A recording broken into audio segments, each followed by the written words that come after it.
lose your mind. And you can have all my love when this is over. I'll trust you with my life when this is over. Need you here by my side when this is over. So stay with me, I won't give you up. Let me pull you closer, my heart's beating up, feeling taking over. Give me your love till the night is over. Take my hand and trust in me, just lose your mind.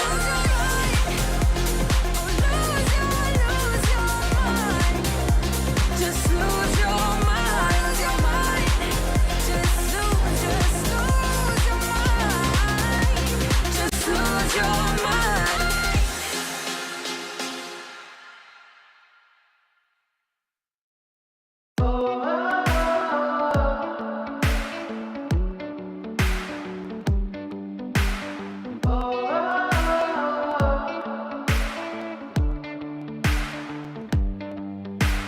They've been trying for too long, but they could never stop me. They could never stop me. Don't they know that I'm too strong? Nothing's gonna stop me. Nothing's gonna stop me. So don't get in my way. The dams are about to break. I don't care what they say. I'm more than they can take. But they don't see the struggle in my mind. And I just think of stopping all the time, but I can't. I'll make my journey through the hellfire. I'll just tear down another empire.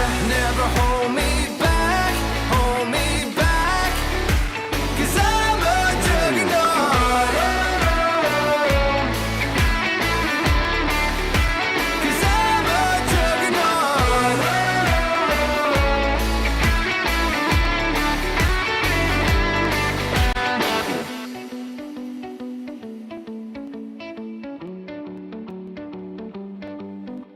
Determination on my side. Nothing's gonna stop me. Nothing's gonna stop me. They're telling me to run and hide, but they could never stop me. They could never stop me. So don't get in my way. The dams are about to break. I don't care what they say. I'm more than they can take. But they don't see the struggle in my mind. And I just think of stopping all the time, but I can't. I'll make my journey through the hellfire. I'll just tear down another empire. Never hold me back, hold me back. 'Cause I'm a juggernaut.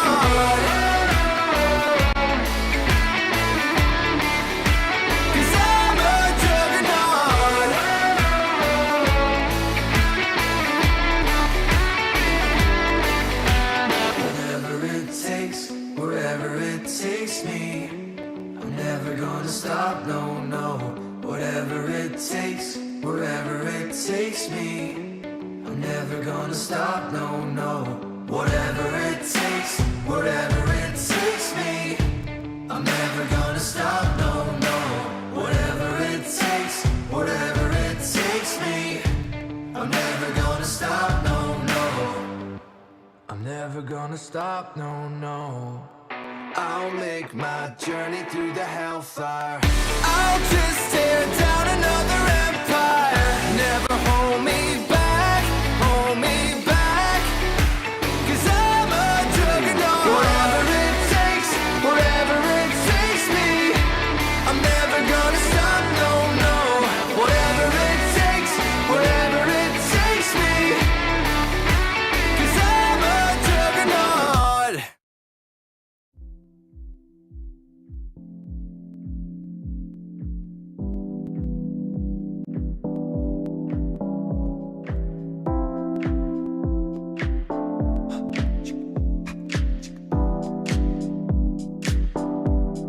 I can't help myself, and I really wanna show you get to know you.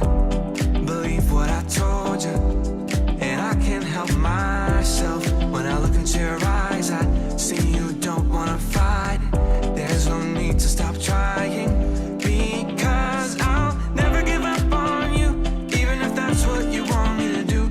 Give me a chance, cause I know I can prove, baby, the last thing I want is to lose you. And I can feel the pain inside of us, and I know I can change for your love. Oh baby, I don't mind, cause your love's so hard to find.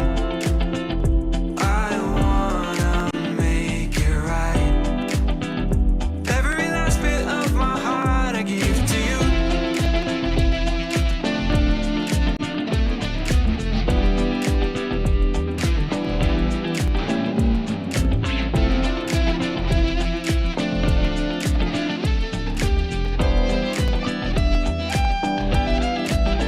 Yeah, we can call it a second chance for love, and I know I need every single moment with you, cause I finally found the one that makes me feel at home.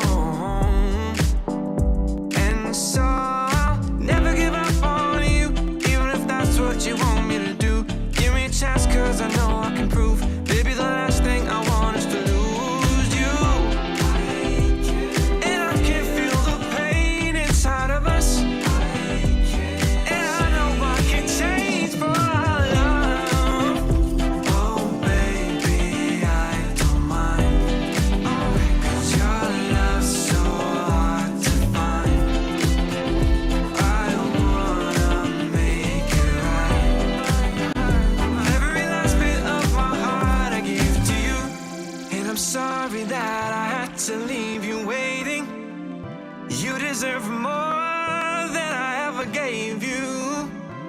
You can fall into my arms, yeah, I promise I can change for your love. Oh baby, I don't mind, cause your love's so hard to find. I wanna make it right. Every last bit of my heart I give to you. Oh baby, I don't mind, cause your love's so hard to find. I wanna make it right. Every last bit of my heart I give to you. I give to you.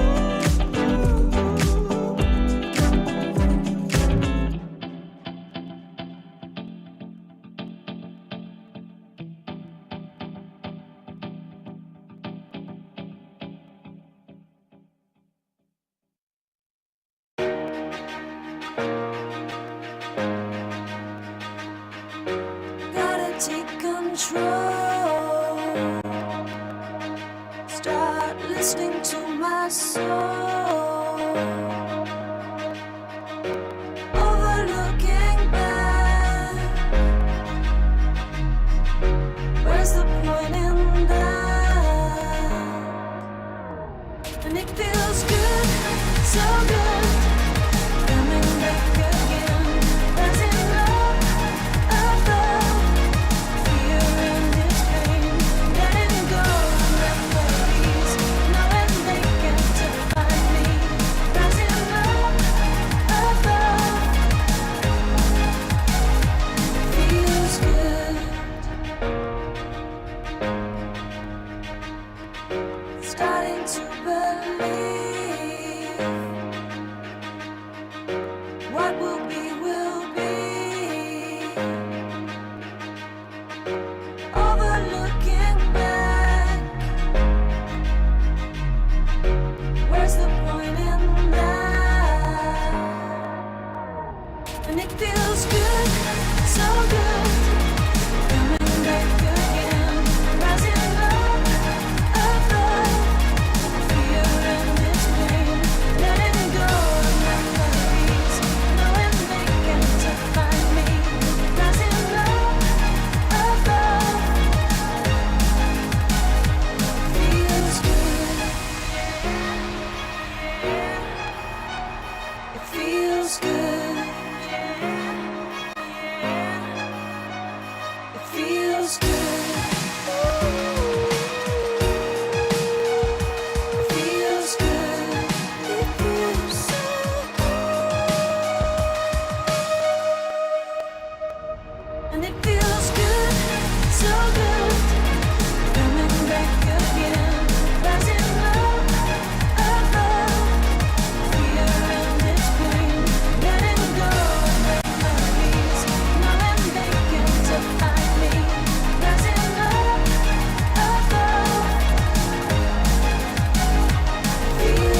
They've been trying for too long, but they could never stop me. They could never stop me. Don't they know that I'm too strong? Nothing's gonna stop me. Nothing's gonna stop me. So don't get in my way. The dams are about to break. I don't care what they say. I'm more than they can take. But they don't see the struggle in my mind. And I just think of stopping all the time, but I can't. I'll make my journey through the hellfire. I'll just tear down another empire. Never hold me back, hold me back.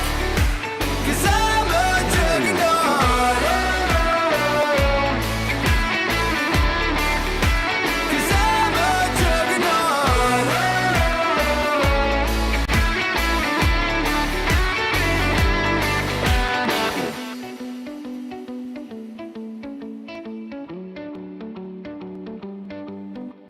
Determination on my side.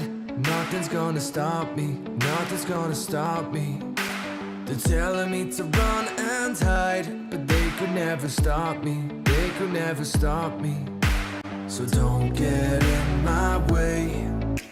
The dams are about to break. I don't care what they say. I'm more than they can take. But they don't see the struggle in my mind. And I just think of stopping all the time, but I can't. I'll make my journey through the hellfire. I'll just tear down another empire. Never hold me back, hold me back. 'Cause I'm a juggernaut.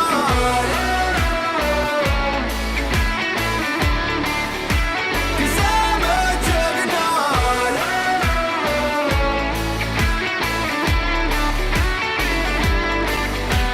Whatever it takes, wherever it takes me, I'm never gonna stop, no, no.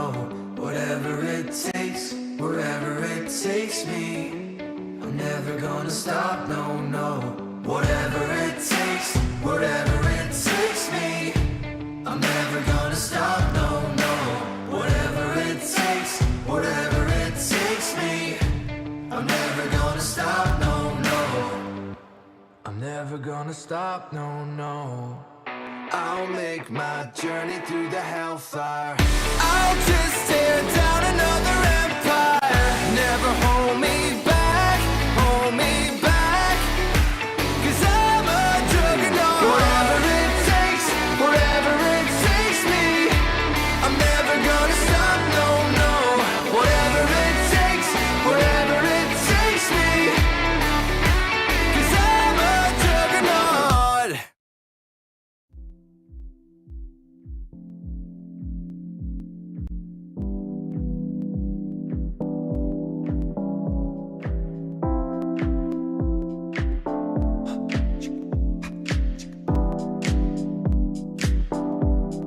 I can't help myself, and I really wanna show you that I wanna get to know you. Believe what I told you, and I can't help myself. When I look into your eyes, I see you don't wanna fight. There's no need to stop trying, because I'll never give up on you, even if that's what you want me to do. Give me a chance, 'cause I know I can prove. Baby, the last thing I want is to lose you. And I can feel the pain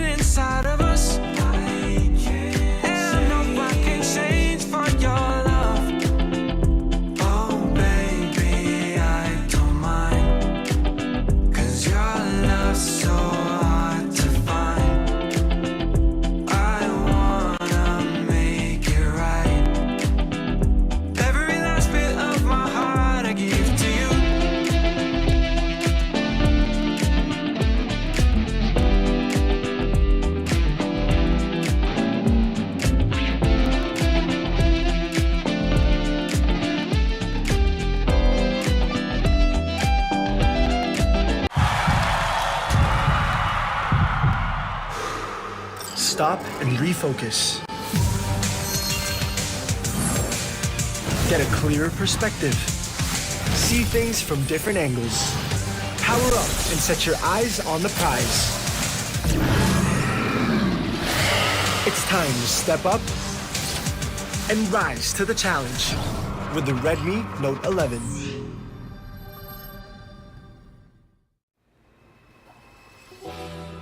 There are wild things they are hiding, lying in plain sight, not just hunting in the night, no.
Pag pinanghihinaan na tayo ng loob, where do we go?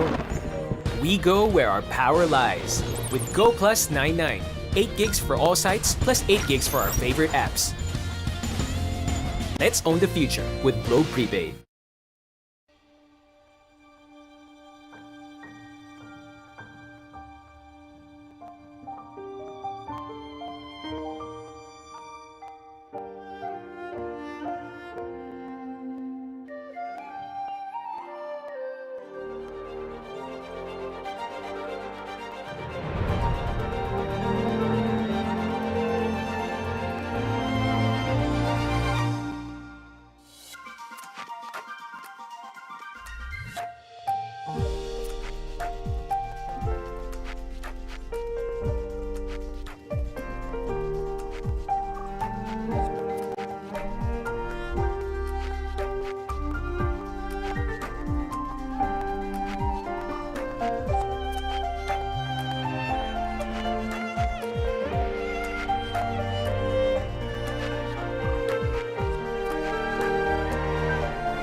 They've been trying for too long, but they could never stop me. They could never stop me.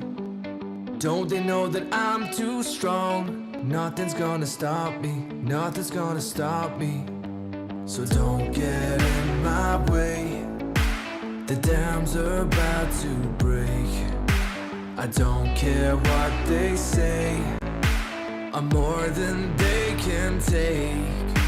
But they don't see the struggle in my mind.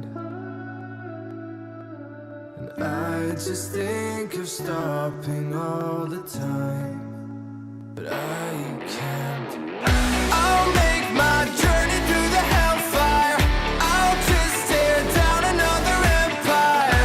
Never hold me back, hold me back. 'Cause I'm a juggernaut. 'Cause I'm a juggernaut.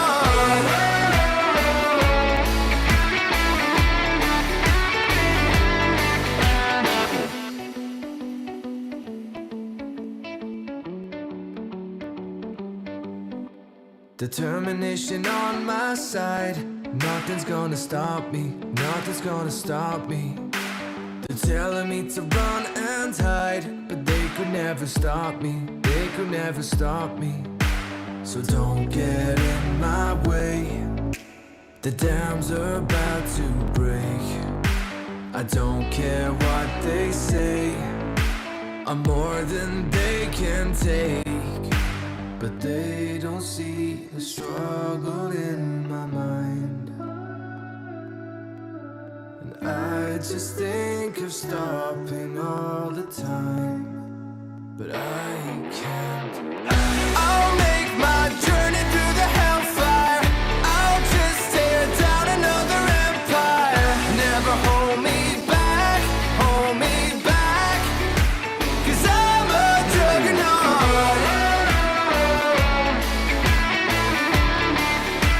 'Cause I'm a juggernaut.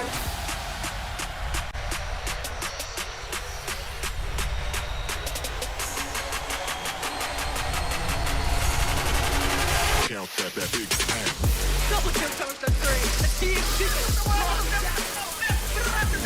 Take him down. He don't have the damage. SBTC. 이거 ต้องย้าย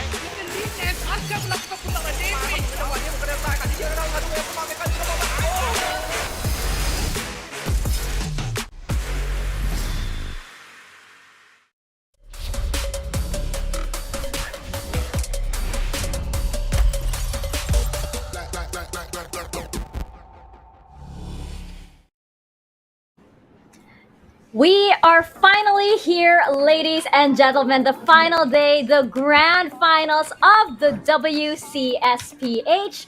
Today, we crown a new champion of the Philippine region. Today, we find out who gets that first class ticket to represent the region in the WCS finals. And that much closer to getting on the world stage. Mika Fabs here with Autolus and Crazy Apple. Gentlemen, at the very top of the season, we, all the WCS talents, were asked to predict who would be our grand finals, which two teams would be here today. I am happy to report, although I know a lot of voted for FENNEL Adversity, but nobody got this matchup right. Autolus, this is pretty chaotic and I love it. Exactly. Like no one even attempted to guess for RQ, and for the reasons being that they are number 5, right?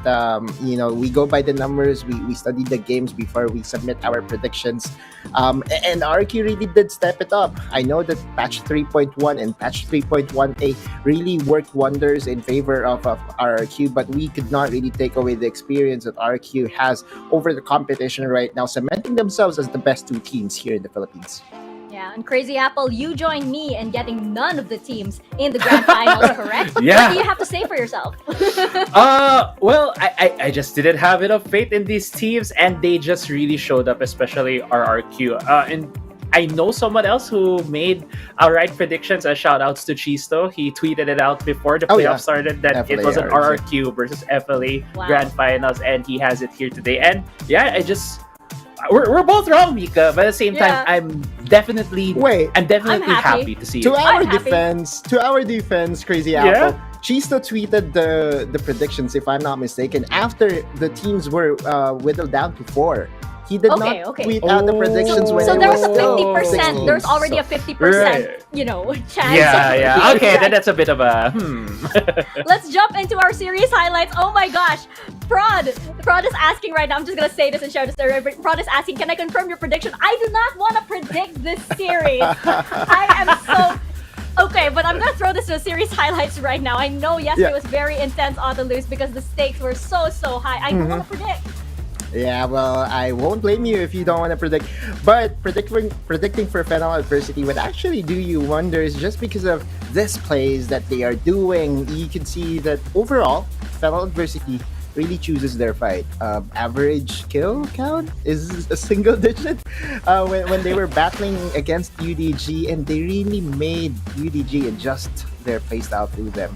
An elevation or an improvement that we did not saw coming, heading into the season. But with the right pieces and with the right decisions plus right coaching, they are able to really get over the hump that has been haunting them over the past couple of months. But we could see here in the highlights that Doming is still being Doming, stealing dragons left and right, and you could also see the mastery of Doming on this Rengar. He could not really sleep soundly and recall in unsafe spots because his thrill of the hunt will definitely smell the opposing team. And that's what they did, right? Choose their fights wisely. Rengar's thrill of the hunt allows them to have that extra vision that really catapults them to have the team fight in their favor. So overall, FLA, good job against UDG, but now they will be against another formidable opponent in RRQ. Yeah, RRQ has just really shown up here in the playoffs, and I believe they have been the underdogs for almost every playoff series they have gone into, especially here going against Grind Sky. I had also my hopes up here for Grind Sky, but it was just really RRQ all the way. The first game you saw right there earlier on, it was the Garen, and it was just really having a lot of armor. But the biggest highlight for me in that series was Helios showing us this full AP Rakan. Like, we never expected it to show up in pro play, but he was able to show it up here, and that just adds a layer now into the draft phase. It's gonna make it so hard for FLA coming into the series that RRQ has so many flex champions. They have the Ribbon, they have the they have the Rakan, they also have the Set, the Renekton, that they can just swing around to mostly the lanes that have really been carrying them throughout this season. Devil J, Chaz, Helios, Marky, has also been carrying them very often on these AP champions. And you could say he doesn't really have as much flex, but still, it allows him now to have a lot of this AP champions that he wants to pick open up for him just because of how flexible other picks are. And the highlights that you're seeing right here now, it has been from the series yesterday. Again, another series where they were the underdogs. Team Underground was taken down by FLA here, but it was really RRQ just controlling the paces of the game. And one thing that I want to see today and also have my eyes on is, again, Helios. Helios, right? It's just he was unleashed yesterday, right? Autolus. He just showed that he is the best mid laner, and also he got MVP in every game they won. And I'm just super excited to see Helios today. Yeah, and we know that the circumstances didn't exactly favor Team Underground since, of course, the big roster shuffle coming into the playoffs too. We really have to commend that. Despite everything going haywire for this team, they still managed to place third in the whole Philippines. That is no small feat. That is pretty incredible. And congratulations to them for making such an impact, of course, in the WCS. And I just want to say, Yep. exactly 1 week ago, in the matchup between RRQ and Oasis Gaming, I slipped and I said that RRQ were the champions. I'm just saying. Then Coach Kaigu PM'd me and said, "Oh, okay, I guess we have to be champions now." Ooh. So I'm just saying, I'm like, okay, when I saw the results from yesterday, I was like, okay, I feel like there's something else here. There's something else here. But something else, of course, would be backed by all of our sponsors because this amazing event would not have happened without all of them, especially PPGL, the largest multi-game esports league in the country, together with Riot Games. And we would also like to acknowledge our official mobile partner, Xiaomi, since day number 1, right? The hashtag Redmi Note 11 is equipped with 90Hz AMOLED dot display, making it possible for you to experience powerful and responsive gaming. Less waiting time with 33 watts pro fast charging enabled by the all-new MMT technology and a 6nm Snapdragon 680 for high performance while improving battery life. More information about the Redmi Note 11 is available at the Xiaomi Philippines Facebook page.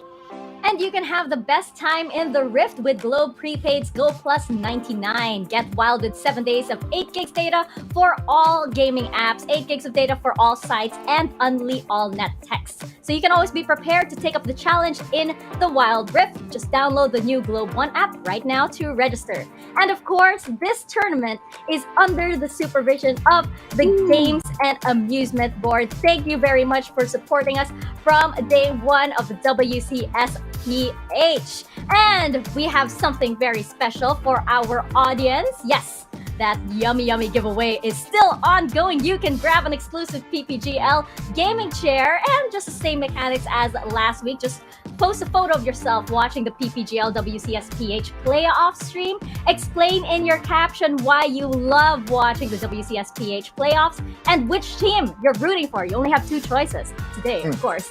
Make sure that your post is public with the official PPGL hashtags, hashtag PPGL and hashtag PPGL Wild Rift. The entries with the best caption will win this exclusive PPGL gaming chair, and the winner will be announced on April 11th via PPGL's Facebook page at facebook.com/PPGLGG. That is tomorrow. Congratulations in advance, by the way, to all of the winners. And I just wanna ask, this is out of curiosity, PPGL gaming chair. This is a really random question, but since it's the last day, I might as well throw it out there. Oculus, how do you play Wild Rift? Like, what is your most comfortable position? Whoa there. What is your most comfortable position playing Wild Rift? Like, if you had that PPGL gaming chair, how would you sit? I mean, I have to be honest, right? It's laying at my back, resting, and that is when my chair allows me to do it, right? Slouching and all that. But also, one fun fact is that I play better when I'm in my bed. I just play, doing that. I don't think I will ever be a pro player anymore because I need a bed to perform better. You'll be the only one there out of the 5th member with a bed instead of a chair. Crazy Apple, what about you? You're not getting away from this. Okay. For me, I sit cross-legged on my chair, and I just hunch over and play like this. You should see smallest just possible like that. volume. Yeah, the smallest concentrating into the game.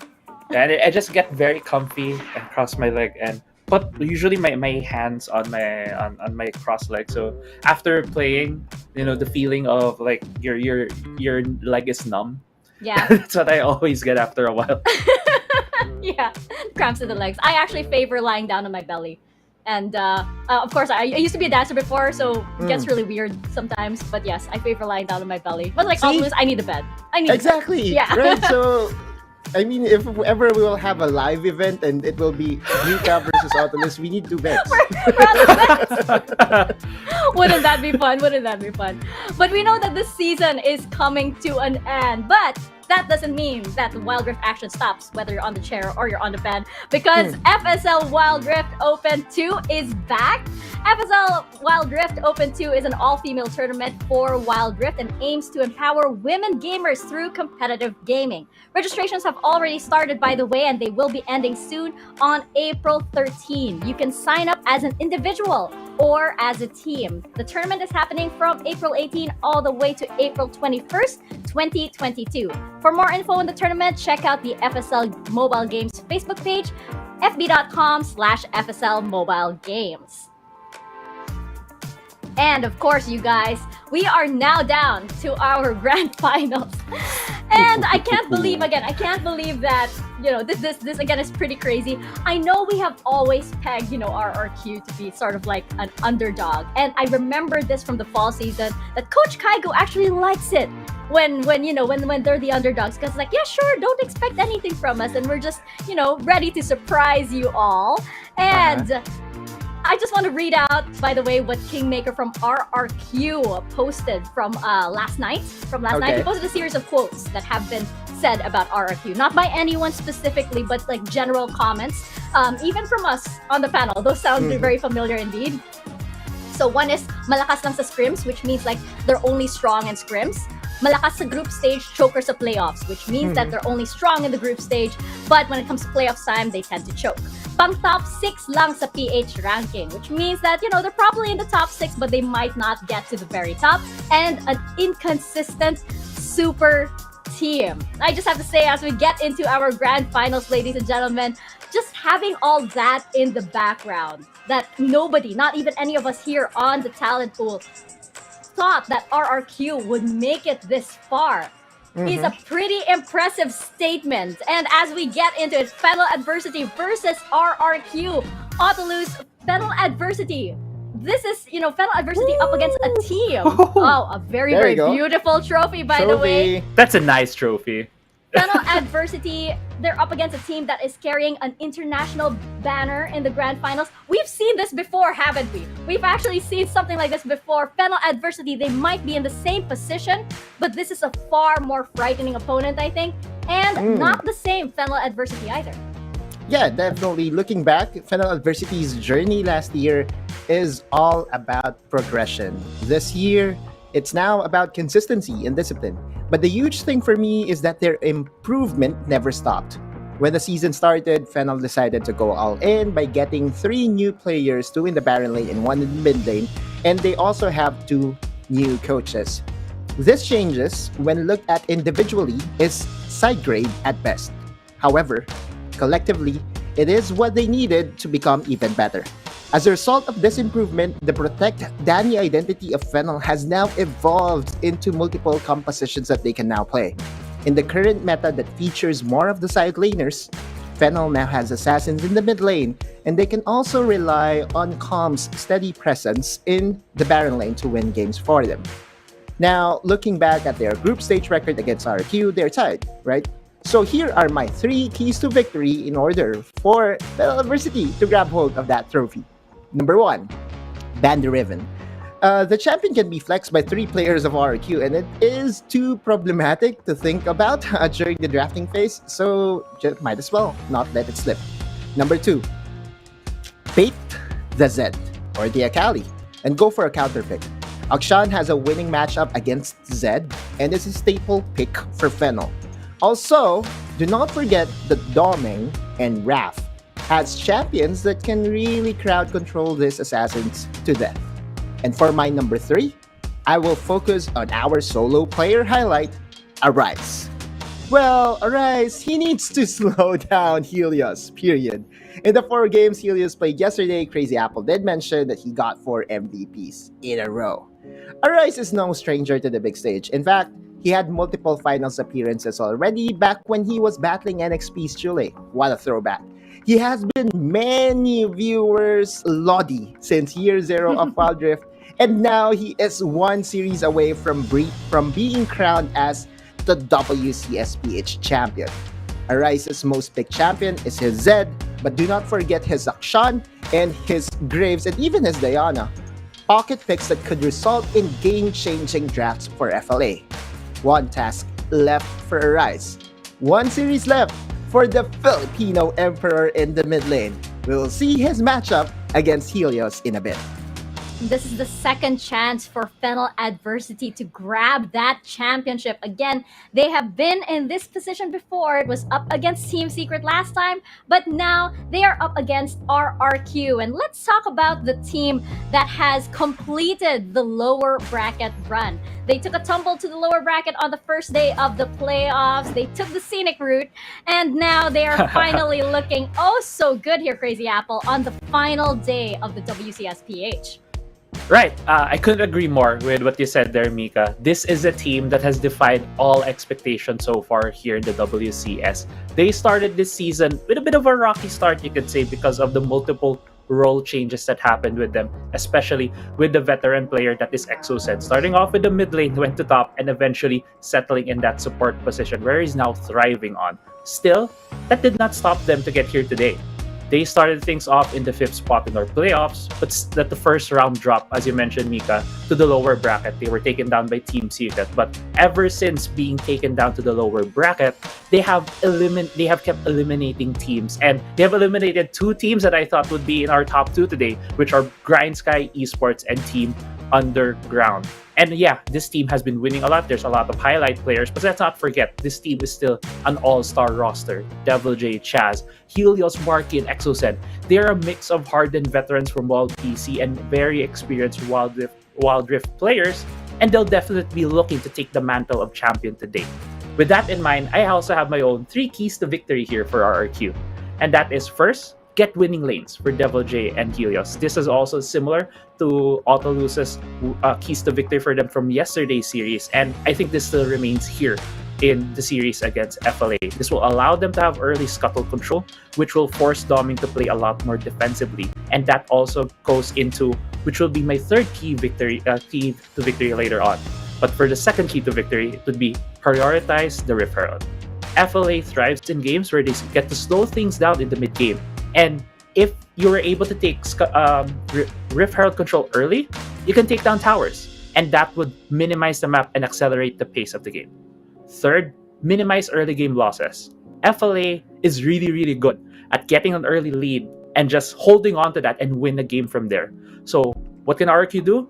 Just don't let FLA get those wins, get those winning lanes, and prioritize the Rift Herald so that it can go into that. And with these 3 things in mind, I believe that RRQ is ready and can be able to defy expectations once again to become the champions of our region. And I think that will all culminate to our solo player highlight. If Arise was on FLA, Helios is here for RRQ, who has gotten 4 MVPs yesterday with very great performances. This guy has shown that he is not only the main carry, he can also play utility with that Rakan mid, and that is so dangerous when you're going into these pick and ban phases. Before, it feels like you can just ban out Devil J's champions, you can ban out the Zed, the Riven, and that would minimize the strength of RRQ. But with the addition of the Rakan, with the addition of these of Camille being a very prominent pick right now with the current patch, I feel like RRQ can just will have a chance to take this series, and Helios would be the main driving force if he's able to get some of his main champions. Oh yeah, he is undeniable when he is in game. And just yesterday, I believe that we basically called him the best mid laner in the Philippine scene right now. And going into this head-to-head, it's gonna be really interesting. This is gonna be so crucial. And Autolus, I want to get your thoughts on this. This is probably the most crucial matchup that we have right now in the WCSPH. Exactly, and that's because the last time that these 2 gentlemen met, Helios was toying Arise in the mid lane. He dealt multiple solo kills, not just in the mid lane, but also after they transition onto the side lane post 4 minutes. And that's the thing about this matchup. If Arise could slow down Helios and force RRQ to have a different win condition, not rely on Helios, things will go better for FLA. But if RRQ, and if you are a fan of RRQ, you want Helios to go Ultra Instinct and just destroy Arise again in this best of 7. Looking at the numbers though, kill participation wise, it's really leaning towards Helios. Also the damage per minute, gold per minute. And I think the only advantage that Arise has right now is that minute point one in the KDA. So yeah, in terms of the matchup, Helios is really better, but Arise has the tools to at least control or slow down Helios. Yeah, he just has to hold the door at this point. Right. I just want to say though, it's also a very different system between the two teams. We have seen RRQ have a lot of these more independent ways of going about the map. You'd see Helios doing these 1v1s. You also see them having these 2 to 3 man roaming units. Unlike FLA, they just hold on to things and then wait to get those mid to late game team fights that they could thrive on and win. And that's why he has a slight KDA lead. And if you look at the kill participation, you really know that Helios is the one who pushes things. Yep. I think here in this series, it's gonna really be a battle of the systems. Who can edge things out? If Helios can rise above and have a great read on FLA, how they play things out, they can just shut down Arise. But on the other hand, if FLA can have that good read on how RRQ roams around the map, they can just stop RRQ in their track. So it's really gonna be a battle of two different systems here. That's right. And as you guys mentioned, historically, the odds seem to favor Helios over here. But we also have to remember that FENNEL Adversity has come from a break. They could have used, yesterday to really regroup and to really do their homework on RRQ. By the way, I hope RRQ has a brand new table. I did see that very chaotic post-game interview. I hope they have a brand new table. But I think it was just like overjoyed, of course, all of the emotions as the stakes were very, very high yesterday. The stakes, by the way, today are, of course, equally high because we are crowning our champion. And it is down to these two teams and our panel predictions. I didn't want to do this. Can I just say, I really, out of all of the possible predictions, I did not want to do this. I waited until the very last minute because this is so difficult to predict. And I think we can pull them up right now, though. I think they're ready. Oh, I cringe. Okay. And there we have it. We have Oculus with FENNEL and myself and Crazy Apple favoring RRQ. Oculus, we'll go with you first. Okay.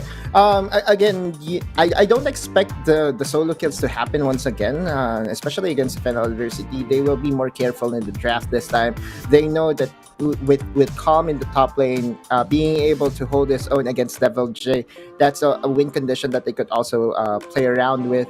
Yesterday, we saw UDG have multiple problems even during the draft. They don't really have a reliable Fiora player in where they will be willing to leave open, because even Doming plays Fiora for themselves. So now it comes down. Crazy Apple is right. It's the battle between the two systems. Will we see FENNEL Adversity go for a marksman composition? Because so far they have been playing Danny on the Morgana, just layering crowd control over crowd control. And it's also about the team fights for FENNEL Adversity. It's not that they are avoiding team fights, it's actually the other way around. They're drafting a very good 5v5 draft that the other team will be forced to respect them and their prowess in the team fights. And again, when we look back a couple of weeks ago, us talents, we have been discussing who's the best team fighting team. We said UDG, some said FLA. It does appear that FLA actually, in the 5v5 skirmishes, in the 5v5 engages, FENNEL Adversity has that one up against RQ. That will be what FENNEL would be banking on to really win and cement themselves as the grand champions here in WCS PH. So FENNEL Adversity 4-3. And Crazy Apple? Okay. I'll go first before you, Mika. So, I'm voting for RRQ because for two reasons. First, from an analyst point of view, I think RRQ has shown great flexibility, and there's just so much in their champion pool that I feel like they can show here. It's not just the ones that we've seen. There could be new pocket picks that they have specifically practiced on, scrimmed on to go against FENNEL Adversity, just of how much they have shown here today, in the whole season. And I think these two teams have great coaching staffs, have great players that absorb knowledge and strategies that RRQ has the tools to take down FENNEL Adversity's system in terms of dodging away team fights at the early to mid game and minimizing loss. I think RRQ can do the same thing and even break that code, break the system. Secondly, this is mostly my own personal reason. Oh, go ahead. They have taken RRQ has eliminated Underground and Grind Sky, who I voted on, and just like any good sports anime, I believe RRQ will carry my dreams here and become the champions of the WCS. Okay. I do believe that as well. I think that RRQ right now, they have done their homework. They've done everything that they possibly can, and on top of that, the momentum is in their favor. You can tell just how high, how much on a high they were yesterday, and I feel like, moral wise, they're already there. They're already there. That is the one thing that, of course, that you need, and they're feeling good already. And sometimes you just need those precious few seconds to know that you are going to dictate the pace of this series. I feel like right now, as of this moment, by the way, this is very, very difficult. I really didn't want to predict this.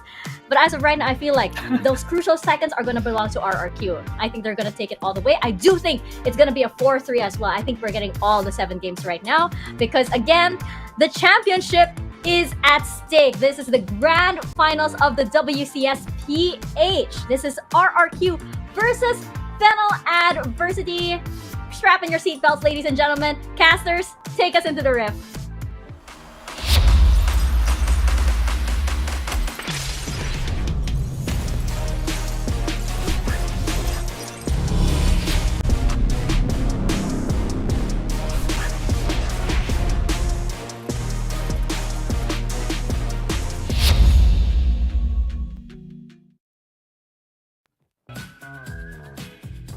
Are you ready sa ating grand finale? Because this is it, the WCS. Makikilala na natin kung sino nga ba ang magkakampyon at magiging representante natin sa Southeast Asia. Pero dito muna tayo sa Philippines. At syempre, kami ang inyong tagapagsalaysay at tagapaghatid na matinding bakbakan sa loob ng Wild Rift. Ako si Cyrus, kasama ko si...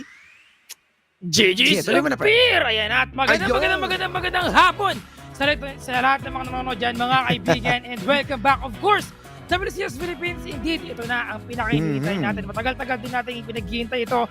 It's been how many weeks? 4, 5, 7 weeks para mapuntahan natin itong moment na ito kung saan maglalaban ang dalawang mainit na team na ito, FLA versus RRQ, the most explosive team versus the most improved team. Sino nga ba ang mananaig? Sinabi ko kung ano nga ba ang mas magpapakitang gilas dito. Itong dalawang team na ito, FLA, starting with FLA, of course, they are the team na kung saan always controlled aggression, laging disiplina sa kanilang mga ginagawa. RRQ naman, on the other hand, always going for the aggressive playstyle na pwede natin makita sa laban na ito kasi again, ito na nga ang pinakainintay nila.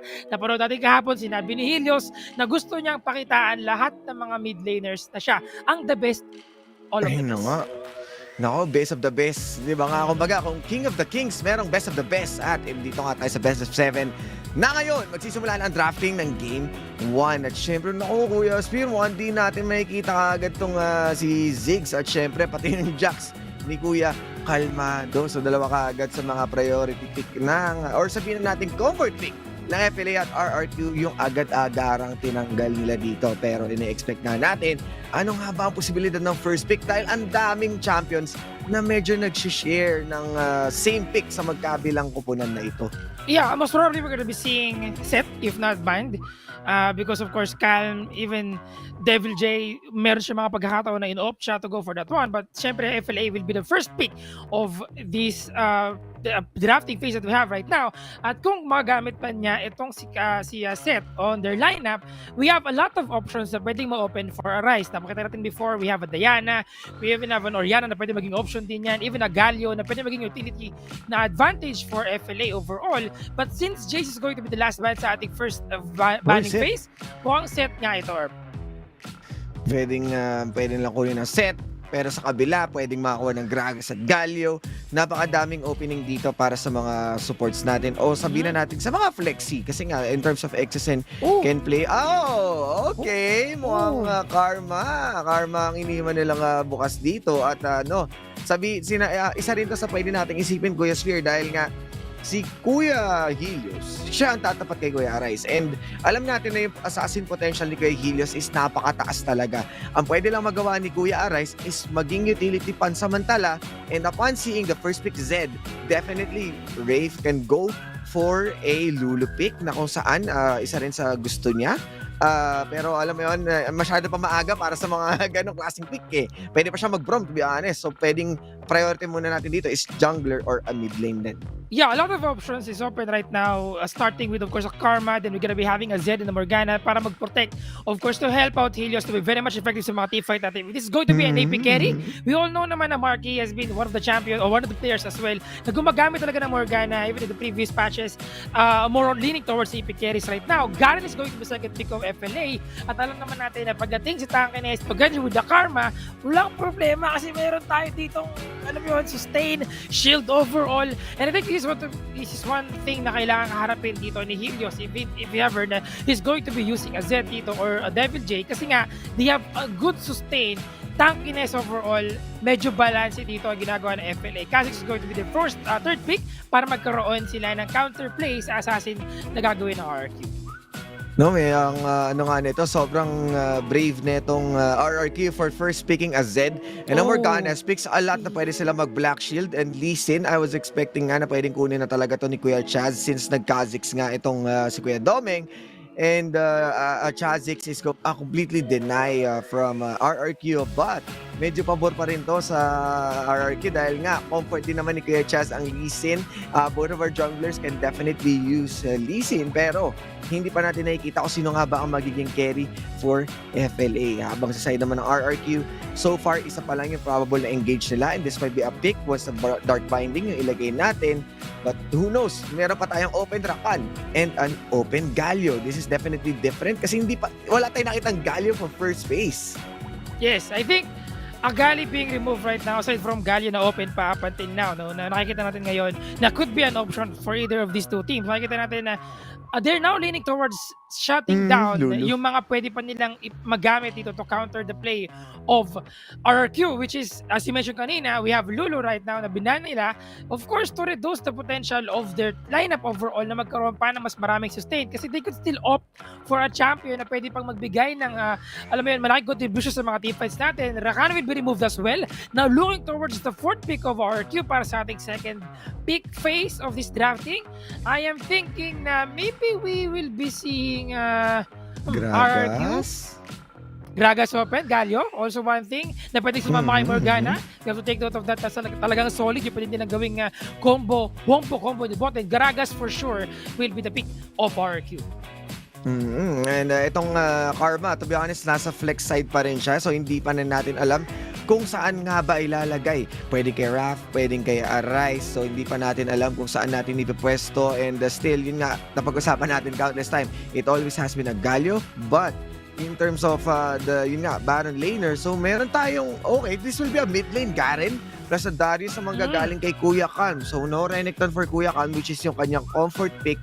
And upon removing the Akali, syempre, maiwas tayo kay Devil J at saka kay Kuya Kalma. They also share the both champion. So, siguradong sure na yun, Erp. And si Kuya Danny, is this gonna be our Corky or AP carry Karma nga? Na kung saan pwede tayo wait! Oh, a Jin! Oh, my G! Wow! I think this is the first time that we're gonna be seeing Danny nagagamit ng Jin. Lagi si Chewie dito, no? Kasi, again, the Stormrazor buff and a lot of options na pwede niya gamitin overall. Jin, one of the champions na nakikita natin din before na nagamit, pagkumbaga hit and miss in a way. But we'll see if they're gonna make it work because Karma is going to be support and alam naman natin masakit yung kanyang inner flame dito would give a lot of initial damage overall sa kanilang lineup. At the same time, RRQ will be having a Renekton as their last pick. Now Devil J on a very, juggernaut type or medyo sustained tankiness sa kanyang top lane dito compared to the usual nakikita natin siya, which is si Akali, yung kanyang assassin prowess dito. I think it's going to be a very interesting matchup in the top lane. Medyo kakaiba to, no? Kumbaga, yung top lane natin, si Devil J on the Renekton at si Cam as Kuya Darius, mga Brusco brothers.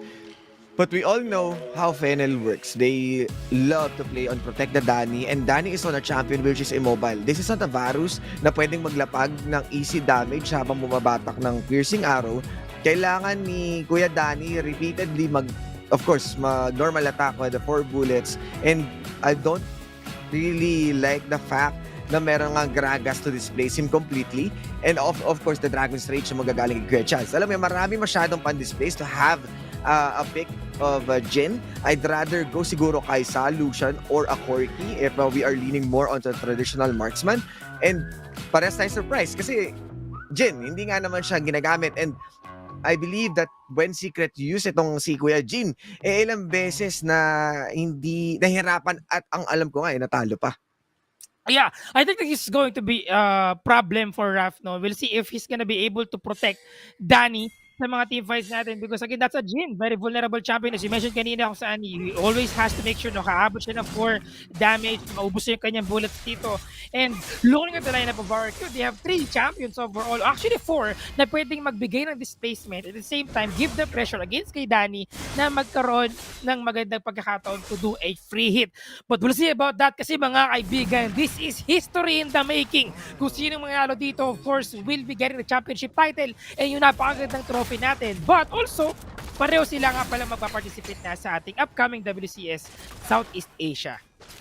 Yes, so alam mo yun, no? Kumbaga, representante nga sila na kung saan may madadala ang bandila ng Pilipinas at makakalaban natin yung sa iba't ibang lugar. Pero Kuya Danny, mukhang papalaban dito, napakaagang resolve para maitali sila. Ngunit ang siyang natali is si Kuya Danny.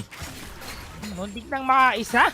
But then again, nakikita natin yung early aggression. Ito yung lamang, of course, yung FLA. With regards to the Dragon Lane that they have, Danny and Raf, parehong range champion. In terms of poke potential, they have the lead talaga. Na pwede nilang ma-utilize, pwede nilang abusuhin dito. In terms of bot lane, we're seeing that in terms of yung wave control natin, lumalamang talaga sila. Yes, and magandang mga warding lang, Kuya Spear, dito sa ating river. And alam na magkabilang koponan na kung saan magkabila ang kanilang scuttle trade. So trade lang muna tayo dito. Hindi katulad doon ng mga previous na matches na nakita natin from yesterday and last week na 3 miyembro ang nagro-rotate. So medyo kalmado lang talaga muna. Hindi masyado nagiging aggressive yung mga teams natin towards on denying the scuttlers. And knowing ang madalas naman na nandedenian lang nun is an Olaf. And recently with Dominion at Kha'Zix and Chaz, sure tayo na kailan may pagsabayan pero may konting galabitan penge lang dito with Calm and Devil J. The usual Baron laners, kumbaga, ang bahan lang in a way, giving them the pressure that they can provide and at the same time, alam mo yun, getting the early lead na pwede na makuha in terms of clearing the minion wave. I would like to add lang pala, Erp, no? Nakita natin ngayon, you mentioned kanina that RRQ and FLA is doing the early, alam mo yun, control lang pagdating sa ating mga minion wave that we don't normally see, especially for RQ kasi they are the team that always go for, alam mo yun, the early aggression, yung mga bakbakan kagad. But they're playing the way they should play against an FLA kasi FLA, they've been doing this ever since before na nakita natin na talagang nagpapatagal sila. Remember their match against UDG na ang tagal ng laban, diba? Umabot tayo ng mga 18 minutes na unti lang yung kills na nakuha natin. And I think this is a good adjustments coming in from RQ, especially even before getting the objectives, which is the Dragon and Rift Herald, wala pa talagang nakakakuha ng solid lead kasi lahat tayo ay nasa laning phase pa lang. Natayin nga, no? Kumbaga yung laning phase ng RRQ, hindi nila minamadali, Kuya Spear. Wala man lang pagtatangka si Kuya Chaz na bumisita kahit sa ang lane. And this might be it, no? Dahil nga nag-rotate na yung ating mga Dragon laners and a potential, of course, objective trade-offs. Nire-ready na nila, sineset na nila yung tempo. And just like FLA, na nabanggit nga ni Kuya Spear, no? Na ang mga bakbakan ay nangyayari man lamang sa mga objective. No level 3, level 4 fights. Making sure na lahat ay kumpleto at part of the plan nga na makapag-farm lang muna, playing on the power spike. At kung titingnan natin dito, si Kuya Helios pa lang ang siyang merong black cleaver. So iba medyo putol-putol pa at Yomus Ghost Blade kay Kuya Danny, which is important para sa ating carry. And syempre yung kanyang pagiging mobile, playing on the kite, and he is also playing on a fleet footwork the same as Arise. So medyo mobile itong nakikita nating lineup ng FLA, having that kind of rune and even the inspire na manggagaling kay Kuya Raf. So overall, they can kite, they can play around on those different team fight na manggaganap. Yes, surprisingly walang nangyaring, alam mo yun, initiation here in the mid lane. I thought it's going to be a first clash of the game. Pero hindi sila pumasok, hindi sila nagpumilit doon. They're just trying to still continue the controlled aggression that they want to provide. But Helios is there waiting patiently. We're seeing also the top lane movement coming in from Chaz. Kinukuha niya na kagad yung referral.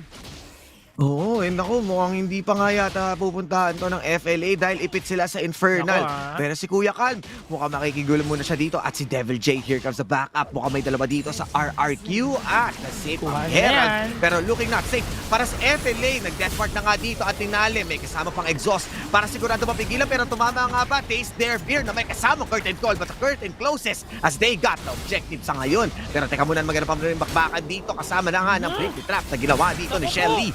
Pero mukhang hindi talaga magpapaawat as they're going fully aggressive with the Dragon's Rage. Pero mukhang enraged dahil basta kaagad ang mid lane tower. We are 5 minutes into the game at FLA nabasagan sila.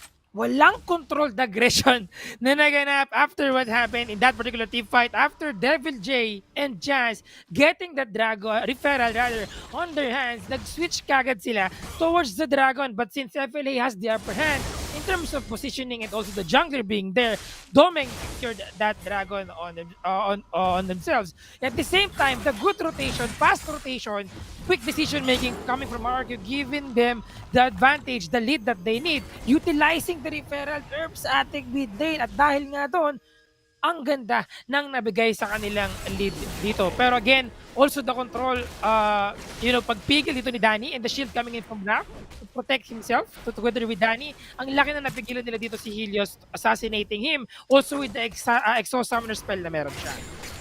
Yes, at nakita rin natin yun, Kuya Spear, no? Yun, ang dami rin na burn na summoner spell. At si Kuya Danny, kahit despite na meron na siyang Yomu's Ghostblade, hindi nila ginustong pumasok doon sa team fight na yun. Bale, parang inayaan na nilang masira o mabasag na lang talaga. At yun nga, konting gathering fire mantra. At tatamaan nga ba ng bagya dito? Tamang vision play lang pero hindi nga natuloy ang pagbisita ng RRQ sa Baron lane and they might be pushing this. Wala mo. Na-chill muna sila. Pero uy, nagkainitan sa bot lane na. Medyo sinubukan nila sana magkaroon ng isang kill dito. But again, that's a Garen. And we always have to remember that one of the reasons why they have a Garen right now is to, yun nga, counter a Z mid lane. So far, I think we cannot say for sure that it's working very effectively because kasi hindi naman niya nakakapag-assassinate. Hindi niya naman ma-assassinate, no? Itong si Arise talaga because again, that's still a Garen. May kakunatan talaga yan. And he could just disengage pretty much easily kapag nagkaroon na pagkakataon na magamitan siya ng death mark. Also, I just realized, no, since having Jin para dito kay Danny, alam naman natin na he is one of the players talaga na pagdating sa mga kiting skills, lamang na lamang talaga siya. So, maybe he could make it work this time, no? I think at this point, during the playoffs, wala pa yatang naging solid na panalo yung mga Jin natin. Yes, wala pang convincing, no? Kumbaga, hindi pa natin nakikita yung liwanag kay paring Jin. Pero so far, ito yata yung Jin na wala pang death for the early game na hindi gaano inaabot o ginagalaw. So, magandang tempo ito para sa kanila. And yun nga yung rason kung bakit hindi rin nila gusto muna may paglaban directly. Because we need to wait for the Jin na maging threat. Pero ang nakakatakot, opening the mid lane, grabe ang ikot ng RRQ and denying every resources sa mapa ngayon.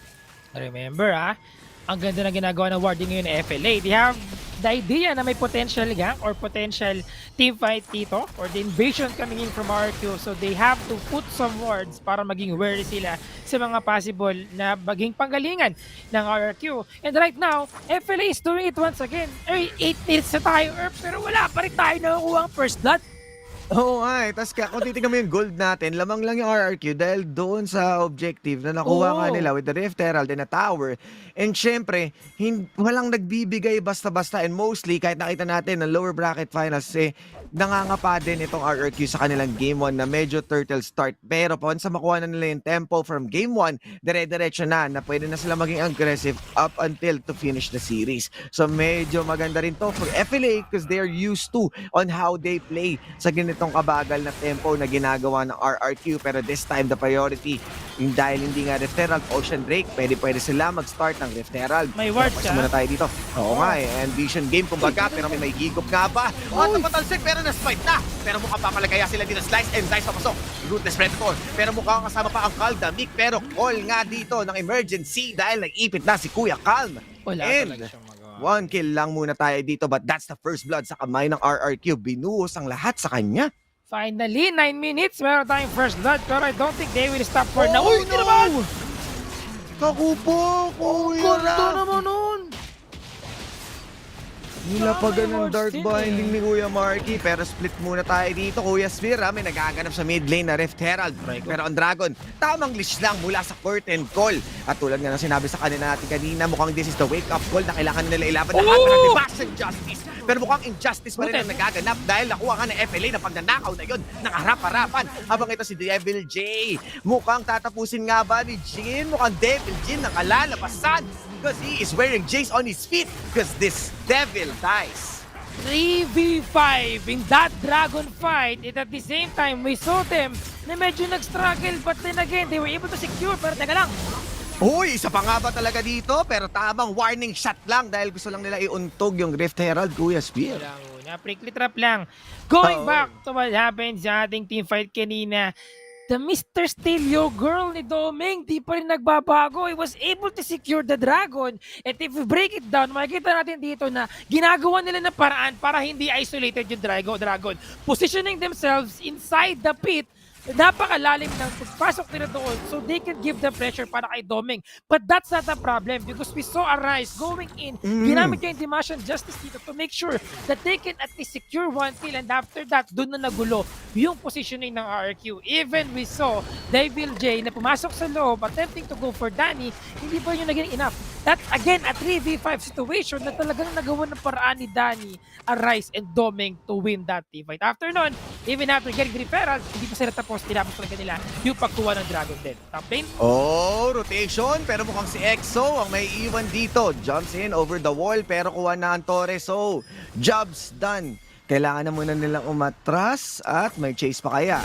Ika-4 na bullet. Nire-ready ni Kuya Danny. Kinakasa pero si Kuya Devil J ginamit na ang Dominus, but this might be a dominating play na gagawin nila. Mukhang hindi tumama. Oh no! Kinasa pa yung curtain call. Pero tamang napigilan nga kahit kailangan protektahan si Kuya Danny. Dalawa ang naitali at mukhang isa pang tali mula sa Deadly Flourish. At mukhang ang fight na to hindi na mag-flourish pa because no kills. At tamang relax lang tayong muli. Mukhang FLA, focus lang sa goal, focus lang sa Torre, at mukhang yun lang talaga ang gagawin nila, Kuya Spear. they gotta defend this one for sure. Boss, yung isa nila, Devil J has to recall back home. Hindi man niya napuno yung kanyang HP dito pero no problem. Nope. Hindi pa rin. Ang bilis ng wave clear na meron dito ang RQ. And I think that is giving them a lot of advantage in terms of making sure na ma-defend yung kanilang mga first tier turrets dito. And remember, that is the only first tier turret na nabubuhay sa kamay ng RRQ, and that is why they have to defend this one. So they cannot give the space yung kakailanganin ng FLA to go for, again, the controlled aggression that they've always been doing. But have the Ghost coming in para kay Devil J. Yun na. Wala, minuto lang. Pero Wala, towers are going down na, Kuya Spear. Left and right dahil nga mukhang itong 113, hindi natin sure kung makakasurvive pa ba. And ang ganda ng ginagawa ng RRQ sa pag-defend sa bawat torre nila. Nakita natin yung Baron lane, hindi natuloy. Pero this time, mas nanganganib pa yung Dragon lane. Wala gaano nagiging trades na ginagawa dito ang FLA. Medyo cut short sila sa mga pushing or sieging. Although yung objective ay nasa kanila, even the Rift Herald lang ang nakasira doon sa mid lane. Pero yung 5-man, wala pa silang nasusungkit na kahit anong torre na talagang makaka-boost doon sa ekonomiya nila. So far, mid lane pa lang talaga. At hindi pa nila mabuksan yung mapa ng tuluyan compared sa ginawa ng RRQ. Kanina na pagkabasag ng mid lane, na-deny kaagad yung resources no, na medyo bumagal yung scaling ng FLA. Yes, and overall, still, this is still in their favor, no? Nakita natin ngayon na they really want to go for the team fight lang kapag meron tayong great objective or big objective, which is going to be the Dragon, 17 seconds on the clock bago mag-Qeon. And remember that up until now, 3-2 pa lang yung score natin. So, di ganun ka nagre-reflect pagdating sa lugian sa ating mga per champion scaling. Pero they have the worst dito. Teka lang. Uy, teka lang. Tignan yun. Buti na lang. Kagat-labi na ako doon, Erp. Oh, kaya nga eh. Uy, sinibat ako po lumipad ng Kha'Zix na akala mo G6. Pero napapaligo na siya ngayon. Meron pa kayang chance para magligtas. Pero nakapag-flash pa siya over the wall. But slice and dice para makahabol siya dito. Pero the fight is chaotic. Pero nalinis na. Wala nga umubra at hindi na nabuhay pa. As si Helios lang ang natira. At mukhang ang Anino ang siyang maghahabol dito. Kung sino nga ba sa dalawa ang magbabaron. Yes, warded siya. Pero si Helios lang ang nandyan. And wala rin siyang death mark. And may kasama pang teleport kung saan, Kuya Spear, this is a Baron for FLA. Daron indeed. That was a pretty good team fight in which nakita natin ang ganda na pasok ni Chad. Safeguard.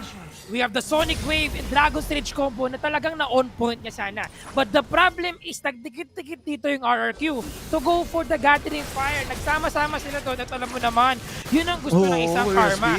Aside from that, yung mga bouncing bombs dito, itong si Jin or itong si Dan ay talagang napatalbog niya ng maayos, giving them a lot of advantage in that particular team fight. And then, Calm with the Decimate, giving him more sustain and more damage as well AoE na talagang nagbigay sa kanila ng lead sa laban na yun. Again, controlled aggression coming in from FLA.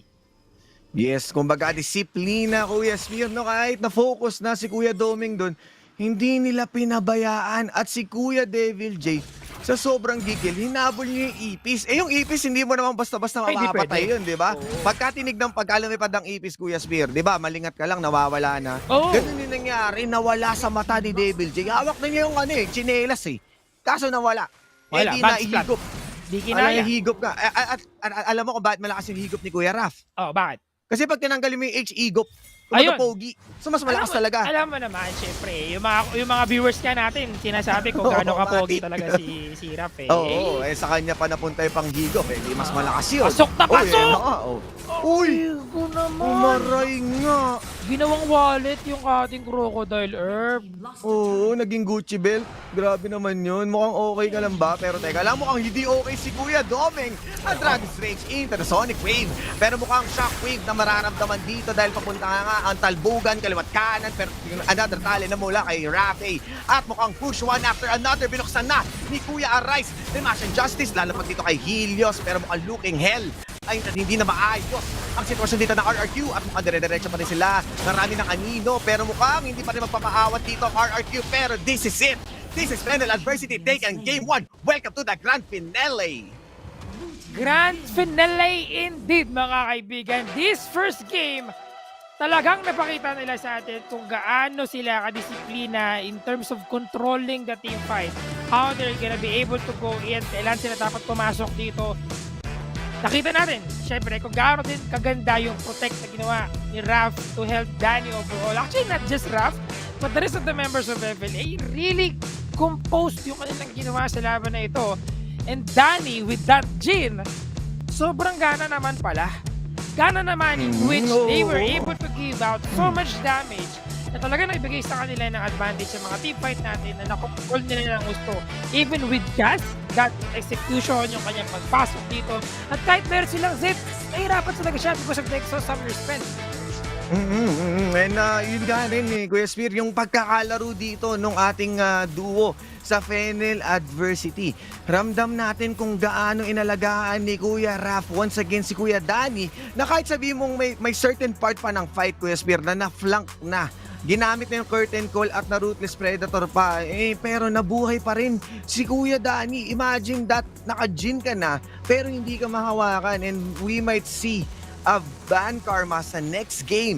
Dahil nga, it's a pivotal point on denying the whole squad of RRQ. At kita naman natin yung fights after fights na kung saan ramdam talaga yung sakit ng isang Jin at protektadong todo. Yes, talaga protektado todo. Again, the Karma. Ito, ayun no. Look at this team fight, diba? Again, with that Karma Gathering Fire, nagsama-sama sila sa gitna kahit nakulang dito yung champions ng RQ. We're still seeing the effectiveness of Garen up to this point. Isipin mo na lang, or may Noxus ka na, may Dimashan ka pa. Kumbaga, meron tayong dalawang buong country. Kumbaga, mayroon pa, Kuya Spear, ayun niya, si Karma. O, diba? Saan ka pa? Kumbaga, ano pala to, no? Great Ninja War. Dahil yung ninja nasa kabila. Sabi na, kailangan natin magsanib puwersa para itumba ang mga ninja gaming. At ito na nga si Kuya Doming with a kill participation of 88%. Nakakatakot, Kuya Spear. 88% with 804 GPM. 372 DPM, you cannot say that talagang malaki yung damage per minute niya. Pati lagi nasa jungler, diba? And we don't see a lot of kills din naman na nangyari with a lot of team fights. Dumating tayo sa 10 minutes, doon na tayo talaga nakakita ng mga maraming bakbakan dito na nagbigay ng advantage sa FENNEL Adversity kasi nga alam nila kung kailan sila dapat pumasok sa mga laban. And I think one of the turning points that we've seen in this game is kung paano naagaw ni Doming yung dragon sa second dragon. Oh, yun at the same talaga, time, no? also winning that particular team fight. Kahit na napitas nila kanina si Raf, still, that goes to FLA. Winning that team fight overall is actually one of the one of the things na nagbigay sa kanila ng lead throughout the entire game kung saan sila talaga ang nanalo sa game na to. Ayun na nga, kumbaga, epektibong todo ang pinakita ng FENNEL adversity. At Kuya Doming, no? Kumbaga, binigay lang naman nila yung unang mga objective, Kuya Spear, pero nung mga sumunod, gera na. So magandang magandang tempo setter lang. Hindi tayo agad, no? Hindi tayo nagpapaka-agresibo. Dinahandahan mo sa ng FLA sumayaw sa tempo ng FLA itong RRQ na kung saan mabagal. Alam mo naman ang lakas ng RRQ, nandun sila sa brute forcing, kung saan sa mapilit na bakbakan. Pero paano naman nag-slow down sila? Kahit sabihin mo meron silang first pick lisim, parang late natin naramdaman si Kuya Chas doon, which is the champ of the jungle weight division after itong base Sayonara yesterday, no?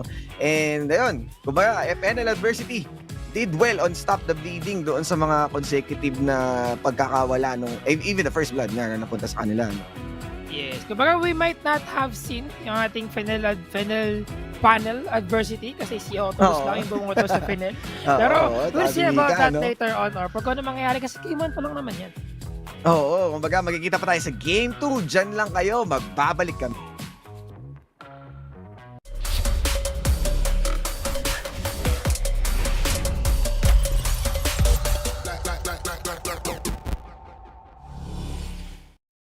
Just you with my life when this is over. Need you here by my side when this is over. So stay with me. I won't give you up. Let me pull you closer. My heart's beating up. Feel it taking over. Give me your love till the night is over. Take my hand and trust in me. Just lose your mind.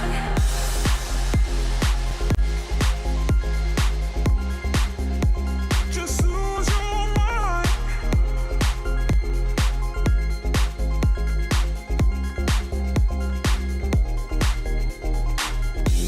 We faced every demon within. We fight every battle and win. Now we're much stronger than before. I won't give you up. I won't. My heart's beating up. Give me your love. Just lose your mind. And you can have all my love when this is over. I'll trust you with my life when this is over. Need you here by my side when this is over. So stay with me. I won't give you up. Let me pull you closer. My heart's beating up. Feel it taking over. Give me your love till the night is over. Take my hand and trust in me. Just lose your mind. Lose your mind. Just lose your mind. Just lose your mind.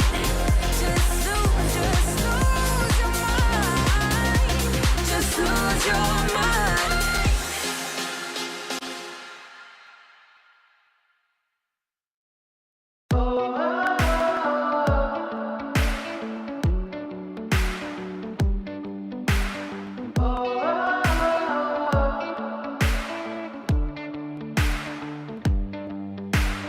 They've been trying for too long, but they could never stop me. They could never stop me.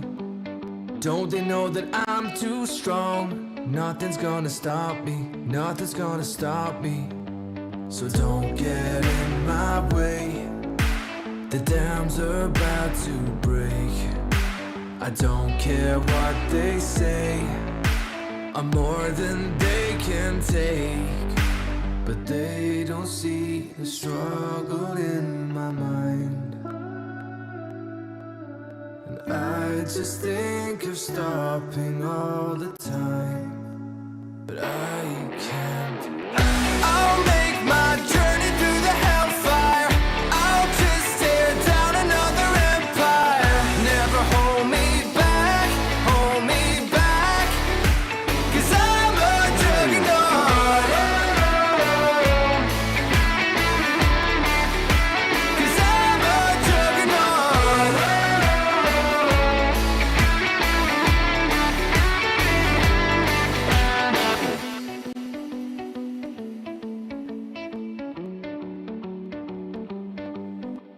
Determination on my side. Nothing's gonna stop me. Nothing's gonna stop me. They're telling me to run and hide, but they could never stop me. They could never stop me. So don't get in my way. The dams are about to break. I don't care what they say. I'm more than they can take. But they don't see the struggle in my mind. And I just think of stopping all the time, but I can't. I'll make my journey through the hellfire. I'll just tear down another empire. Never hold me back, hold me back. 'Cause I'm a juggernaut.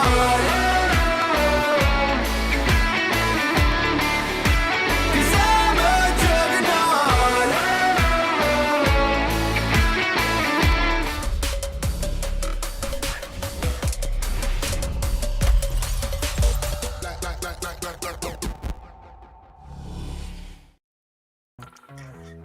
At tayo nagbabalik sa ikalawang yugto ng bakbakan dito sa series natin kung saan nag-uuntugan ng dalawang malulupitang teams ng RRQ at FENNEL Adversity. Pero pinakitaan na ng FENNEL ang Game 1. So feeling ko hindi na siya FENNEL, first NEL na siya.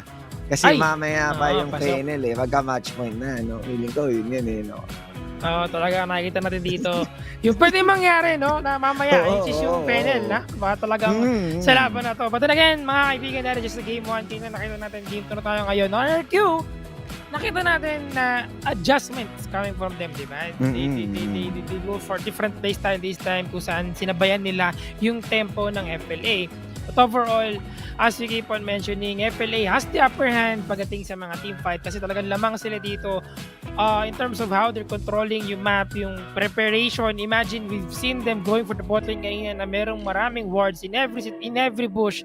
And I think there's also one of the things that we have to mention as well kung gaano din the rest of the members of FLA is actually waiting for their totem to go up.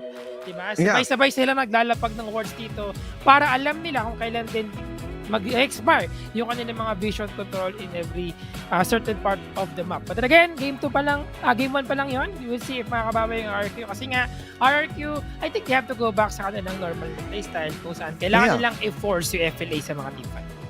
Kailangan nila mailagay ang FLA sa uncomfortable positions na in-expect natin na talagang matatalo. And ang gaganda ng death rush na ginawa ng RRQ doon sa pagkakatali kay Kuya Raf na nag-cause ng death. Yung kay Kuya Doming na sa totoo lang kamuntikan naman talaga Kuya Spear. Kung talagang nakuha lang nila yung perfect timing, hindi na talaga makakapag-stasis noon si Kuya Doming. Kaso yun nga, no, medyo nabitin lang tayo sa part na yun. Pero mukhang epektibo yung mga pick na galawan dito sa RRQ. And definitely, yun yung pwede nila i-capitalize. Mukhang hindi tayo makikita talaga sa buong series na to ng isang Ziggs. At tignan natin kung magkakaroon ba ng pagbabago doon sa ating bans ng RRQ dahil considering na blue side muli ang FLA, this is a big prioritization on a Karma. Yes, could be a possible pick again for Karma sa FLA nga. We'll see about that kasi Olaf will be removed. And tignan natin sino may second ban natin for RRQ. Remember na kanina nakita natin syempre in terms of the lineup of RRQ kahit na meron silang assassination potential. Nagawa na paraan ng FLA to counter it out by having two juggernauts, diba? Dalawang champion na sobrang kunat, Demashan and Noxious. We have Garen and Darius. Tas may Karma pa. Imagine, yun pa lang yung mga kalaban mo. And indeed, this is it pansit. We have a Karma na actually pero palang request sa chat natin habang tayo ay nagdi-discuss sa ating banning phase. Isang uho naman daw galing kay Kuya Osiris. Naku po, yun naman yun ang ba sinasabi ko nag-uuwi si Kuya Osiris. Medyo mahirap yan. Pagka pagka may mga malupitang stream tayo dyan, pwede. Sa iba. But yeah, going back, Jax and Fiora will be removed. Jace, almost set first pick. Jace priority. Naku. Yun na nga, Kuya Spear, no? Ito yung sinasabi natin sa RRQ na iniwan nga nilang open itong Jace. Kanina na, be honest, yun naman talaga yung ban nila kanina besides sa Karma. Pero 2 consecutive games na wala tayo. I mean, first game, hindi natin nakita si Kuya Seth. Up until now, wala pa ring Seth Prayo pick, Kuya Spear. Pero I think this time may possibility that we will be seeing a set. Could be for FLA. Kasi pwede maging mid-rise to with the Jace. Seeing Asena, Galio, these 2 champions, alam natin lahat na Exosen and Marky, in terms of yung kanilang playstyle, ito gagana talaga ng gusto. But we'll see who is going to be the third pick of FLA. We could still see Seth. We'll see about that. Kasi katulad kanina, they have 2 juggernauts. Remember, the Damasha, Darius, and Garrett. Pero sila 2 jugs. Darius 2 jugs parang mafia. Yes, indeed. 2 jugs nga, indeed. Pero isa lang ngayon, Seth is still open. Pwedeng kunin ng RQ to follow it up. Pero Uy, yan na nga. ayaw nila Chazix mag-set na. ngayon, ha? Naku po, wala talagang set, Kuya Spear. At meron na tayong APAD damage na manggagaling sa FLA. And di ko sure kung ma-open nga ba itong Lee Sin. They should be a parayo ba na manggagaling sa RRQ to completely deny doming. Pero meron pa marami pa siyang pwedeng gamitin. At ayun na, tinanggal na si Lee Sin. May fallback din naman siyang J4 which is sobrang na-maximize dati pa. And ngayon, ang FLA naman ang siyang manta-target. Sino pa ba ang siyang dapat tanggalin? Knowing nga na Akali Helios. dapat ayun na. Helios tsaka Devil J. din, oo. Akali, possibility of an Ariban sa FLA for Helios to avoid the assassination, the isolation na pwedeng gawin. We'll see if sino magiging last man ito ng RQ. Garen, okay, removing one of the potential threat na pwedeng maging talagang huge deal breaker sa game natin. Also FLA, again, we still have mid laners. Could be a Zed, Ari, or maybe a Diana. Pwede nilang tanggalin para kay... Ba't si Helios naman for Diana? Zed, much better. Oo. Wala naman Diana, yung nabihira naman. May may fizz pa si Kuya EXO. Assassin din yun. Natitignan. Actually, may Ari pa. Yun yung feeling kong isa rin sa pinakakukunin nila dito. But, tingnan natin kung Renekton din nga ba. Uy, kukunin. Riven! Uy, Riven! Pwede to, actually, Wala kay Kuya Helios. Actually, pwede to, no?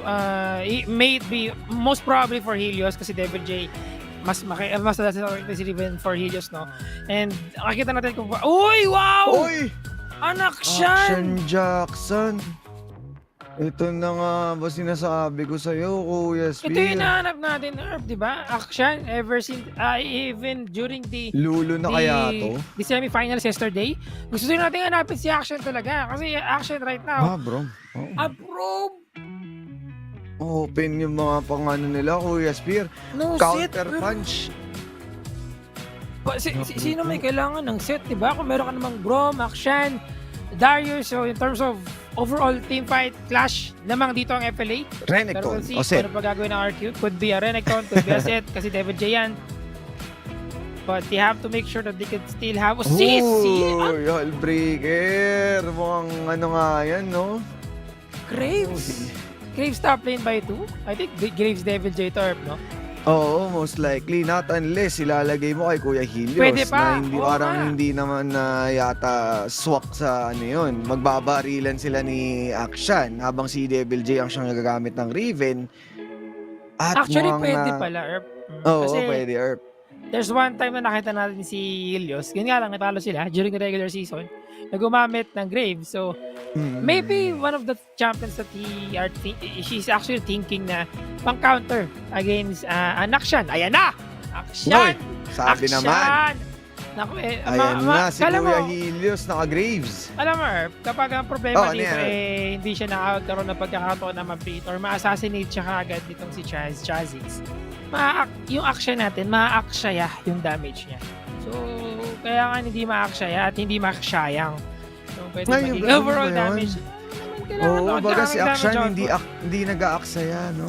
Oo, tsaka dapat Ma- umakma yung action. Ayan, ayun na nga. Oo. Tsaka umakto para Ayun. sigurado panalo. Ayun na nga, no? Nakakalabasan na tayo ng mga galawan dito. At ayun nga, sabi dito ni Kuya Skeptic, no? Ati sila yung mga makukulit dito sa ating Shout out. PBGL chat, no? Naku, shoutout sa inyo. Yung una hinihingi nyo.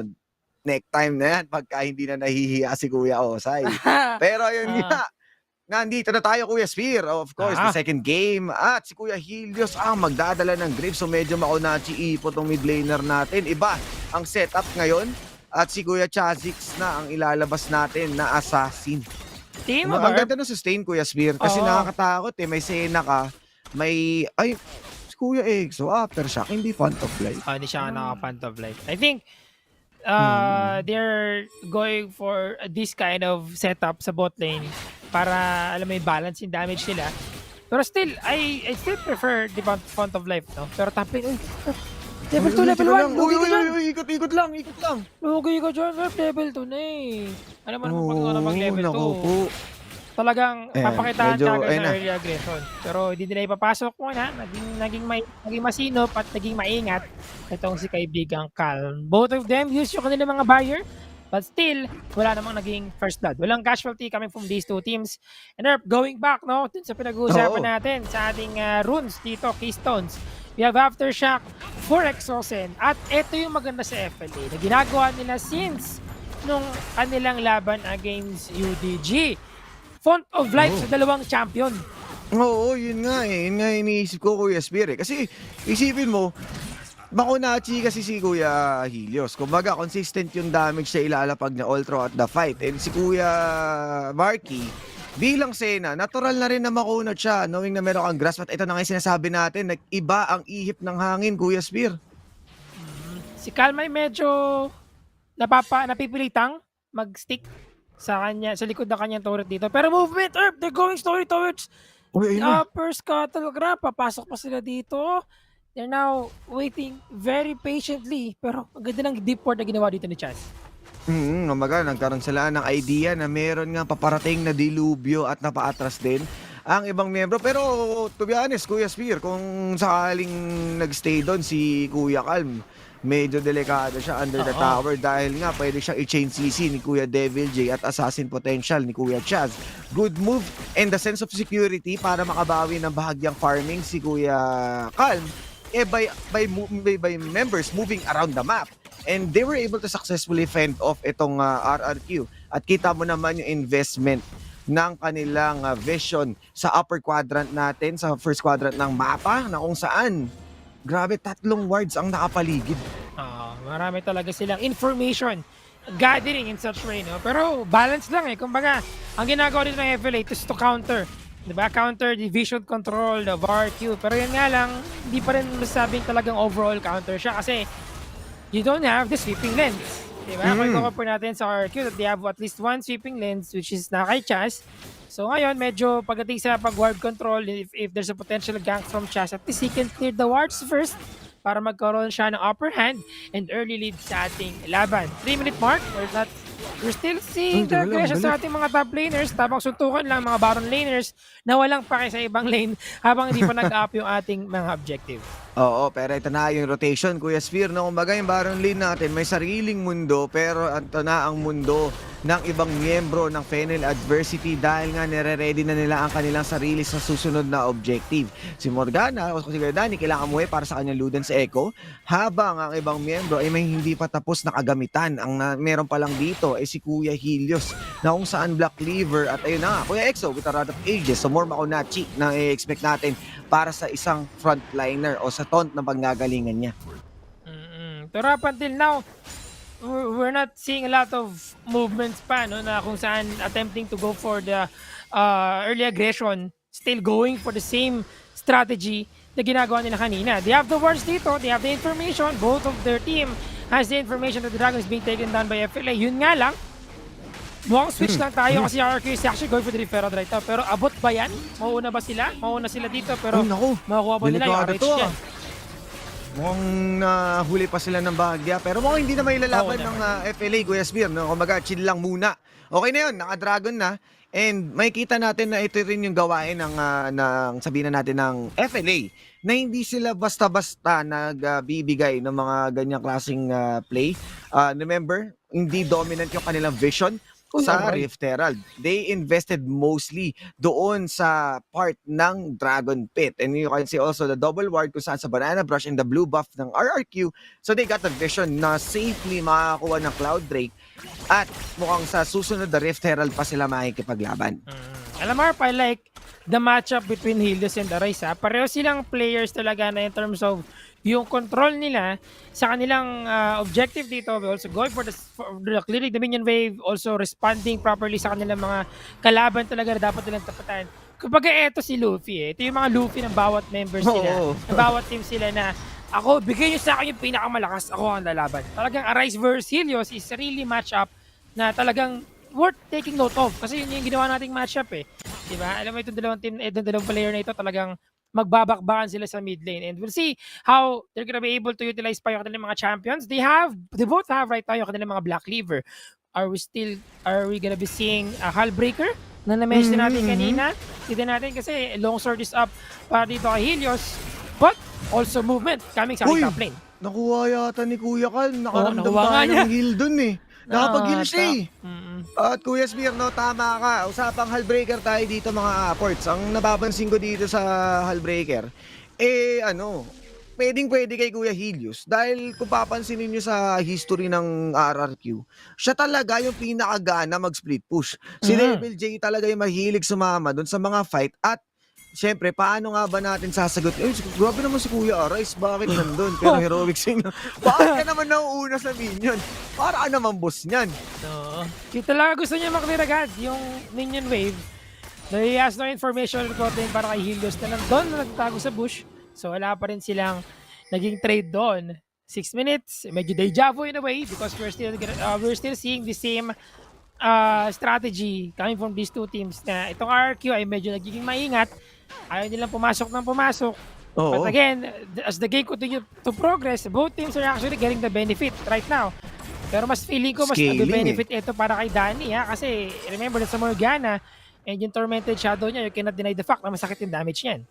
Yeah, considering nga na Luden's Echo pa lang siya, what more the Tormented Shadow onto the late game na pwedeng malagyan ng Ryla's Scepter. Yun na yung next niya, even a possibility of a hunting guys or Leandry's Torment para tumagas talaga yung buhay ng mga makunat dito sa side ng RRQ. So, alam mo naman, ang Tormented Shadow, hindi mo naman madadodge completely knowing na pwede mo nga siyang pwestuhan kaagad.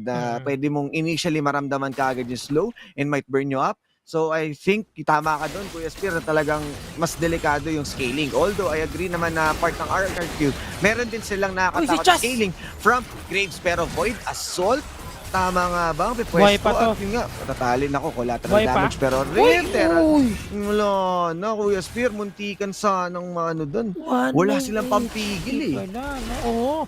Actually, wala rin nakapag-block sa untog ng ating referral dito kaya talagang nasira yung turret natin sa top lane. That is the first turret, no? Still, pero no casualty, dapat to. Wala pa rin patayan. 10 seconds para sa Dragon. And this is an Infernal Drake. Most likely, ipaprioritize to ng FLA as they are playing also on the scaling. Pero hindi rin pwede basta-basta pabayaan ng RRQ. Pero kung lalaro sila sa Rift Herald, pwedeng-pwede naman as they love breaking towers early on. So tingnan natin kung paano gagawin ng RRQ. Pero mukhang magkakasama sila dito. At may tatamaan na kaya? Void Spikes, tamang vision gain. Sweeping lens lang din ang ginagawa dito nila Kuya Devil J. Wala rin tayong flank potential sa ating mga tropa. But they are focusing the mid lane. Heavy push naman gagaling mula dito kay Kuya Helios. At wala pa siyang Hullbreaker. Parang hindi pa nakakatakot itong mga split push na galawan na pwede nilang gawin. Actually, mukhang di nga sila mag-go for a Hullbreaker, no? Looking at Helios items, parang Bloodthirster. Yung kanyang magiging second item dito. And they really want to go for the team fight, no? As well, hindi sila magpo-focus ngayon sa ating mga split pusher. And I think that's a much better option. Lalo na kung ang kalaban nila ang FLA na talagang team fight oriented din. Kasi ang mangyayari, they will be forced to go for the clash instead of doing the split push. Kasi FLA is always going to stick together for sure na lagi nilang ginagawa. They're not picking the Dragon in terms of position, lamang dito ang FLA and more wards naman coming from RRQ. So medyo balance tayo in a way. Yes, at kita mo naman yung kanilang vision game. Kanina pa bayad na bayad itong vision na to na nilalagay sa gilid ng mid lane dahil yan yung pinipwestuhan ng FLA lagi at isa lang ang kanilang sweeping lens. Upon on the cooldown, ito na, pwede na sila makapag-clean up ng bahagya pero pumapwesto ng RRQ, nakakatakot si Kuya Chaz, Mr. Silly Girl, pwede nga ba siya yung pumalit pero papasok nga ba dito ng pilit? Sigurado na rin ang pagkuha dito dahil secure ni Kuya Jace, si Stay ka muna dyan, Kuya Chaz, o flash over the wall, magkakahabulan nga ba, magkakapalitan nga ba at mukhang safe naman ang FLA. They got the objective, they need to go for a reset para sa Rift Herald. Kumbaga, ang nangyari doon, the hero we don't deserve but we needed. Talagang pinasok ni Raph lahat na pwede niyang gamitin to defend and also secure the Dragon on their team in which they were able to secure it. Pero yun nga lang, kapalit na first blood buhay pala ni si Raph Kuya Raph, dito. no? Yes, Oo. pero Rift Herald, Ay, mabilis lang to, Kuya Spear, dahil nga sa Taste Their Fear at hindi nga sila gaano nakalapit. Wala silang prior vision doon at ang Shock Blast ay medyo malayo pa. Pero tingnan muna natin, tabakbakan natin na may apprehend at tamang decimate. Easy lang muna yung ating mga Baron laners. easy na muna. Indeed, ayaw muna nilang magpumilit for now. Kasi nakakuha naman sila ng first blood kanina. We are at the 10-minute mark pero still nakikita natin na maliit pa din yung nakuha nating kill dito. Just good attempt coming from him. Nakita natin na pumasok siya sa loob sa ating Dragon Pit. Pero yun nga, dinipensahan ni Raph lahat ng pwede niyang gamitin dito to make sure that they can secure that one.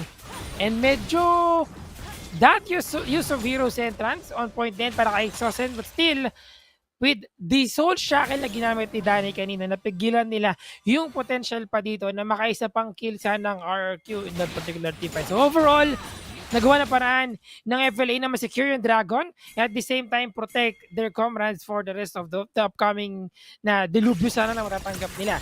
Right now, we're seeing them in the bot lane na mukhang mas gusto nilang i-target ngayon yung ating bot lane. But the first tier in top lane of FLA has already been secured. That's the first tier na nakuha natin after the referral. But now, we still have the referral para kay Chasa. Pwede nilang gamitin to, probably push the bot lane kasi isang untog na lang yan eh.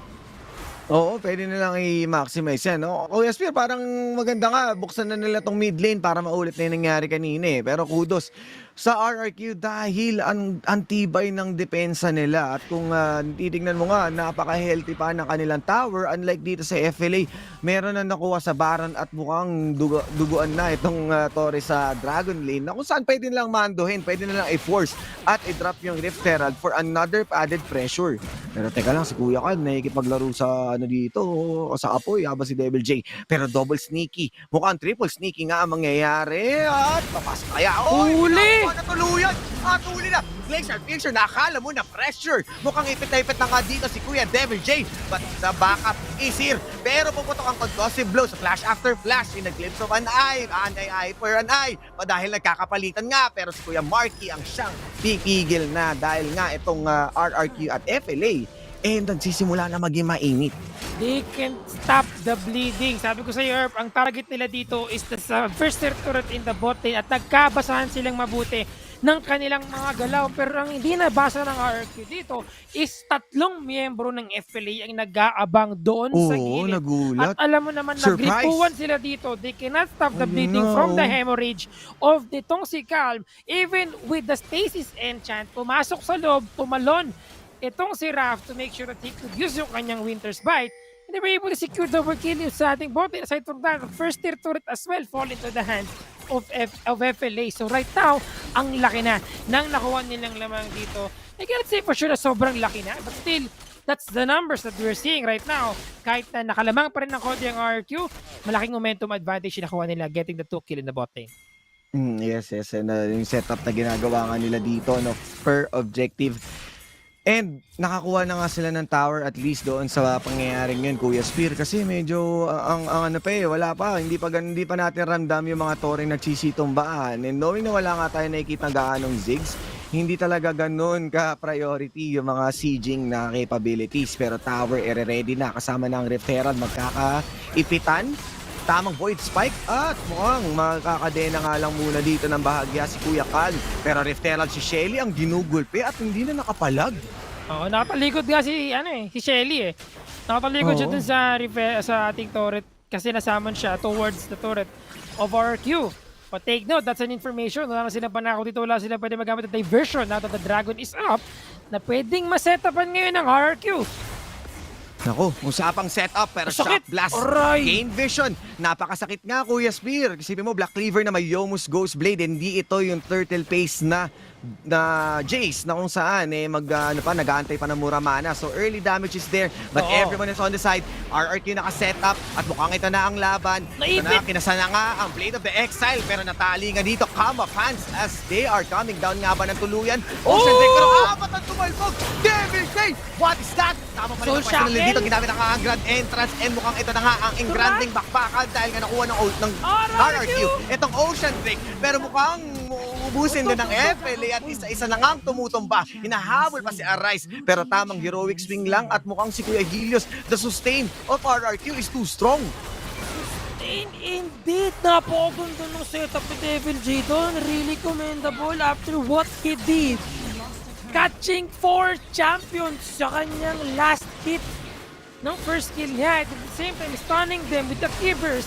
And after that, the rest is history. Talagang na-control nila na maayos yung teamfight na yun. Wala kaming enough damage yung FLA. Kasi nga naipit sila sa loob. Imagine, after the stun, the hero's entrance was there and everything was made possible by RRQ because of the CC that they have, the chain CC that they did. But wait lang, Baron is secured. Pero mutik nang mahuli si Arise sa ating mid lane, so he has to back away muna. After that teamfight, in a swift amount of seconds, meron na tayo kagad 5,000 gold lead. But going back to what happened, eto yung sabi natin, tignan mo, tapat yung tinamaan eh, huling-huli, hero's entrance. There was also the soul shackle, but again, the CC control, the chain at yung kay Kuya of Exo. Yes, sobrang solid. Natont nga, kumbaga, CCs after CCs at nga, nag-CC talaga ang FLA sa kanilang naging pwestuhan doon. As much as they want to turn, grabe yung naging setup na ginawa ni Kuya Devil J plus Exosen, and ayun nga yung capability na kanilang draft, a Baron and a Dragon plus sa towers na mga exchange doon. Nag-boost talaga ng gold itong RRQ and going for another push itong si Kuya Helios. No need for Hullbreaker. Tama na tong Bloodthirster na may kasamang Storm Razor. And I think next item niya dito, Solari Charge Blade, no? Looking at his items right now, meron na siyang Cloak of Agility. Probably gonna go for the Stinger afterwards. But with these items alone, alam na natin na masakit na yung damage niyan. Pag kumrit yan, talagang babakat yan sa bunbunan pag nagkataon. Pero oy! Solo kill! Kuya Doming! Naku, don't ming! Kumbaga, sa bigas, sinandoming talaga. Nahuli siya doon. Naisaing si Kuya Jace, no? Medyo mali yun. Kasi jungler versus Baron lane, most of the time talaga, Baron lane will win. Pero yun nga, hindi gumana yung kanyang Edge of Night dito kasi ang daming skill na pwedeng pang-cancel ni Devil J dyan. Whoop! Oops, ito na, nagkakapasukan na Glacial Fisher. Ngayon pa rin ang papalaga nila. Pero, uy, ganda namang stasis yun. Pero kung Concussive Blows ang mag-proc dito at kailangan nila umatras, pero the split push is in. May split na nga dito ang hits ng FLA. Pero flash ang gagamitin ni Kuya Devil J. Habang si Kuya Danny, tamang linis lang muna. At ligtas pa rin ang dito. Si Kuya Danny, ang tamang linis muna. Tamang lang tayo dito. Clean up, kumbaga, defend the land. Ang ganda. Ang ganda ng ginagawa ng RQ dito. But also FLA, no? Commendable of how they're able to defend that one. Kanina na nangyari yon with the Baron buff. Na-secure na kagad ng FLA yung ating turrets kanina. But this time, FLA was able to defend that one kasi nga medyo may, kahit na damage overtime lang yung kanila pang wave clear dito. Still, that's a wave clear overall. And rotating properly, giving them the lead. Pero teka lang, wag ka maingay, Herb. Sneaky moves. Quiet lang tayo, Herb. Sige, Herb. Ay, wala na. Ay, bawal pala kailangan magsalita pa rin tayo. 20 seconds. Elder Drake to, ha? Ay, Elder yan, Drake. Elder. Mountain pa yan. May dalawa dito ang FLA. Tignan natin kung mas mauuna sila. Wala silang vision, kaya kailangan nilang umatras eh. Pero teka lang, ha? Uy, teka, face check. Uy, kinagat. Sayang. Uy, spike nga naman. No, sayang yung tago-tago gaming. Pero good shot mula kay Kuya Chaz, the champ of the jungle weight division. Parang kumbaga, welcome to the jungle nga, di ba? Nakita natin dito. Na pinasok nila. The Mountain Drake is up. Also, the Baron is about to go up. So, medyo mahirap pag-decide coming from these two teams kung ano dapat nilang unahin. But again, if you're opting for a win, then go for the Mountain Drake first. Which is why, mas nakapwesto sila dito. Pero mukhang mas maganda ang pwesto ngayon ng RRQ. Yes. Cooldowns, ang mga wards, meron dito si Kuya Danny, naka-ready. Pero definitely, hindi mo gusto mag-face check. Kaya ginamit na rin ng Scryer's Bloom. Tamang control lang tayo ng wave dito, Kuya Spear. At mas nakakatakot na dito si Kuya Helios. Nabuo na kanyang Infinity Edge. Mukhang mamaya pa ang Solari Uy, Charge Blade. oo nga. Mukhang bigla siyang pumihit, no? Feeling ko nga, Oo. Guardian Angel na tong huli. Sabay liko. Baron muna. Pero teka lang, bigla silang nag-chase dito. Mukhang nagsimula ang bakbakan. Kailangan natin -1, mag-abort. ha? Pero aabot kaya. Teka lang ha, medyo delikado to, Kuya Spear. Magkakalayo, Boss, magkakalayo. babas. Hindi maganda push na dito ni Kuya Helios. Pero papapasok nga si Kuya Exo. Hamakan sa arenga Uy, dito pero picture, focus picture, lang. wala. Pero yun na nga, kasama ang Picture na may kasamang Todd pero tumalon Tumalon. na. Kuya Si Chas, Chas. mukhang naiipit na dito ang miyembro ng Oh, FLA. no, Mukhang delikado slow. ito na ang grand entrance pero Blade of the Exile binunot ang Zan Pacto. Mukhang aatras ang mga tropa ko dahil nga RRQ ang siyang nagdo-dominate dito sa bakbakan na to. The choke point is definitely good for them. Yes, sir. Imagine the slow come from Tormented Shadow na merong Rylai's and then the slow from the Boomerang. At talagang binibigyan nila ng pressure dito ang RRQ. They cannot react accordingly. They cannot push further sa kanilang pag-control ng objective which is going to be the Dragon sana. And look at the macro play of FLA. To get to even RRQ right now na talaga nagkakasabayan sila pero that huge wave, minion wave in the top lane gave FLA an edge winning that particular team fight. Yes, kailangan nilang umatras, Kuya Spear. Isipin mo ilang cannon minions ang kailangan bunuin dito ni Kuya Helios. So, delikado talaga. And upon receiving the information, we are seeing movements sa FLA na kung saan yung pipintahan na nila itong dragon. Pipwestohan na habang si Kuya Helios pwede niyang diretsuin to, looking bad yung Torre sa Baron Lane. So, this might be a pressure na in return na gagawin ng ang RRQ against FLA. Kaya hindi rin sila makapagsimula basta-basta. Tsaka, tatlo kanina yung sweeping lens ng RRQ which shows na talagang gusto nilang ma-priority yung pagkuha ng Dragon. Samantalang dito sa FLA, before the Dragon started, they have 5 totems. All wards lang meron sila dito. Ngayon, they have to change one at least para magkaroon sila ng pang-clear ng mga wards dito. Pero papalit-palit lang din sila naman. Ngayon, nakita natin na may tig-isa silang mga sweeping lens kasi nga, they really have to get this objective. But again, as the game continue to progress, habang tumatagal ito, nagkakaroon ng pagkakataon ng FLA to get the comeback that they need. But still, 10,000 goal difference, 10,000 mga kaibigan, and 22 minutes tayo sa game na to. Yes, umaga. Slow pace tayo. 22 minutes sa Kuya Spear. Tamang-tama ka doon dahil nga 3-6 pa lang ang ating score. Kumbaga, hindi sila basta-basta nagpapabaya and the cooldowns of those totems. Nakita na natin, ginamit ng vision. Pero may tinamaan, may umaray. At mukhang masakit yung para kay Kuya Chance. Pero tamang tangke lang ng Elder Drake. Tamang pausok lamang para lumayo dito ang FLA. Pero parang lamok na nagsipaglayuan matapos apuyan. Pero magkakapalitan nga ba dahil sila naman nagsisimula. Kuya Chance, medyo malayo. Pero Void Assault, kumipad na mukhang nag-deal si Kuya Chance. And the jump of Jungle Weight Division. Respect sa loyalty nga. Mapakita nila dito pero tamang clean up na ang RRQ. Lumaragasaan na ng tuluyan. At ang asa kahit pabalik na rin, siguradong asa na lang. Dahil nga, pinapasok na ng RRQ dito mga heroic swingman. And the hero play ay nando pa rin sa ating champ. There's a reason why we call Chazik. He jumped in straight sa Dragon. And they were able to secure this one. The Dragon is there. 3 dragons total sa ating buong laban dito. But at the end of the day, RRQ will still reign sa ating game 2. What a huge comeback! Grabe naman yung Void Assault na may kasamang Taste Their Fear at Smite ni Kuya Chaz. At ayun, Kuya Spear, solido-pulido ang katapusan na pinakita ng RRQ at mukhang 1-1 tayo sa ating scoreboard at hindi sila basta-basta magpapaawat, magpapabaya na makuha lang ng FLA itong series na ito. Damage overall of RRQ is really huge. Kanina sinasabi natin na habang tumatagal yung laban, nagkakaroon din ng pagkakataon ng FLA na makabawi. But you cannot deny the fact that also for RRQ, they have a Graves. One of the champions that you cannot just ignore pagdating sa ating late game. Talaga pinakita niya. Helios with the Ignite, Helios with yung kanyang lifesteal dito, coming from his Bloodthirster. Overall, it worked perfectly well in their favor sa ating laban na pag isolated sila, malaki yung damage niya. 15-minute mark, nakikita natin dito yung team fight na ito. Actually, ito yung team fight, I think na nanalo yung RRQ. After that beautiful Blade of the Exile, and start with a key burst na follow-up coming in from the members of RRQ. At after na nangyaring ito, medyo nagkaroon ng shaky yung ating strategy na nangyari sa FLA.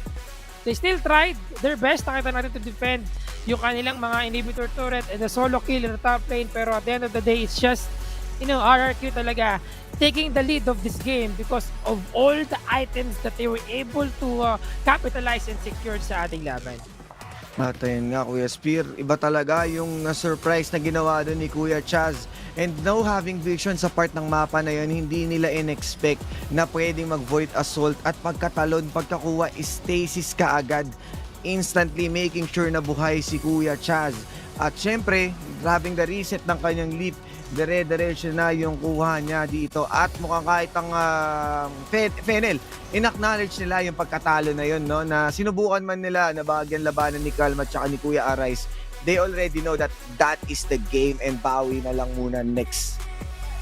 And indeed, Chaz is going to be Grove, a prepaid player of the game because of what he did, not only because of the steal or yung kanyang pag-redemption after getting the dragon for themselves, but at the same time, how he's able to isolate the rest of the members of FLA sa mga team fight natin na nagkakaroon talaga ng lead ang RRQ. 7.0 KDA, 491 DPM, and GPM of 719, 78% participation.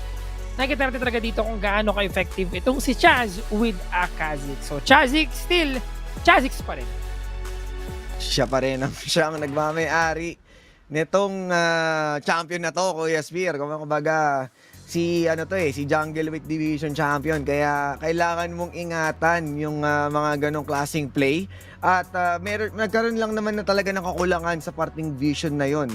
At nagawa naman ng FLA yung kanilang galawan na talagang dahan-dahan na making sure na nakukuha nila yung tempo, yung kanilang scaling. Pero dalawang team fight lang ang nagsabi kung sino ang siyang mananalo. At doon pa lang sa una, naging long shot na yung kanilang scaling dahil nga napigilan sila at itong RRQ naman naka-steal pa. Yes, I really like the way how actually na ginagawa ng RQ ngayon in terms of yung mga pickings nila, yung drafting nila.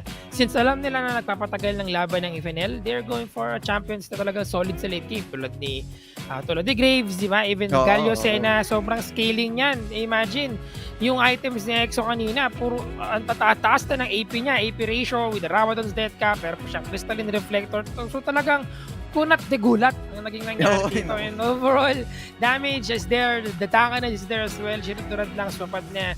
And that gave RQ the edge, of course, of winning this game. And a very solid series so far. 1-1 ang ating score. Looking really spicy. Medyo manghang-manghang ang laban natin. Oo, napaka-nice one nga naman, Kuya Spear. And hindi ko ina-expect na gano'n yung magiging katapusan. Kasi parang makakita pa tayo ng Baron fight. Pero Elder Drake with the steal is stealing the hearts of the people ni Kuya Chaz nga dito, and RRQ bring it to 1-1 at matutunghayan pa natin ang game tricks. Sino nga ba magwawagi? Tunghayan natin yan. Diyan lang kayo, magbabalik kami.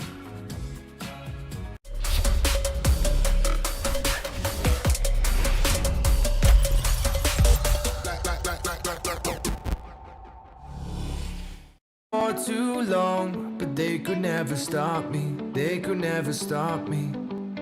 Don't they know that I'm too strong? Nothing's gonna stop me. Nothing's gonna stop me. So don't get in my way. The dams are about to break. I don't care what they say. I'm more than they can take. But they don't see the struggle in my mind. And I just think of stopping all the time.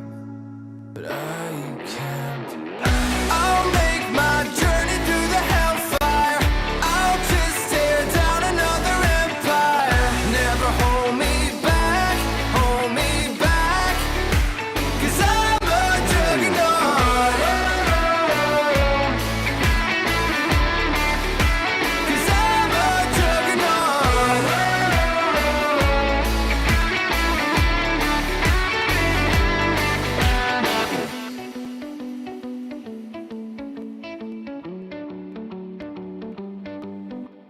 Determination on my side. Nothing's gonna stop me. Nothing's gonna stop me. They're telling me to run and hide, but they could never stop me. They could never stop me. So don't get in my way.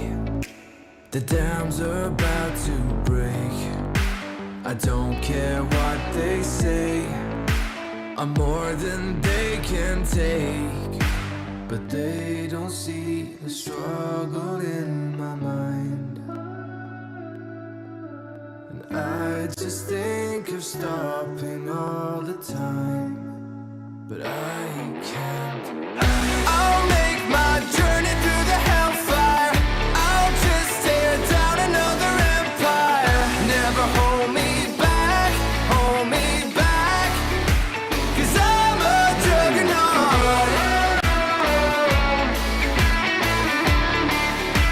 'Cause I'm a juggernaut.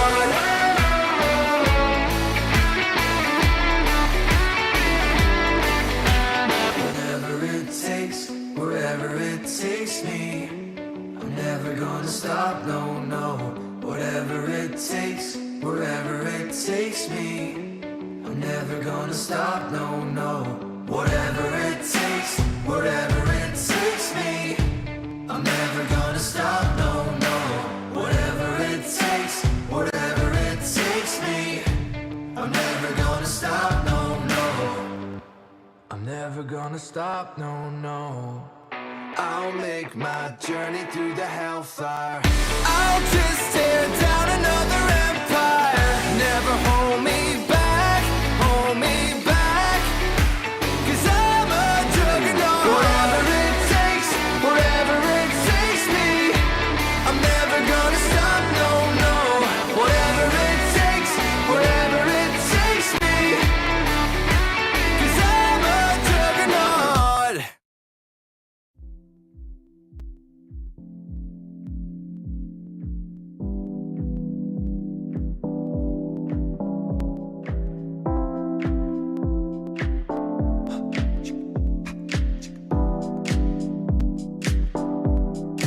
I can't help myself, and I really wanna show you that I wanna get to know you. Believe what I told you, and I can't help myself when I look into your eyes. I see you don't wanna fight. There's no need to stop trying, because I'll never give up on you, even if that's what you want me to do. Give me a chance, 'cause I know I can prove, baby, the last thing I want is to lose you. And I can feel the pain inside of us. And I know I can change for your love. Oh, baby, I don't mind, 'cause your love's so hard to find. I wanna make it right. Every last bit of my heart I give to you.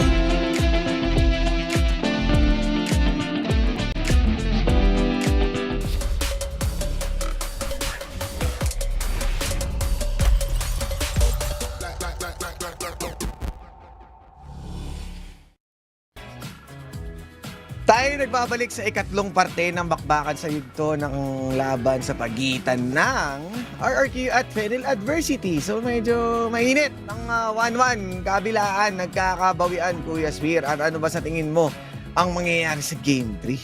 Alam mo, Arp, naisip ko na FLA has to do something about them, making sure na mabot tayo sa late game sa mga laban natin, because yun nga yung kanilang strat, and RRQ already read that. Kumbaga nabasa na nila yun, alam na nila na ganito sila mag-strat. So ang ginagawa nila, let's play by, kumbaga kung ano yung nilalaro nila, dilaruin din natin. Kumbaga sabayan natin sila sa gusto nilang mangyari, at nag-favor pa ito sa RRQ. In that particular game to, but we'll see if they're gonna go and make some countermeasures sa ating Game 3, kasi again, this is a best of 5 series, so hindi pa naman tapos ang laban natin, hindi pa tapos ang lahat, kaya baka lalaban pa tayo, at baka makikita pa natin kung ano pa pwede gawin ng FLA sa ating next game, kasi for sure marami pa silang nakatago dito at marami pang strat na naka-ready for their team.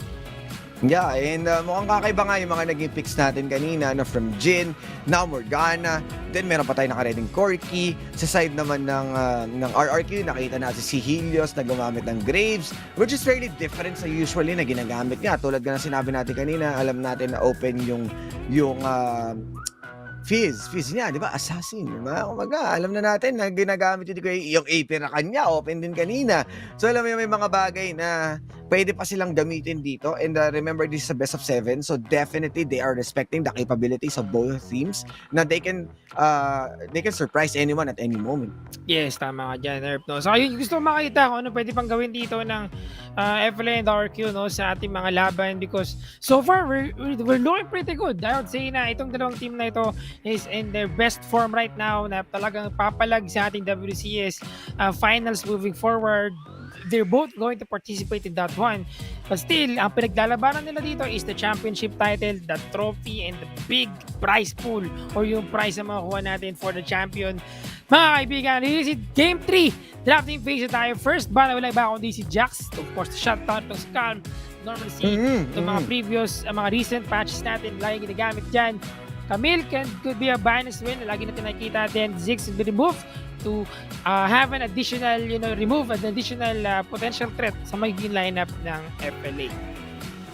At kita mo naman, no, na hindi pa rin naman nagbabago yung ginagawa ng FLA in terms of the priority bans, knowing na yung Ziggs nga is a pivotal point para sa RRQ. Alam mo, kaya ang gamitin ni Kuya Danny yan pero fairly mas marami ding champ si Kuya Danny compared kay Kuya Marky. So mas okay na natanggalin tong Ziggs na kung saan na pwede pang mag-cause ng trouble for their lineup, especially yung MIB ni Kuya Marky na talagang kumbaga hindi na siya Mega Inferno Bomb, Kuya Spear, Marky's Inferno Bomb na siya sa sobrang on point. 3 to 4 person yung mapanakit na magbabagsak ng bomba, no? And still RQ, ang nabago naman nila dito is yung Jace, tinanggal nila tong muli sa kamay ng FLA despite of them winning. Winning, RRQ winning dun sa series na kung saan yung game na ginamit ito. Pero I wonder why, no, na talagang iniwan niyang open dito itong Fiora. And alam natin na yung Fiora din ang siyang mapanakit towards UDG. Kaya nag-set ng tempo sa RRQ. This can be played by Helios on a Hull Breaker. I don't see Devil J mostly using that. Pero si Chaz sa jungler, ginagamit din yan. And babalik tayo dito sa Garen ng FLA. Most probably, we're gonna be seeing a Fiora for Helios. I mean, ayun ang makita sa RQ. They have 3 different players that could use a lot of different champions na pwede nilang magamit in their respective lanes that we don't normally see in that particular lane. Chaz with the Riven, Fiora para kay Helios, Fiora para kay Devil J, even kay Chaz na ginamit din si Fiora dito. So we'll see kung saan nga ba talaga pupunta yung Fiora na yan. That could be a flex pick, diba? To bait muna for now kung pwede dito maging counterplay ng FLA. Now that they have a Garen and Senna this time, they will be getting that one. Galio is still open. We still have Gragas. So, either a Gragas or Galio na kukunin ng RRQ or ban them as our This next would be another turn. Chazix. We'll see about that. Set, it's been a while. Miss ka na namin. Kahapon ka na pa namin hinahanap. Yun na nga, Kuya Spear. Tama. Nawala na yung priority kay Kuya Set. And this may be another Chazix pick na dahil nga nag-set na rin ng tempo and yung mga steals, the damage is there. Morgana. But this time it will Marky. Babalik tayo sa game 1 na kung saan yung Morgana ay nasa kamay ng RRQ. But FLA, are they going back also to game 1 having the Kha'Zix, or is it gonna be a Lee Sin this time? Or hindi na naman natin prayo itong jungle dahil Domin can flex it all around. Gragas, a potential Rise or Raph pick. Okay, Galio pala. Ayan. So this is definitely a Raph pick kung di ako nagkakamali. Yes. Although kaya naman ni Arise, pero alam mo yun, hindi na kasi prayo ngayon sa mid lane si Kuya Galio compared ng mga nakaraan na utility nga talaga siya. Yes, tsaka this is most probably the best champion to go with kasi na either a Galio and the Graga. So I think one of the reasons why they have to prioritize picking a Galio sa ating third pick kanina kasi if they miss the chance to get that one, then yung last 2 bans ng RQ is going to be probably a Galio and the Graga. So that's one information na kailangan nilang matahan dito. But take note mga kaibigan, akala we move para kay Devil J. we're still looking towards the fourth possible ban ng RRQ, which is going to be Diana. Okay, so set has been taken by RRQ and they will be removing the champion option of RRQ na pwede FLA rather for Arise, itong Diana. Yes, wala na ngayon kay Kuya Arise. Kumbaga, Venn diagram technique nga. Tulad ng sinabi ni Mami Rix. And pwede silang maglaro ng ako feeds muli kay Kuya Arise, no, na kumbaga nakita na natin siya on that AP.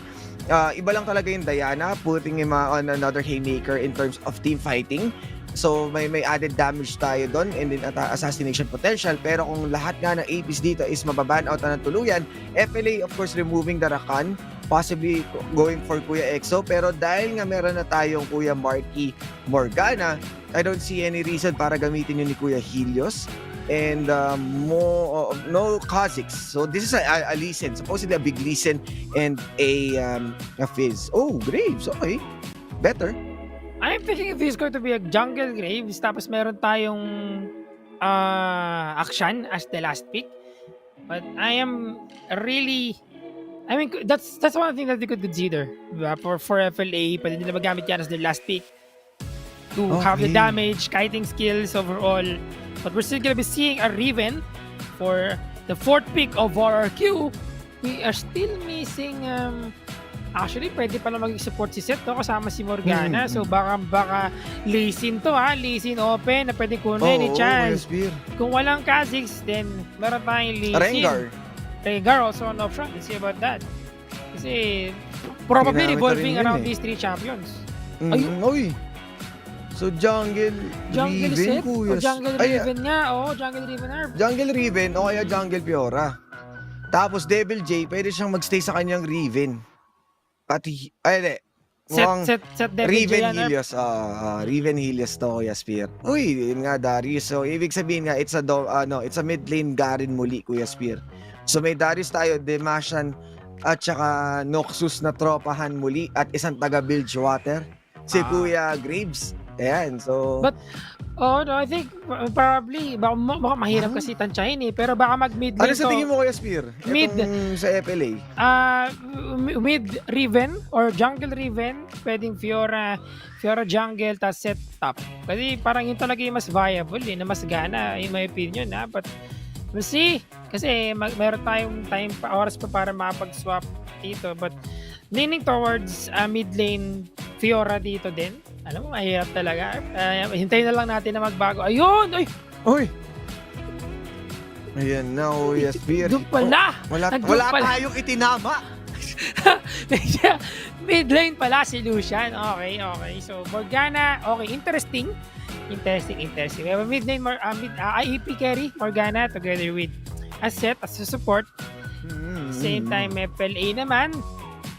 Here comes the Balbarito, no? Mga Balbasor. Yun nga mga Balbasor yung lineup yung mga Brusco Musco. Yung natin dito. And mukhang kakaiba nga yung makikita nating lineup. Ang daming shake-up, Kuya Spear. And ito yung maganda sa dalawang finals na kupunan natin, no? As they are on a vast champion pool. Oo, kumbaga as we mentioned kanina, they're on their top form, no? Ibang level ng play ang ginagawa ngayon ng RQ and FLA sa ating sa ating series, no? Sa ating Grand Finals. Really worth taking note of na ito ay Grand Finals, mga kaibigan. So talagang eyes on the prize, at the same time eyes of the viewers is in the players right now. Talagang binabasa natin ang kanilang mga galawan dito. Ito na mga kaibigan natin Game 3. Paano ba ang ating score at tignan natin kung makakaroon ng pagkakataon dito ang FLA na may bawi ang kanilang talo noong last game. At ayun na nga, no, kumbaga, itong FLA nayanig kanina sa ating Game 2 na kung saan sinorpresa sila ni Kuya Chaz. At ito na ang pagbawi. Sa kanila napunta yung Sena na kung saan complements well or the synergy is good dun sa mga Brusco Mucho. And nakita natin na yung lineup na yun ng FLA. Isda makunat. Oh, sharp. Maganda ngayon kasi ang ginawa ni Raf is now having the Font of Life. Kanina naka-aftershock siya and medyo hindi naging beneficial, I would say, sa kanilang team fight na lineup. Yun nangyari. Also this time, Doming will be having itong si Graves kung saan will show the potential of going for that scaling champion late game sa kanilang team. So more damage of course, more lifesteal, sustain na pwede pang magbigay ng pahirap dito sa RQ sa mga laban natin. We'll see if they can make some counterplay on this one kasi alam mo naman makulit yung Graves na yan. And kumbaga, yung panggagalingan natin ng damage dito, Kuya Spear, no, in terms of scaling, kung nakita natin kay Helios kanina, ngayon kay Kuya Doming, and ito yung worry ko, Kuya Spear, sa sobrang dami ng Brusco Mucho, parang pinilang yung panggagalingan nila ng damage and kailangan well-distributed pa yung resources para maramdaman mo yung bakat na sakit. Kasi kay Kuya Kalma sa Darius, expected na natin yon. Pero yun nga, no, kung si Kuya Arais at saka si Kuya Danny, parang medyo ano sila sa likod na or si Kuya Danny doon siya sa likod habang si Kuya Arais mostly Demasian Justice lang yung madidish out niyang ang damage. So parang wala tayong panggulat maliban lang sa Demasian Justice at Noxian Guillotine. Yung burst na it will take a lot of time, kailangan na muna nilang tapyasin yung buhay bago entirely malapag yung mga certain skills na yon. Yun yung medyo doon ako nag-worry. Hindi katulad dito sa side ng RRQ, may Lucian ka for consistent damage at pwedeng mong gulatin and even mga panggulat ni Kuya Devil J at ni Kuya Chaz. So damage potential as a side tayo ng RRQ, pero prolonged team fight, definitely FLA can manage that. Yes. And this is one of the reasons why they have to opt for the late game, di ba? Kasi if early, walang damage. But once na makapag-farm si Raf, yung kanyang AP items like what EXO has kanina sa ating game 2, then dun mag-iiba yung story natin kasi pwede sila mag-late game dito eh. Also, Danny could dish damage pero kung early to mid game, for sure lalamang talaga ang RRQ. And that's going to be the problem na kailangan kaharapin ng FLA. RRQ has to force the team fight this time. Tignan natin kung magkakaroon ng bagbasa. Top play! Uy! Flash na may kasamang Noxian Guillotine yun Teka lang Haba yan, Uy, ayun na nga si Kuya Danny Tamang withdraw lang ng kasha na money in the bank with the first blood na binigay sa kanya ni Kuya Kalmado. Nice, Teka lang, delikado. Naku, may babalibag. 2v2. Babalik. Face break. Oy. Pero aftershock nga ang tatamaan dito. Pero the sustain is there. Para kay Kuya Danny. Pero syempre si Kuya Chaz nandun na for the backup. At CCs after CCs being used, eto mo ba na si Kuya Danny? Yun ang literal na iwan pati pamilya mo kasi si Kat, hindi na tinalikuran. Kumbaga, ito na yung, kumbaga sa Spider-Man, no way home na eh. Hindi na siya lumingon sa likod niya after niya nalaman na there's two champion actually waiting there. And at least, burn yung summon spell ni Exosen with that flash. But Dragon and referral this up, so we'll see. Mas uunahin nila dito yung referral. Oo nga, and mukhang even the warding, kita mo naman double warding dito sa banana. Kumbaga true sight, nakitang-kita kahit sinong dumaan. At ang RRQ naman, mukhang they are looking to rotate para dito sa Ocean Drake. Pero Vision is there. Vision Gaming tayo dito. Magkabilaan, might be a trade-off na kung saan nakikita natin itong objective na to for those early game. Si Calm medyo healthy din, so hindi sila sigurado bibisi tayo ni Devil J dito. Protektado magkabilang side. RRQ and FLA will just going to take dun yung mga objective na to for this early game. Yes. Objective muna tayo. Tamang trade lang. RRQ secure the Dragon. FLA was able to secure the anti-referral. They have to get this first tier turret. Pero movement na. Agad ang ginagawa dito ng RRQ to response sa ating top and mukhang they're gonna try to stop them. Teka lang. Pero face breaker, gagamitin dito makakahuli nga at pinalibag pabalik na may kasamang flash at collateral damage pero mukhang wala na madadamage ba ang RRQ but sa burn resources, a flash and an ulti para kay Kuya Domeng. Ang ganda! Ang ganda naman ang ginawa niyo doon. Switch and music. Di pala switch and music yan but still, wrestling pa rin yan. Saktong-sakto, dinala niya sa Torre, di ba? At giving them the lead sana but then again, the flash, nakapag-flash si Domeng doon. And also with that in mind, referral pa rin is in the hands of FLA. So they have to utilize this one. Again, I keep on mentioning na if you're gonna get referral first, then you have to get the first tier turret as well. Kasi kung hindi, then sayang. Sayang yung trade-off mo no, in that Dragon. Lalo na kung yung lineup ninyo is scaling. Tapos yung Dragon is napupunta sa kalaban ninyo. Sayang yung percentage na pwede mo sanang ma-benefit from getting that Dragon.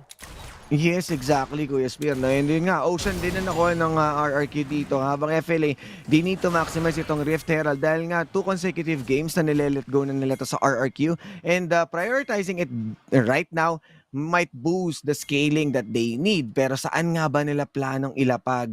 Dahil nga, bantay sarado dito ang RRQ. So may mga may instances na pwedeng mapigilan dito sa Shelly knowing meron tayong face breaker, meron tayong dark binding, na talagang pwede mong gamitin yung RH para ma-open up yung mapa ng RRQ and might also deny sabihin na nating the resources ng RRQ sa kanilang camps.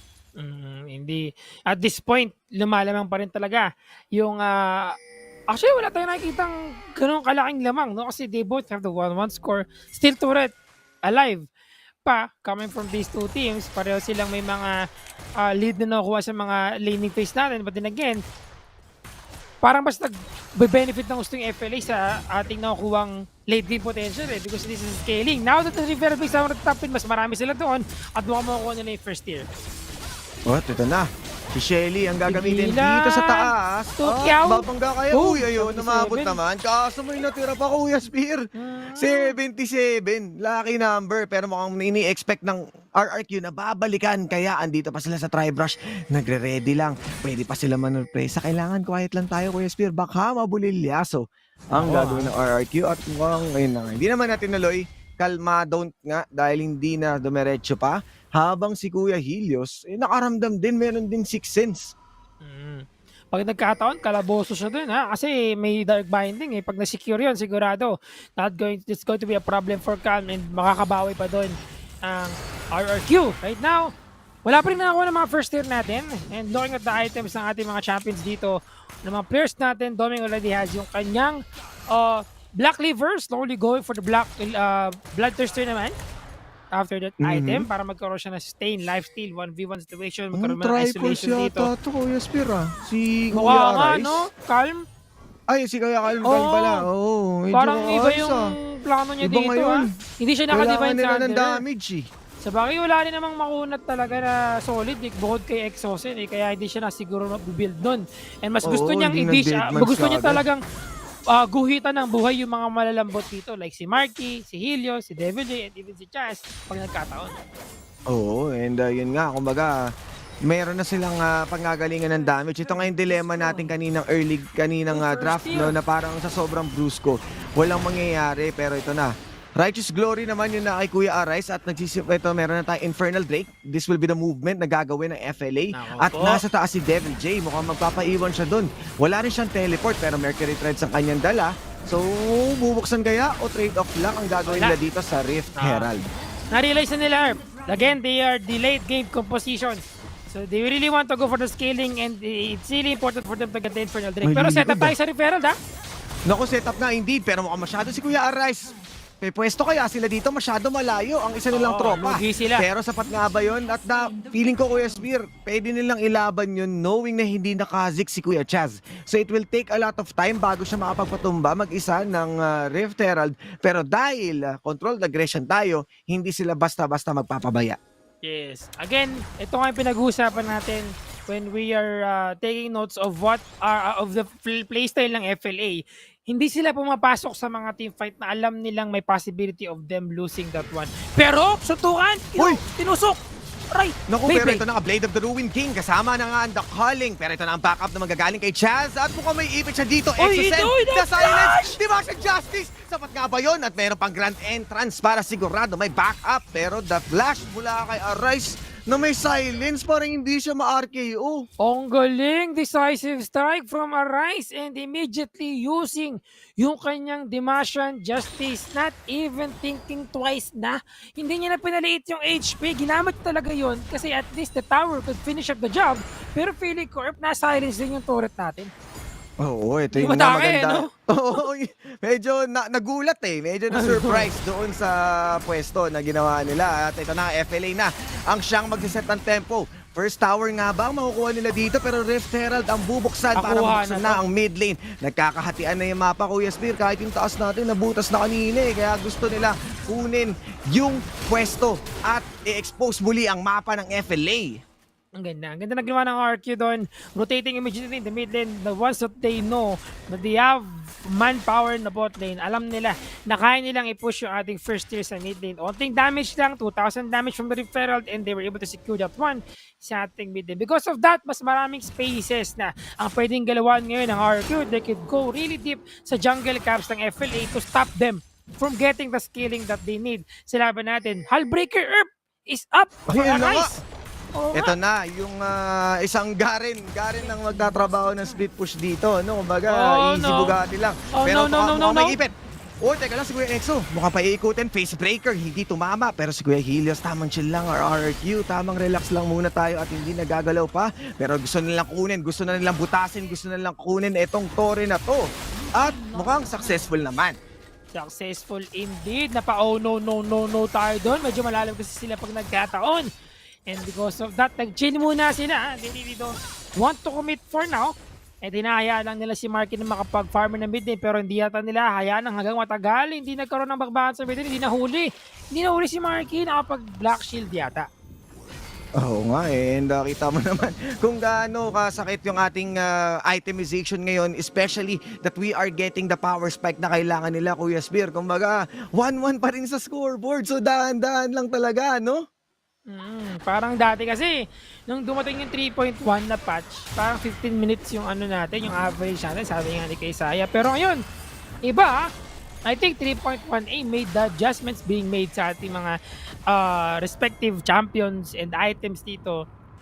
We are seeing that mas tumatagal yung laban, especially on how FLA and RQ plays the game. Mas preferred nila yung ganito katagal na teamfight kung saan kailangan may farm muna sila, kailangan may enough items sila on their champions, and Raph with the Morello Nomicon. Iniisip Oy. kong dapat ba talagang buuin niya kagad yung Morello Nomicon or just Oblivion Orb lang muna. But maybe for the magic penetration, sila kinuha niya na yan. Mukhang delikado kasi Kuya Spear dahil nga double blade of the Ruin King, pero mukhang double dahil makakita tayo na 50-50. Mabilis pa sa alas 4 ang pwestuhan nila dito at nagkakahanapan, nagkakabasagan at mukhang Devil J tumama kagad si Kuya malalim! Danny. Hindi siya naprotektahan, pero Devil J ang palit ulo dito. Op, Kasama Domeng! si Exocent. Here comes the chase. Si Malalim! Kuya Domeng galit na galit, kailangan pa maghabol, pero mukhang iba na ang ahabulin ng FLA. Baron ha? Because this might be a Baron sa kamay nila. Papabayaan yata ang Drake, pero mukhang bubuksan muna ang Mid lane. pintuan sa mid lane. Wise decision from FLA not to go for the Dragon but the mid lane instead, because alam nila kung gaano ka-importante yung pag-pressure dito na pwedeng mabigay with that first tier turret to the mid lane being taken down, pero pinipigil sila makapag-reset dito. Hindi sila makapag-reset. They're now gonna go for the Dragon. Hindi. Reset din sila. Easy lang muna kasi. Easy Kalma lang, oo. lang. Kumbaga kalmado, kumbaga easy. Kasi kailangan muna natin kumuha ng mga kagamitan. Kailangan nating bawiin yung gold na nasa kamay ng RRQ, and right now FLA getting the mid lane tower, it pushes them even further sa kanilang economy, and mukhang makakuha na nga, mabubuo na rin dito yung pampakunat ni Kuya Kalmado, no? You have the Deadman's Plate and Sterax Cage para sigurado matangke niya, at mukhang Oy, si pwede Chas, muli ha? dito Mr. Steal Your Girl, tamang tago muna tayo dito at papasok na nga ba siya Oh! at hindi yun sapat dahil si Kuya Doming ang siyang makakakuha. Okay ng once but Ako. not twice, pero mukhang gusto nila ng laban. Kuya Kalm pumutok na yung kanya Sterax dito, at Kuya Raph kailangan gamitan na Proto Belt Yung top lane. para makalayo sa RKO ni Kuya Exo, pero split push. Kahit walang Hullbreaker, trabaho lang si Kuya Devil J, pero si Arise ang siyang sasagot. Makukuha kaya? At mukhang inikutan para makuha niya yung minion wave at hahabol pa na may Ignite! kasamang dash. Wala. Pero aabot kaya merong honey fruit at ibang miyembro ng FLA for the backup, pero nag-pack up dahil hindi na naabutan si Devil J. Back up talaga, Erp. Uwi muna after noon. But again, that was pretty huge for RQ. Securing the second tier to the top lane for a Dragon, that's not a problem at all. Kasi yun nga, you cannot respond the turret, but still, Dragon being taken down by FLA, giving them the lead sa ating scaling composition that they have. Pero ngayon, working effectively yung ginagawa dito ni Devil J. Naka-Hullbreaker na rin siya kasi kanina pa natin hinahanap yan. At nung nalaman niya na nakuha niya yung second tier sa tablet, para gano'n naman pala, gawin na lang natin ang gawin itong split push na to. At mukhang this time makikita na natin si Devil J na nag-i-split push, no? Kumbaga, nasa identity niya na talagang nakikisali sa team fight. And this time, medyo malayo yung kanyang nagiging pwestuhan at kailangan na mag-hard engage ng FLA. And knowing na wala silang hard initiation kundi manggagaling galing lang sa taunt at sa grab or sabi na apprehend ni Kuya Calm na pwedeng gamitan ng counterplay ni Kuya EXO, magandang pwesto to para or magandang item to para kay Devil J to do his work sa ibang lanes. And actually, it's reflecting properly right now aside from being able to get that first second tip sa top lane. Pwede pa niyang, if imagine ngayon nahihirapan si Rice na mag-defend kasi hindi naman siya nakakagawa pa ng, I mean, in terms of the item, di ba? Parang medyo situational pa kasi iba pa rin yung damage na nabibigay ng isang Fiora kung i-compare mo sa damage ng Garen. But with the Hullbreaker and slowly going for the Sterax din yata ito kasi BF Sword pwedeng yun ang kanyang maging next item to make some counterplay para dito kay Devil J. Kailangan din niyang bumuo na ng Bramble Vest. Oo, and nakita mo yung epekto ng Bramble Vest na kung saan yung Grievous Wounds nga magte-take effect. And feeling ko maganda yung pick up ni Kuya Raf ng Morelos kasi nga grabe yung lifesteal na dala ng isang Fiora, and we are seeing a lot of Ruin King din na kung saan na-amplify yung mga kuha dito. And knowing Helios with a Light Slinger na may double attack, surely bumabalik kaagad yung kanilang buhay. So at that point, naglagay na rin ang Executioner's Calling, and we are just missing the Bramble Vest tulad na sinabi ni Kuya Spear para to even further hurt these people ng Grievous Wounds. And overall, etong mga teams natin, they're just taking it slow, split push lang din, magkabilaan, nagkakaharapan lang din yung mga Hullbreaker users natin dito. Feeling ko important pa din kasi yung return damage that you could provide when you have the Bramble Vest. Imagine Devil J damaging himself kahit na hindi ganun kalaki. It's a percentage, small portion of the damage, but Teka lang. Kalma. Easy lang. Pero makikita yata si Kuya EXO. Naku, Kuya Calm. Malalim. Okay, mukhang decimate na may kasamang protobelt yata yun, Kuya Spear, kasi hindi na tinuloy ni Kuya Calm. Dahil nga easy lang. Baron lang muna tayo. Gagana ba ito? Ba? May teleport yung mga solo laners sa baba. Naku, si Kuya Doming, umaray sakaling. Pero Devil J, hinihingal. Nagamit na. Hinihingal. May ignite din, Kuya Spear. Ako po, may dragon uuwi. Naku, magkakauwian nga. Vision. Kailangan natin ng vision.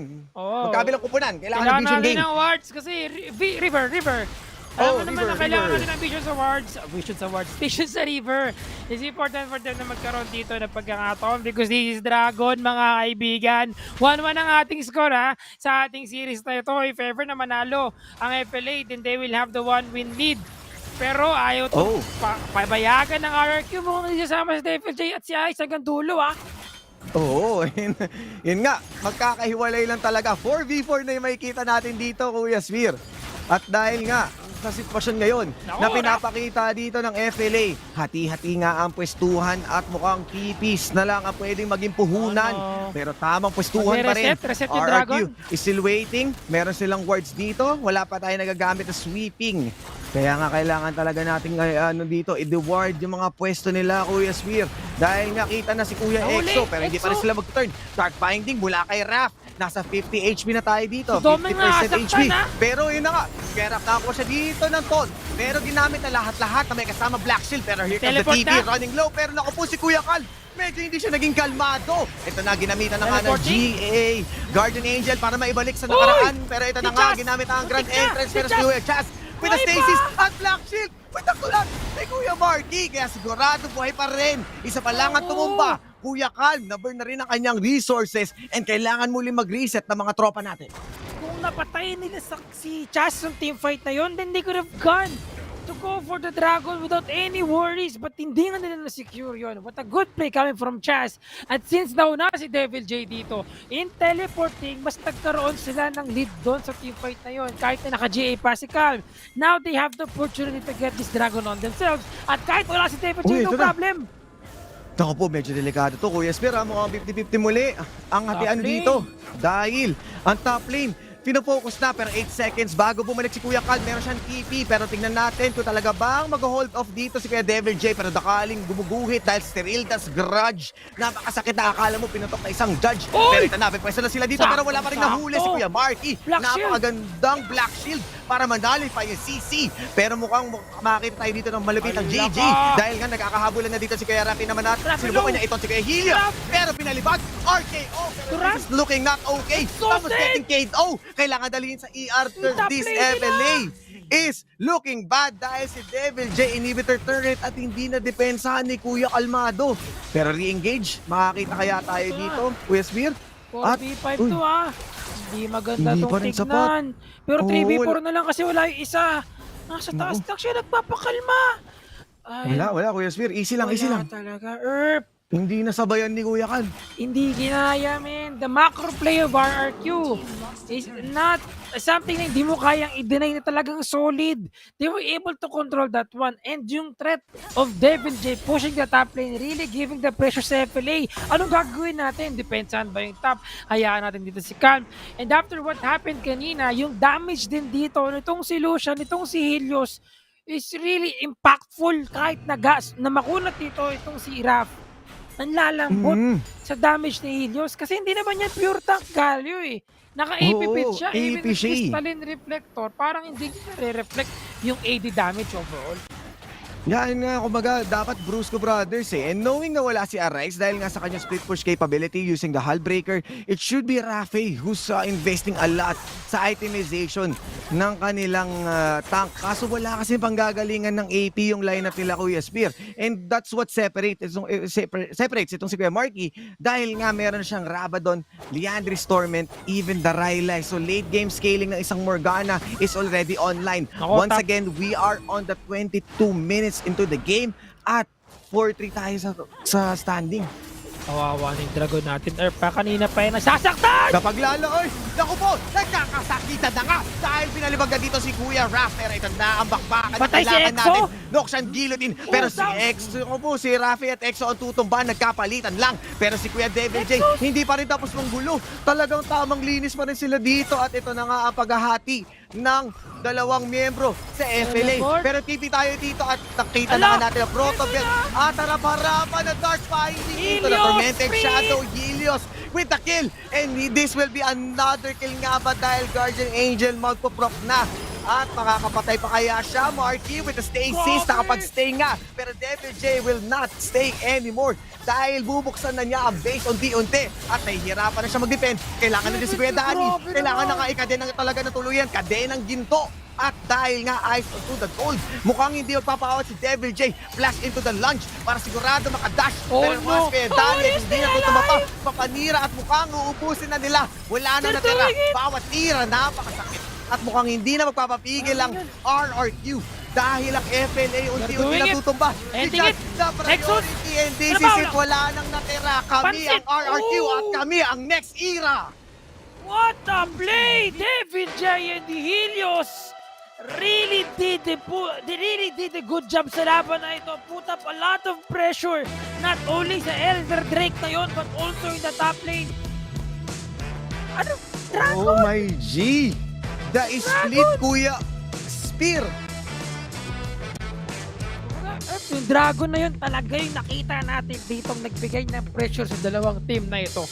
But the difference between RRQ and FLA, RRQ has one problem, just the Elder Drake.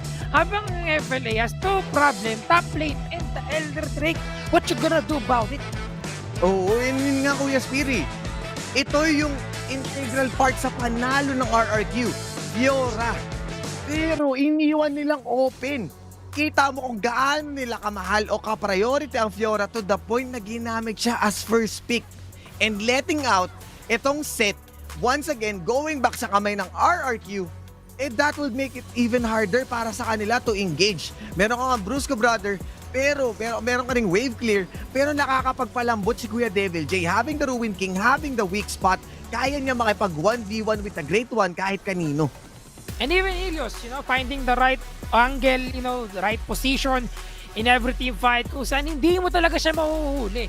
And the damage, you cannot deny the fact na malakas na talaga yung damage niya. Even Chaz with the shield. Yeah, yung lineup dito ng FLA is more on the CC, konting sustain, may burst damage sila. They have a Darius, they have a Garen, they also have a Galio. Pero if you're just dodging the damage, they only have Exhausted to take all of the damages, then no problem para sa kanila.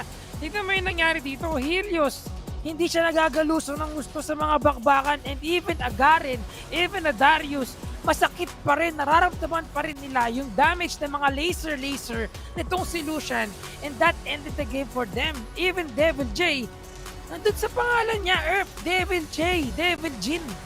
Oh, yun na nga, pinakitaan talaga dito yung devil mode ni Kuya Devil J, kung saan Ayun, naging busy lang. Kita mo yung kill participation niya, Kuya Spear. 25%. 25% sa kadahilanan na siya ang bumutas sa Baron lane. Kumbaga, yung Baron ng FLA naging bars off dahil nga nahirapan doon si Kuya Kalmado on his Darius, and knowing nga yung prowess ng isang Darius na makaka-benefit sa team fight, kailangan nila siya dalhin doon sa Dragon. And Kuya Arise, sipin ko na Garen, definitely hindi na ma-acknowledge yung sakit na dala ni Kuya Devil J. At meron nga rin siyang Serilda's Grudge dito, no? Kumbaga, bumabakat bawat tusok na akala mo quick. And that's how quick niya ginawa yung trabaho doon sa Baron lane and put a lot of pressure para dito sa FNA. Ito yung literal na example ng iwan lahat pati pamilya. He did it, pero ang sinampal niya dito, hindi yung kanyang kalaban, but yung kanyang top lane. Kalaban din pala. So, iba lang yung kalaban na sinampal niya dito, buong FLA. And it worked perfectly well. How he's able to control the top lane, the continuous pressure, the continuous pressure na bigay niya not only in the top lane but also in the bot lane. Kung saan siya mapunta, nandun talaga yung threat sa kanya. So, there's a possible adjustments for sure sa ating Hullbreaker, because pag nilagay mo yung Hullbreaker kay Fiora, wala na, Alam mo, finish na. Kuya Spear, kung bakit mapapahala ka sa Hullbreaker. Pag nakita mo yung Hullbreaker, mag-gold ka kasi basag na yung Torre May. Kasi pag binakta mo yung Hull, Galing. Oh. breaker na. Na-break breaker. Break na yung base natin, ganun. So yun ang medyo mainit ang pagtanggap sa Hullbreaker meta natin, kung saan nagagamit natin from mid lane to Baron lane, and it costs a lot of fuss na bumabalik nga yung mga ganito klaseng pick ng Fiora na parang dati puro set Renekton Darius. So ayan, overall, nakikita natin ang adjustment at ito ni Kuya Smith sa Game 4 kung saan nangunguna ng RRQ. Diyan lang kayo, magbabalik kami.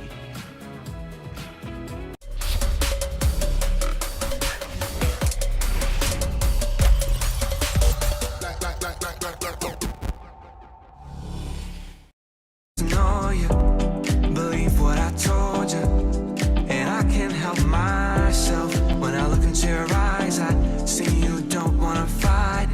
There's no need to stop trying, because I'll never give up on you, even if that's what you want me to do. Give me a chance, cause I know I can prove, baby, the last thing I want is to lose you. And I can feel the pain inside of us, and I know I can change for your love. Oh baby, I don't mind, cause your love's so hard to find. I wanna make it right. Every last bit of my heart I give to you.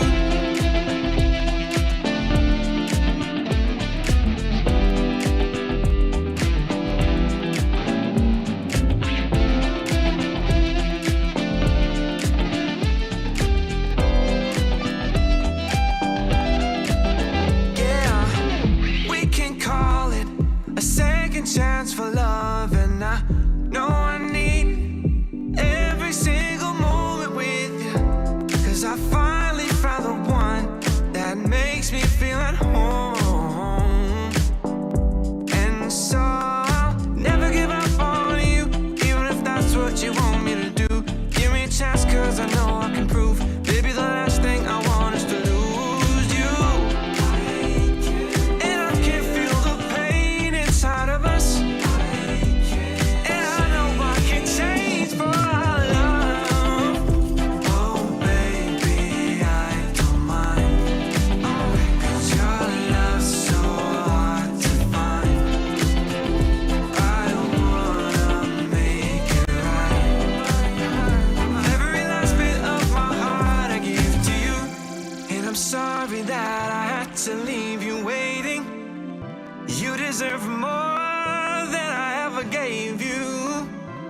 You can fall into my arms, Yeah, I promise I can change for your love. Oh, baby, I don't mind. 'Cause your love's so hard to find. I wanna make it right. Every last bit of my heart I give to you. Oh, baby, I don't mind. 'Cause your love's so hard to find. I wanna make it right. Every last bit of my heart I give to you. I give to you.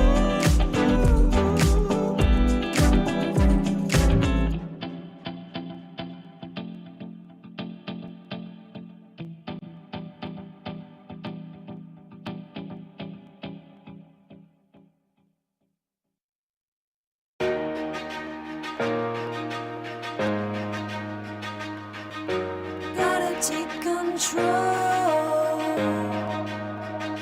Start listening to my soul. Overlooking back. Where's the point in that? And it feels good, so good. Coming back again. Rising up above. Fear and its pain. Letting go of memories. Knowing they can't define me. Rising up above. Feels good. Starting to believe what will be will be. Overlooking back. Where's the point in that? And it feels good, so good. Coming back again. Rising up above. Fear and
lose your mind.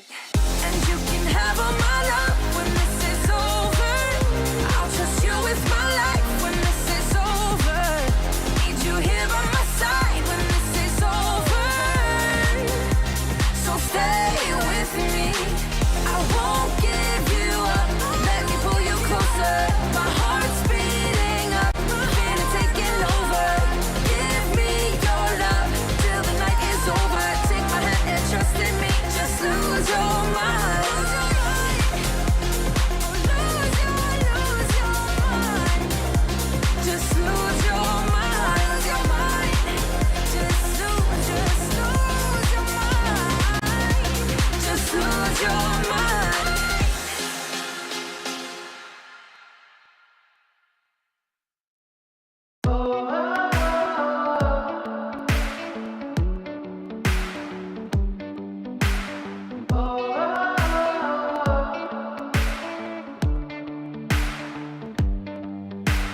They've been trying for too long, but they could never stop me. They could never stop me. Don't they know that I'm too strong? Nothing's gonna stop me. Nothing's gonna stop me. So don't get in my way. The dams are about to break. I don't care what they say. I'm more than they can take. But they don't see the struggle in my mind. And I just think of stopping all the time. But I can't. I'll make my journey through the hellfire. I'll just tear down another empire. Never hold me back, hold me back. 'Cause I'm a juggernaut.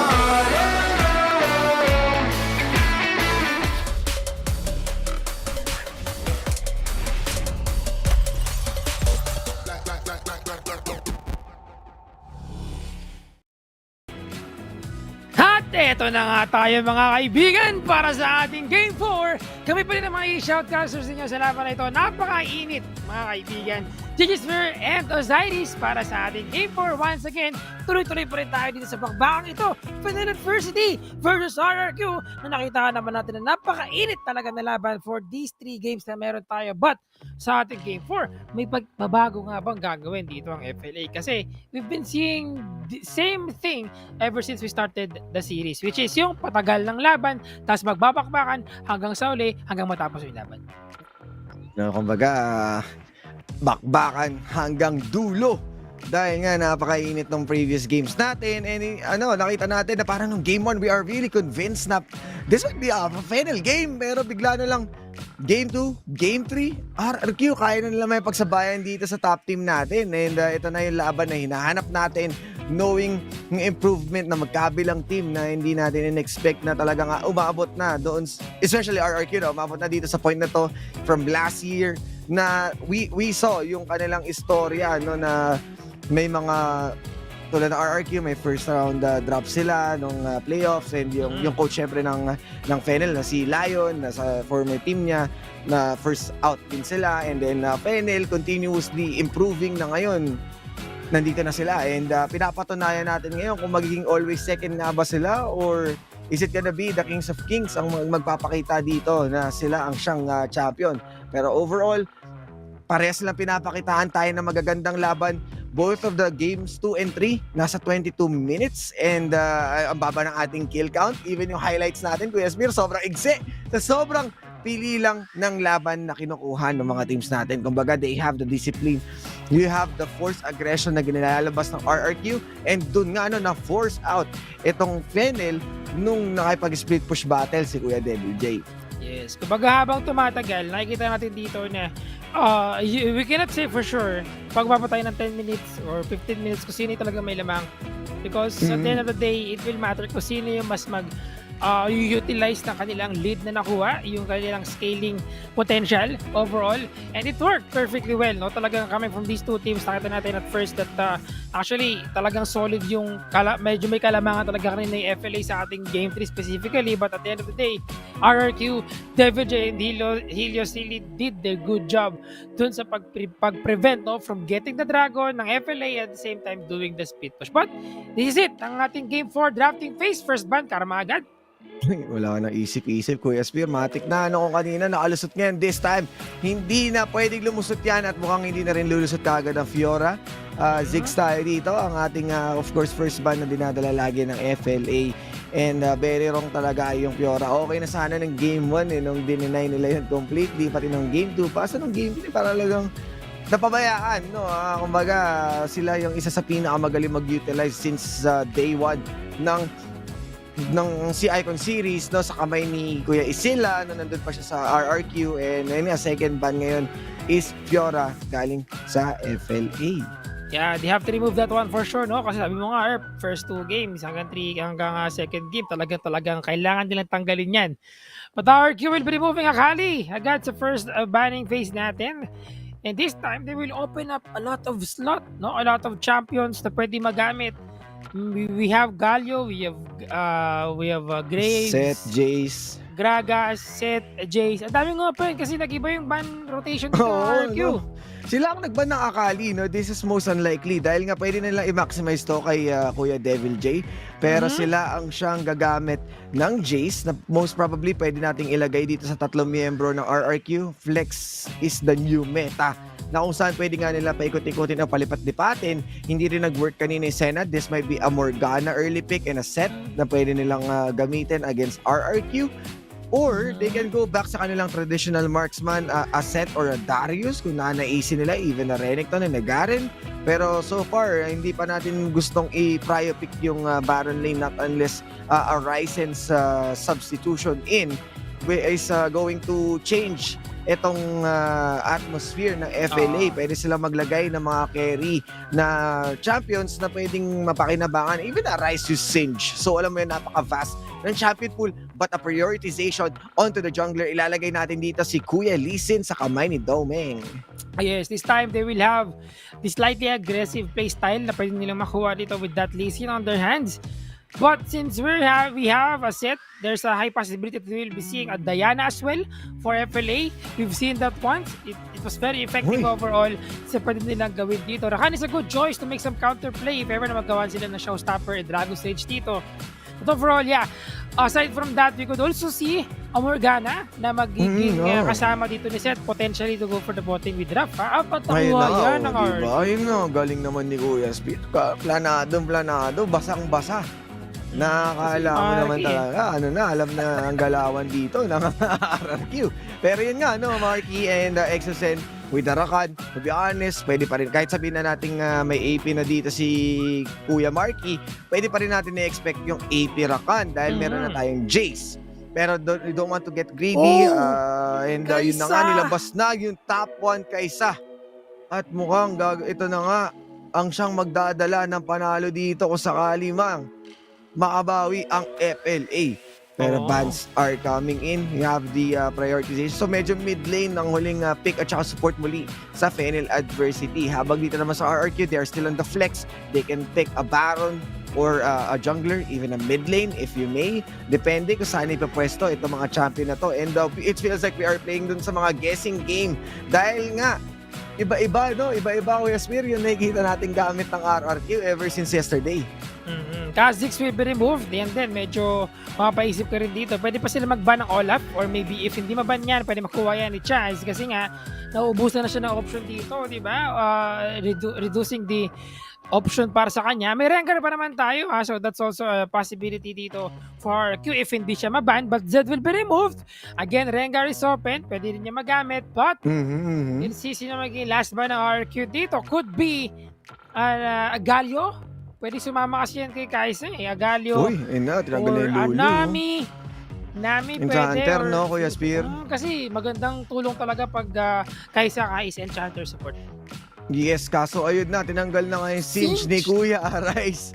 Aryzen, ni Kuya Oo, Aryzen. oo, Oo, kabado naman talaga yan. delegates talaga ang pinapakita dito ng ni Kuya Aryzen coming back sa FLA, and it has been days na hindi na natin siya nakikita maglaro. Actually, weeks. Kasi nga, dahil nga every week si Kuya kalmado ang naglalaro. So siya muna ang kakalma.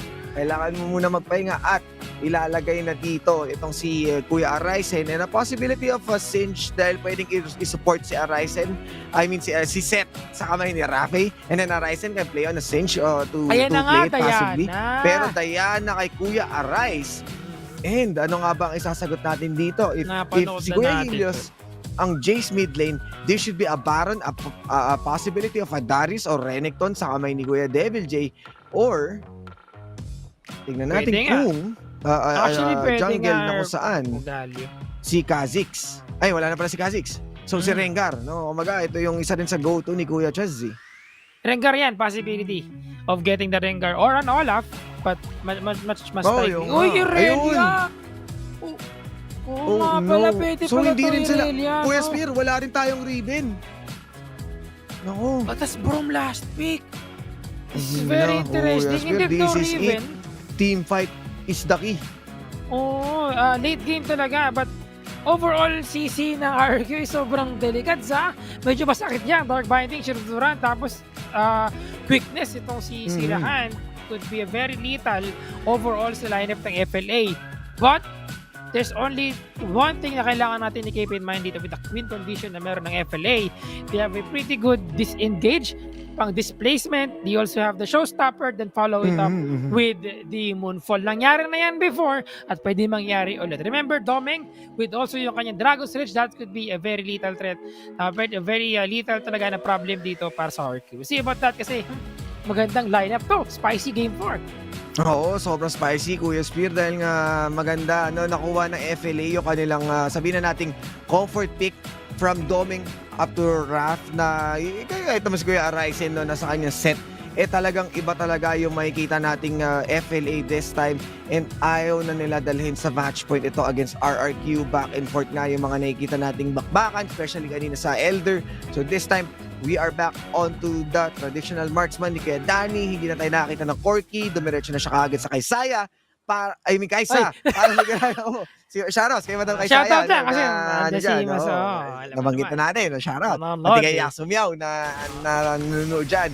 Chillins like a villains lang, pero si Devil J ang siyang magdadala ng Jace. Si Helios muli sa Uy! AP Rakan. Wala na paligoy-ligoy pa. Suntukan agad sa Uy, dance floor. galit. Nagamit na kanya ng barrier and ignite. No problem. David J will flash it. Oh, yung kaya naman. Nagpalit ng weapon. Kinamitan ng Mjolnir bigla. Naglabas ng martilyo ni Thor. At ayun na nga, Kuya Aryzen. Naku po, hindi niya pinlashan kaagad, Kuya Spear. Hindi siya nakipag-trade ng flash and first blood kaagad yan, ha. Medyo bad news yun para sa FLA dahil nga kailangan nila yung momentum. Kailangan nilang pigilan ng bagya dito si Kuya Mid Devil lane J. pala. Uy! Naku, pati ba naman kayo mag-aaway din? Ano nangyari sa control? Ito yung pinag-usapan natin kagabi. Mid Oo, lane na naman. sa study Diyos. natin. Ayun nga, nailagay si Devil J sa kanyang Jace at AP Rakan tayo muli. No, this is going to be tricky situation para sa FLA. We'll see if they're gonna be able to stop Helios from doing the job talaga ng maayos dito sa laban natin. Kasi nakita natin yan eh. And malaking problema talaga, pwede mong kaharapin with that Rakan na pwedeng nagagamitin dito ni Helios. So, we'll see how they're gonna be able to stop Aryze and Aryzen sa pag-setup ng maayos. Yes, at kita mo naman dito kung paano nagiging aggressive ang RRQ. Kung noong mga first few games, nakita natin sila na yung tempo nila ay dahan-dahan lang. This time, sila na rin yung nagiging aggressive in terms of exchange sa kanilang scuttlers, no? And nakikita rin tayo ng movement mula sa FLA on checking itong scuttler na nasa Dragon Pit. Pero nakuha pa rin yun ng RRQ. So denied completely dito si Kuya Doming ng dalawang scuttle. And this is not looking good right now sa ating FLA because of in terms of the early win. Nakita natin the first blood goes to Aryze, Devil J rather. At the same time, naka-phage na siya. Diba? Giving him damage. Yeah. Tignan mo naman how he's controlling the top lane. At pinifreeze lang ni Kuya Devil J and Kuya Aryzen, no, medyo may hirapan siya dito. 2K na yung gold dito ni Kuya Devil J. Hala. Habang si Kuya Aryzen, static siya dito. Nako, naipit. 1.5 lang ang kanyang gold na may kasama pang Kindle Gem. Walang way para ma-maximize niya to. Yes, may mga cooldowns na Shock Blast into the accelerator gate. Pero pwede kasi siyang magpalit ng Mjolnir. At habang ito, may backup tayong kaunti para naman makahinga si Kuya Arisen. Habang si Kuya Gilius, ako, parang nagbabadyang umangat. Ang galing! Pero ang siyang nilipad pataas ay si Kuya Exo. Nakita mo yun? Sinakblast niya yung... Oo, sinakblast yung damo. Yung damo, para lang makita niya na meron kasing... Iba na kasi yung movement niya, Ryzen, eh. Medyo lumalalim. And kanina, nakikita natin na nagiging maingat siya because nga of early lead. Biglang The Devil nagbago, J no? was able to get. Kaya nga biglang nag-iba yung ihip ng hangin. Kumbaga yung naramdaman mo, biglang tumayo yung balahibo mo. Kaya nakikita natin na nagkaroon kagad sila ng movement. Pero bot lane, naman nagkakaroon sa tablet. Mag-isa si Marky dito. Meron pa siyang flash pa rin gamitin, pero nakapag-ghost na siya. At meron naman siyang black shield. So no problem kahit matamaan siya.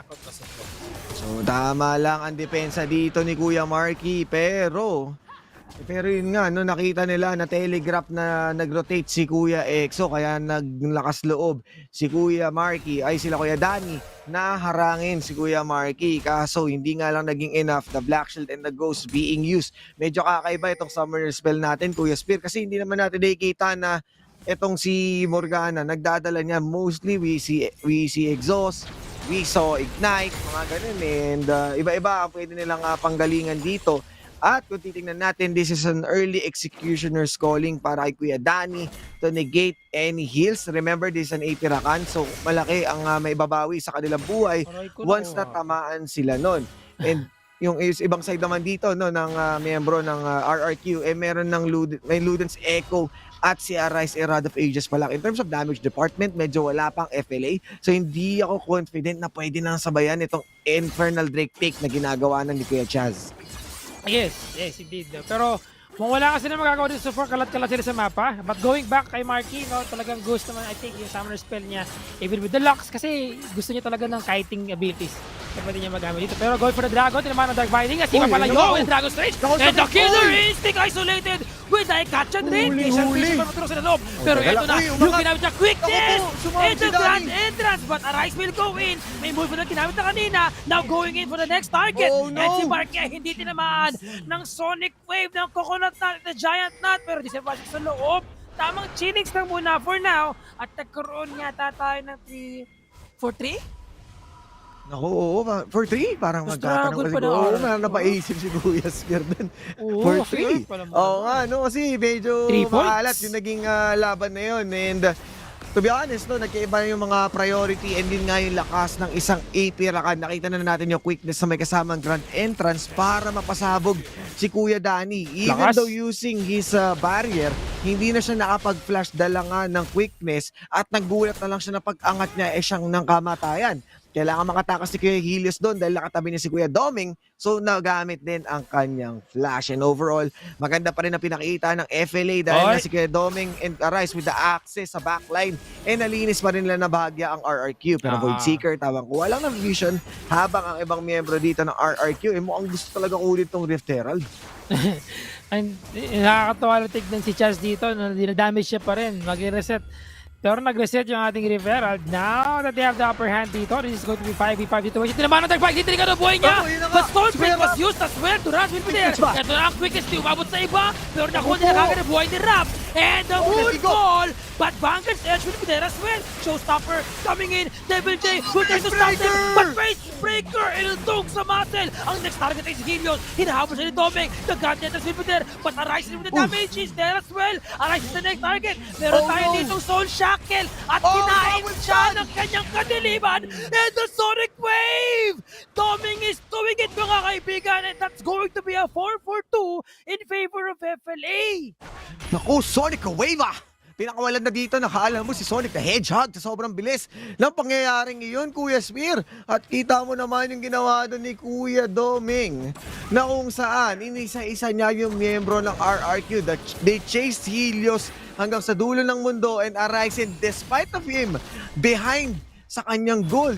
That Showstopper and a 3-man face breaker, siguradong nasetapan na maayos ang RRQ.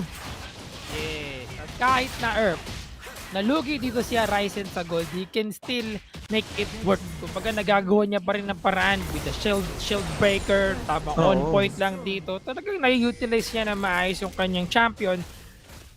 But, teka lang. top lane, may Teka mata. lang, ito na, uy, nasipa. Ayan na naman, Dragon Stage, pero quickness, nahilo-hilo, Nagamit. masakit ang ulo, and Referral will secure the first top lane. However, mas nauna yung RFQ with the first blood turret.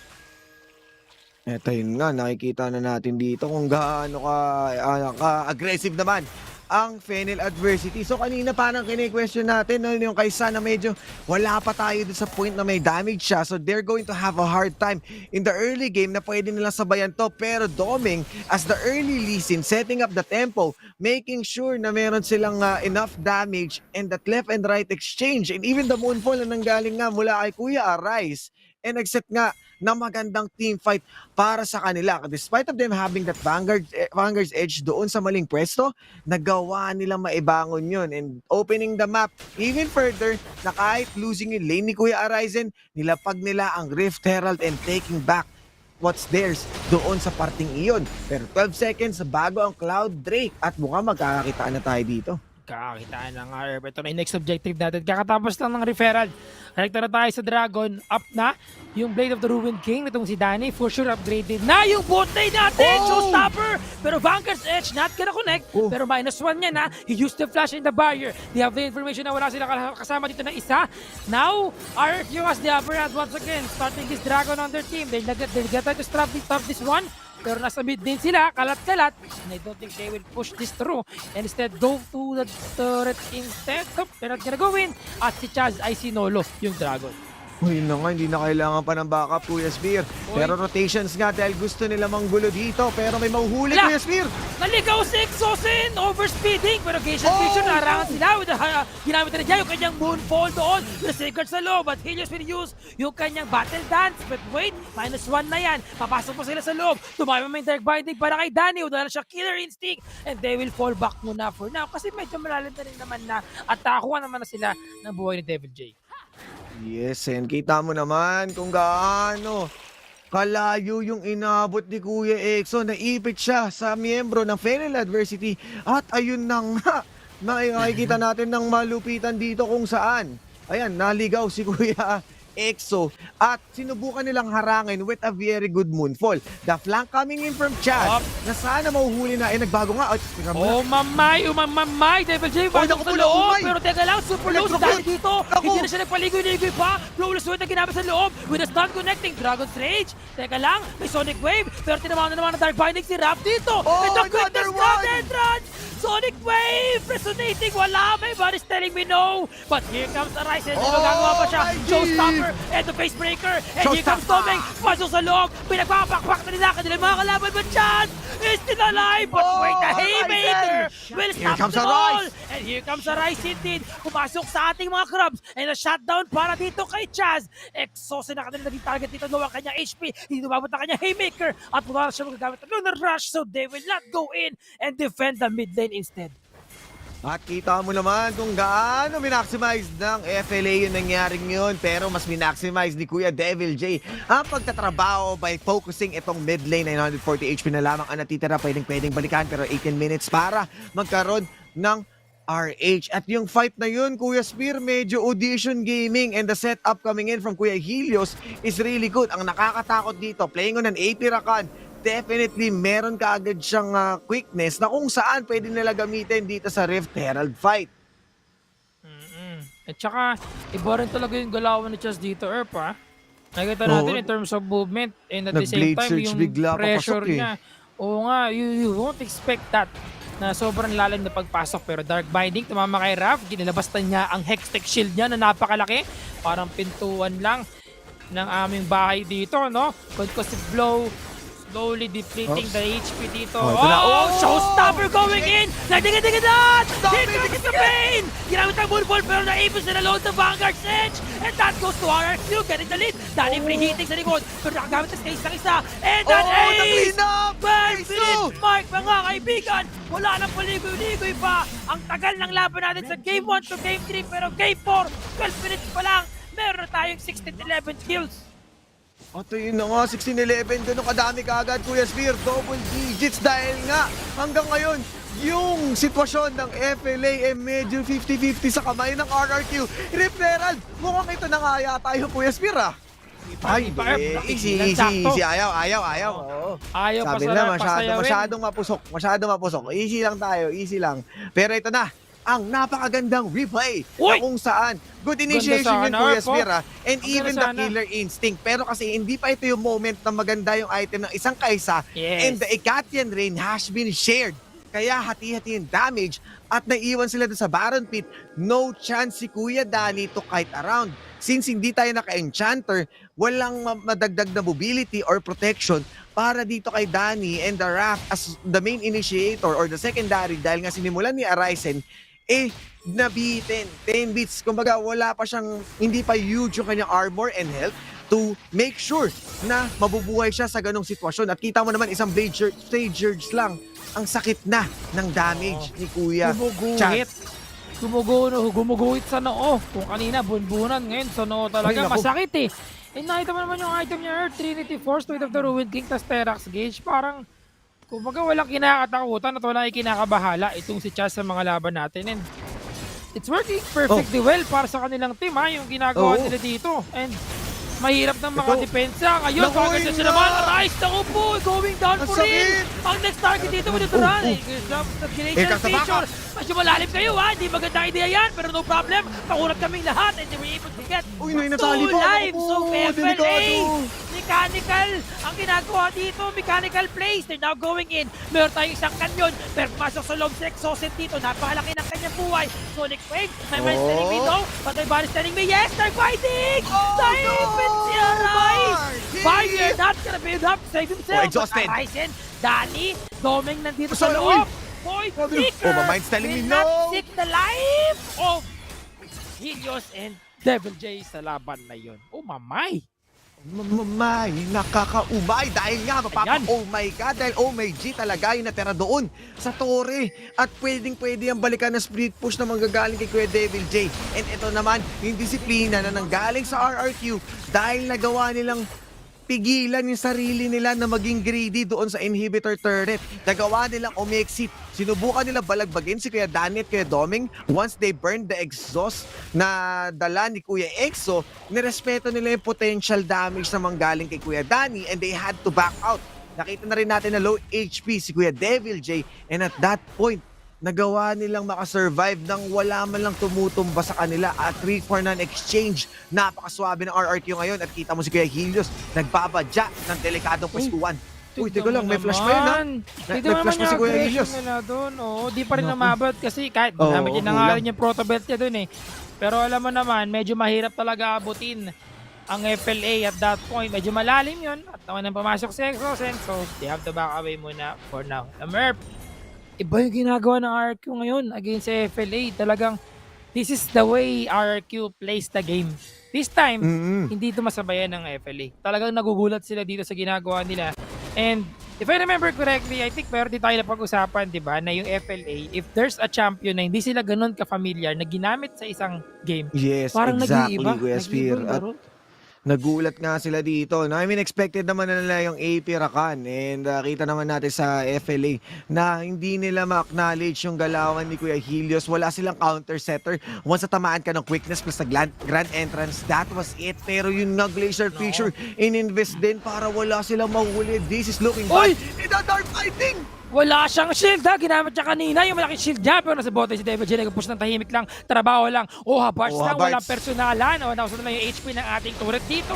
He can pretty much secure this one for sure. Pero eto na si Danny, kasama niya si Arise, bigyan na pressure Devil J nagkaroon kanyang buhay dito pero yung Baron natin pinag-chok-chok na mga kaibigan ng RRQ dito. Kasya ka pa sa loob, Exosen, hinaharap sila, here comes the Blazers together with the ultimate, Bankers Edge, Showstopper, may gagawa mo yan, wala, pero nag-got enter sa dito. To the edge. Doming can't do anything. Pinapanood niya lang yung mga tropa niya na nasasaktan. Heroes Etran from Exosen. Nakadalawa. Nakaisa si Devil J. Aray sa kanyang next target. Sinuran pa. May Guardian Angel pa dito. Pero hindi yan Guardian Angel. Naliligtasin ka. Hanggang dulo ng laban. It's an ace. Ace so indeed. Triple kill. Samahan pa ng masayang masaya na RRQ. And they will be ending this game. Match point. Going sa ating Game 5. RRQ. 1 win away to get the championship title. 1 win away, Kuya Spear. At kita mo naman ang Kings of Kings kung saan kasama doon si Kingmaker, and this might be it na makokoronahan na nga ba sila. FENNEL adversity needs to bounce back. Kahit sabihin mong nilaro na ng RRQ yung tempo nila no first 2 games, nagawa nilang dalhin yung aggression, yung surprise, yung pirakan, and it feels like this might be RRQT. Yes, parang moves like Jago yung nangyayari kay Hughes. Oh. Imagine, being able to rotate quickly and the pressure of quickness alone. Pag tumama yung quickness, kumbaga, Ayan, no? hindi naman yung Kita bawas mo sa buhay. dito. Nakita mo? Ayun, no, bam. Yung mga Sumabog. maliliit na kurot sa HP nila, quickness damage, and that's giving yes, them the pero at lead saka ano sa yun mga eh. team fight. Ano yun, naka-electrocute si Kuya Helios. So talagang ang pakay niya, itumba si Kuya Danny. And he is not playing, and then Drapi is not playing on an enchanter para mapangalagaan itong si Danny. At kita mo si Devil J, easy access into the skies para masaktan si Kuya Danny, at medyo nagkamali nga sila ng prioritization dito sa fight na to dahil nga medyo napalayo, but the double blade surge na nanggaling kay Kuya Chaz, they have all the backline access that they can do with all the dash, with all the Grabe, gap oh. close, and even Marky just on the back na making sure dropping those dark binding at black shield secured ang benefits nitong RRQ. At ito nga yung another fight natin, no, na kung saan na late man si Kuya Ryzen. Ito yung medyo audition na approach. Pero kompleto ang RRQ, kaya mas napadali nilang napatumba yung ibang miyembro ng FLA. As a whole, Kuya Smir, moving as a unit, itong RRQ, dinala na nila yung team fight sa doorstep ng FLA. Tsaka malaking bagay din talaga dito yung nakuha ang first blood agad ni Devil J. Diba? Wala pa tayong 1 minute nun, pero nakuha niya kagad yung first blood. And after nun, nag-translate na into a different lane in which din dumipat si Ryzen dito, nagawa din kagad ni Chaz na ma-shutdown siya. And syempre, Chaz being the hyper carry of this game, aside from Marky and Helios, nagre-reflect talaga yung nakuha nilang early lead. And of course, Devil J is going to be the player of the game sa ating Game 4 because of how he's able to deal a lot of damage from behind. We don't normally see yung damage niya na nako-contribute sa mga teamfight kasi nga marami masyadong nangyayari, but yung shock blast niya, yung into the skies niya, yung pagpasok niya para dito kay Danny, huling-huli. At grabe, no? Kumbaga, yung 1,456 na damage per minute. Doon sa kanyang shock blast pa lang yun, Kuya Spear. At ito nilagay nga natin sa Baron Lane. Hindi nga nabanggit din ito sa atin ni Kuya Otolus, no, na hindi nagka-first pick ng Jace ang RRQ, but they were able to make it work, completely denying it in the hands of FLA. Dahil nga, ang FLA, nung Game 3, nagawa nilang kunin tong Jace, ngunit sa kamay yun ni Kuya Doming. No, so medyo iba talaga yung galawan dito ng RRQ kung saan yung flexibility nila is leveling up. They are evolving as long as we are doing it as long as we go dito sa finals, and they are doing it on making sure to stop FLA sa kanilang scaling. What's the easiest thing to do para pigilan yung pag-angat ng Kaysa? Kundi dalhin siya pababa sa sunod-sunod na team fight na hindi masagot ng FLA. Yes, nasagot nila ng bahagya with Lee Sin Doming, pero knowing Ryzen lost the early game, medyo nawalan na kagad sila ng extra sa pack. Arise on the first item, Roa, and medyo second item niya isn't that bursty, alongside with Kaysa na scaling. Inabot sila ng siyam-siyam to entirely have the firepower to destroy itong RRQ. Yes, and there are one time na nakita natin in the referral yata if I'm not mistaken na nahuli nila, no, nandun na yung setup eh. Nagulat nga ako nun kasi yun yung hinihintay ng FLA, yung showstopper tapos follow up with the moonfall. But at that point, as you mentioned, since medyo lugi nga si Arise sa top lane, hindi rin ganon ka-impactful yung nangyaring yun. Even Arise himself, not enough item pa as of that time na nagkaroon tayo ng bakbakan. But as you mentioned mga kaibigan, match point na tayo sa ating next game. That is just the game 4. Pagbalik natin, game 5 tayo. I'm the Esports together with Osiris. Pagbalik natin, iandaan yung inyong mga sarili kasi malalaman natin kung ano magiging resulta ng ating Grand Finals.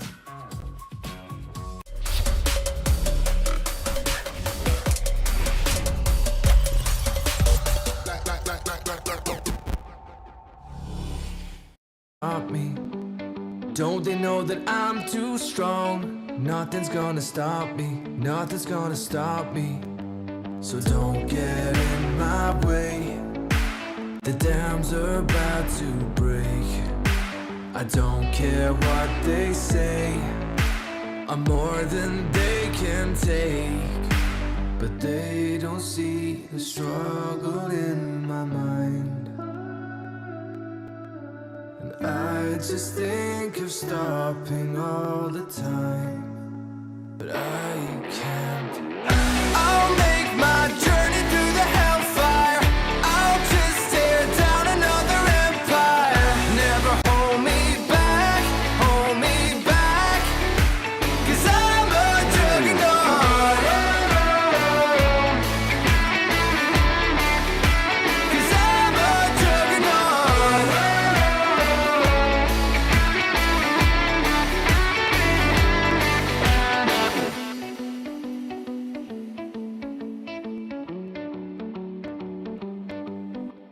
Determination on my side.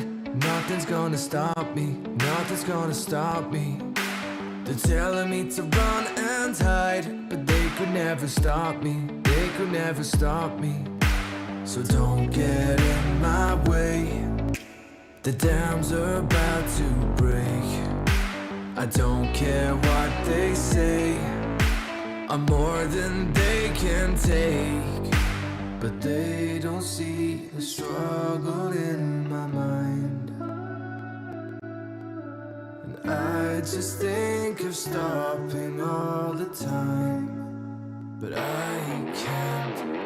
I'll make my journey through the hellfire. I'll just tear down another empire. Never hold me back, hold me back. 'Cause I'm a juggernaut.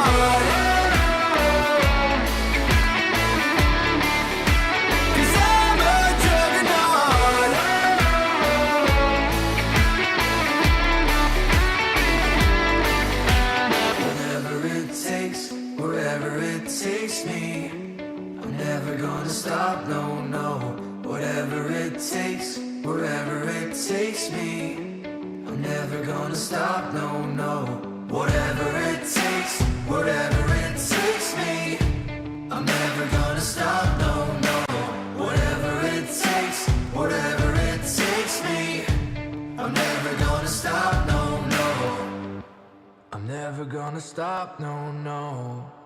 I'll make my journey through the hellfire.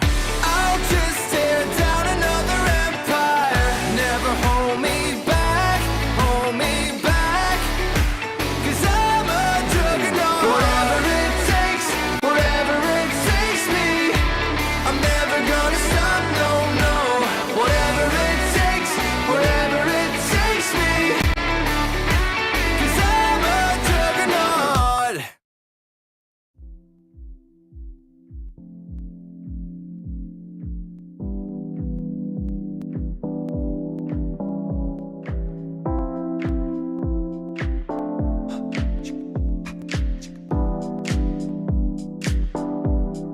I can't help myself, and I really wanna show you that I wanna get to know you. Believe what I told you, and I can't help myself when I look into your eyes. I see you don't wanna fight. There's no need to stop trying, because I'll never give up on you, even if that's what you want.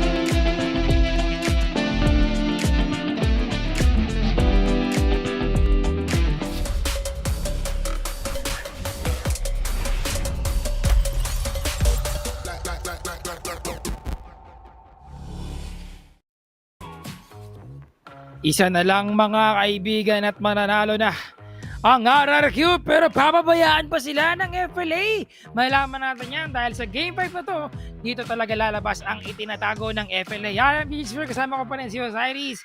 And again, proceeding tayo sa ating Game 5. This is still the series ng pinaka-iniintay natin, WCS Philippines, para sa ating Grand Finals. Yes, at kita naman natin kung ano yung mga pagbabago na ginawa ng RRQ. Nanginginig pa. No, nanginginig pa. No, kumbaga, o the back etnet, kabado 20, no? Kung saan, nakita natin yung adjustment from Game 1 to Game 2. Lahat nag-fit in, lahat nag-adapt. And we even saw Ryzen coming out sa kanyang sub-role na ngayon, talagang naramdaman natin na Devil J is the man na nakita natin na kung paano niya. Sabihin natin the first blood, si Kuya Ryzen. And although nakabawi naman si Kuya Ryzen with those engage, napakaganda na pinakita ng FLA. It's just that syempre yung firepower na dala ng RRQ, and doon sila mainly nagpo-focus na their playstyle na brute forcing or forcing out the teams on their uncomfortable positions na hindi na umabot yung scaling ni Kuya Arise at saka ni Kaisa, which is the late game queen ni Kuya Danny, no? So medyo doon pa lang, medyo naging alanganin yung kanilang play, yung kanilang yung overall plan nitong FLA para makabawi ngayon. And this time, this is the match point and one win away para sa RRQ na makoronahan as the Kings of Kings. Yes, tama ka dyan, Nerf, no? Aside from you mentioned kanina na talagang nalugi si Ryzen sa top lane, you cannot deny the fact na ginagawa niya pa rin talaga yung trabaho niya, being the bottom laner and as asset. Diba, utilizing yung kanyang mga skills, making sure that he can connect yung kanyang face breaker, even the showstopper. Pero yun nga, magkukulang pa rin kung ano yung magkukulang, which is the damage overall. Kung kaya't may balita kami, guys, I think sa ating next game, this game 5, I think you mentioned already kanina, Erp, na babalik ulit si Calm para sa ating Baron laner ng FLA. So we'll see if this time nakapagpahinga na ba si Calm, nakapagpa-calm na ba siya after patiently waiting sa ating nangyaring game 3, no? But RQ really on point sila ngayon, Erp, no? Pili ko talaga, nakita ko na iba yung pinagpagandang ginawa nila dito, because sinabi ni Helios during the interview yesterday na they've been preparing for this one and muntik na nga silang sumuko, pero look at where they are right now. Yeah, no, kumbaga parehas din ako naging witness itong dalawang coach na to, no, na kahit sabihin mo they are behind the scenes, iba yung epekto sa kanila ng last year's loss mula kay Lion tsaka kay Kaigu, and we're just happy na sila yung nagharap ngayon. Yes. And tulad nga ng sinabi natin na this is not just the crown ng PH, these teams are going to represent the Philippines itself sa Southeast Asia, and yun yung maganda doon, no, na kahit sabihin mo nagbabakbakan sila dito as one team, as one region ng Philippines, nagawa nilang ipakita yung kanilang lakas. Pero ngayon, labanan tayo sa corona, kumbaga, hindi tayo, it's not all about the slot, kasi ano na yun, secured na yun, Oo, ang pinaglalabanan natin dito, yung corona, yung Pilipinas mismo, kung sino nga ba, and isipin mo kung gaano nakalayo yung narating ng Wild Rift, no, na from NXP na supposedly Kings, you saw Team Secret. Now, we are on to the next era na wala yung mga nakikita natin na ine-expect natin nasa taas. Although, FENNEL adversity, consistently na nakikita natin nasa taas, this time, mainit dahil nga may mga nanalo na rin sa ibang region. We saw Buriram, we saw Sem9, and then syempre yun, yung one team, Evos, at mga iba-iba pang mga tropa natin na nakaharap na natin sa SEA Champs, or sabihin na natin sa Summer Super Cup. Ayan, dyan yun and even the Resurgence. Ngayon, itong dalawang team na nagpapakita sa inyo ng lakas, ito yung dadalhin nila doon sa Southeast Asia. And ngayon, pupunta na tayo sa draft. Blue side naman ng FLA ngayon, this will give them a priority na pwedeng makakuha sila ng Jace or Seth. Pero the bans will be the same, and making sure na hindi nga makukuha ng RRQ itong Ziggs talaga. Hindi na ito makakita ng liwanag, Kuya Spear. FLA is now the first pick, and one of the reason why they have to ban out kagad itong si Karma, kasi nakita natin, feeling ko that's one real threat talaga na pwedeng ikaharap dito ng FLA, na RRQ rather kung sakali, no? But Fiora will be removed, and looking at the second ban of RRQ, possibly we'll be seeing Jace, a Seth kung sakali man, but Jax will still be the main ban of RQ. Now that Calm is there once again. Pero hindi natin kung sino magiging third ban nila dito. Again, Seth, Jace, Galio, Ay, Gragas, Olaf. a lot of Okay. champions open pa. But Camille. Olaf para kay Chas? Not sure about that. Kasi maraming option si Chas no? Isa sa mga pinakamalaking champion pool talaga na jungler. Parang Kha'Zix nga yata talaga yung magandang tanggalin eh. Kaso alam mo kasi Kuya Spear, ang backline access ng Olaf yung medyo delikado eh. And kita mo naman, Jace first pick kagad. Mo napapa-oh my G kagad dyan Kuya Spear, no? Kung gaano nga ba. Dahil nga match fit eh. Kumbaga lahat tayo o the back etneb dito, kabado 20. Habang ito Jace. At naku si Kuya Marky, mukhang babalik na sa kanyang Varus. At this might be a Kha'Zix or a Gragas? Pwede, no? One of the best way to support a Varus, no? To go for the initial damage is a Kha'Zix talaga. Galio will be there muna for now. Sige, hayaan natin si Kha'Zix muna sa ngayon. Pwede nilang gawing third pick yan. Pwede nila naman cool dito ng FLA kung sakali man to make sure that they can assassinate si Devil J. We still have Zed na pwede gamitin din ni Arise to make some counterplay kung sakali man. But we'll see about that. Senna will be the second pick of FLA. Could be a Gragas or a Seth. Oo, mukhang sa kanila dapat ang Gragas Wala pa tayong Seth Hindi siya hindi siya nakukuha pa. Oo, pwede rin ang set bot lane no, para early kung Makunachi para siguradong makapang-boxing siya sa loob ng ring. At kung iisipin mo, no, Gragas talaga yung madalas i-pair up dito. This may be a Seth or a Nakali kung gusto nilang lagyan na ng pako itong katapusan ng FLA. Pero RRQ they have still the possibility. Oy! Oh no! Oh no! Akali para kay Devil J, parang hindi maganda to Parang lista mo na yata to. Medyo mapapaisip tayo sa mangyayari dito. Kaya Kali, pagka naging tank siya or nag-divine Sunderer, Kuya Spear. Oo. Ang nangyayari sa kanya, nagiging bakali siya. Bakali. Pwede no. Bakali. Kasi matibay eh, di ba? Matibay, makunat. Kayang mauna to. Not bako. So Man of Steel, gano'n, no? Woman of Steel. And ngayon, wala na tayong nagamit Kha'Zix. si Akali. Nagamit mo din yung Bakali na yun. Oo, sa wakas, lagi siyang nababan, Kuya Spear. Yung mga bars ko din para kay Akali, wala na. Kasi, wala na eh. Ito na yun eh. Ito nga, Kha'Zix, no? At least set, ayaw pa rin ng RRQ. Any disruption na magagaling sa FLA. As FLA doesn't want still the potential of Kha'Zix as the Mr. Stealer girl. Kung meron tayong Man of Steel dito sa kabila, yun naman, still your objective. And Z, yun yung nabanggit mo rin kanina na open pa. Ayaw nga na nila final pick.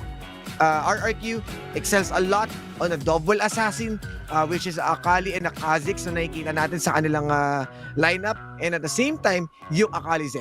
So, ayun overall. And this might be a good news also dahil nga Chaz can go back sa kanyang Riven na nakita natin kanina na naging integral part din sa pagkapanalo nila. Actually, right now, kailangan gawa ng paraan dito kung paano nilang pipigilan ito Akali ni Devil J, no? Rengar will be the jungler of FLA. They need one more damage, I think, para sa kanilang champions sa lineup nila dito. Maybe a burst champion. Pwedeng Diana kung gusto man nilang maipilit yan. Or Ari. Ay, ginawa niya Ari. Naku, ayan na. This is actually a better option, no? Kung gusto nilang mapigilan itong assassination power. The isda o the rakan?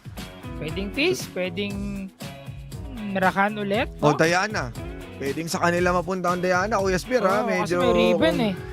Oo, tsaka may chain of corruption eh. Kumbaga, mayroon ka ng panghuli ka agad na initially na pwede niya simulan ng team fight. At ayun Irelia pa rin talaga. Okay, so pwedeng si Kuya Chaz talaga muli ang gagamit ng Irelia. Si Helios naman ang gagamit nitong Riven. At of course, the Devil J Akali.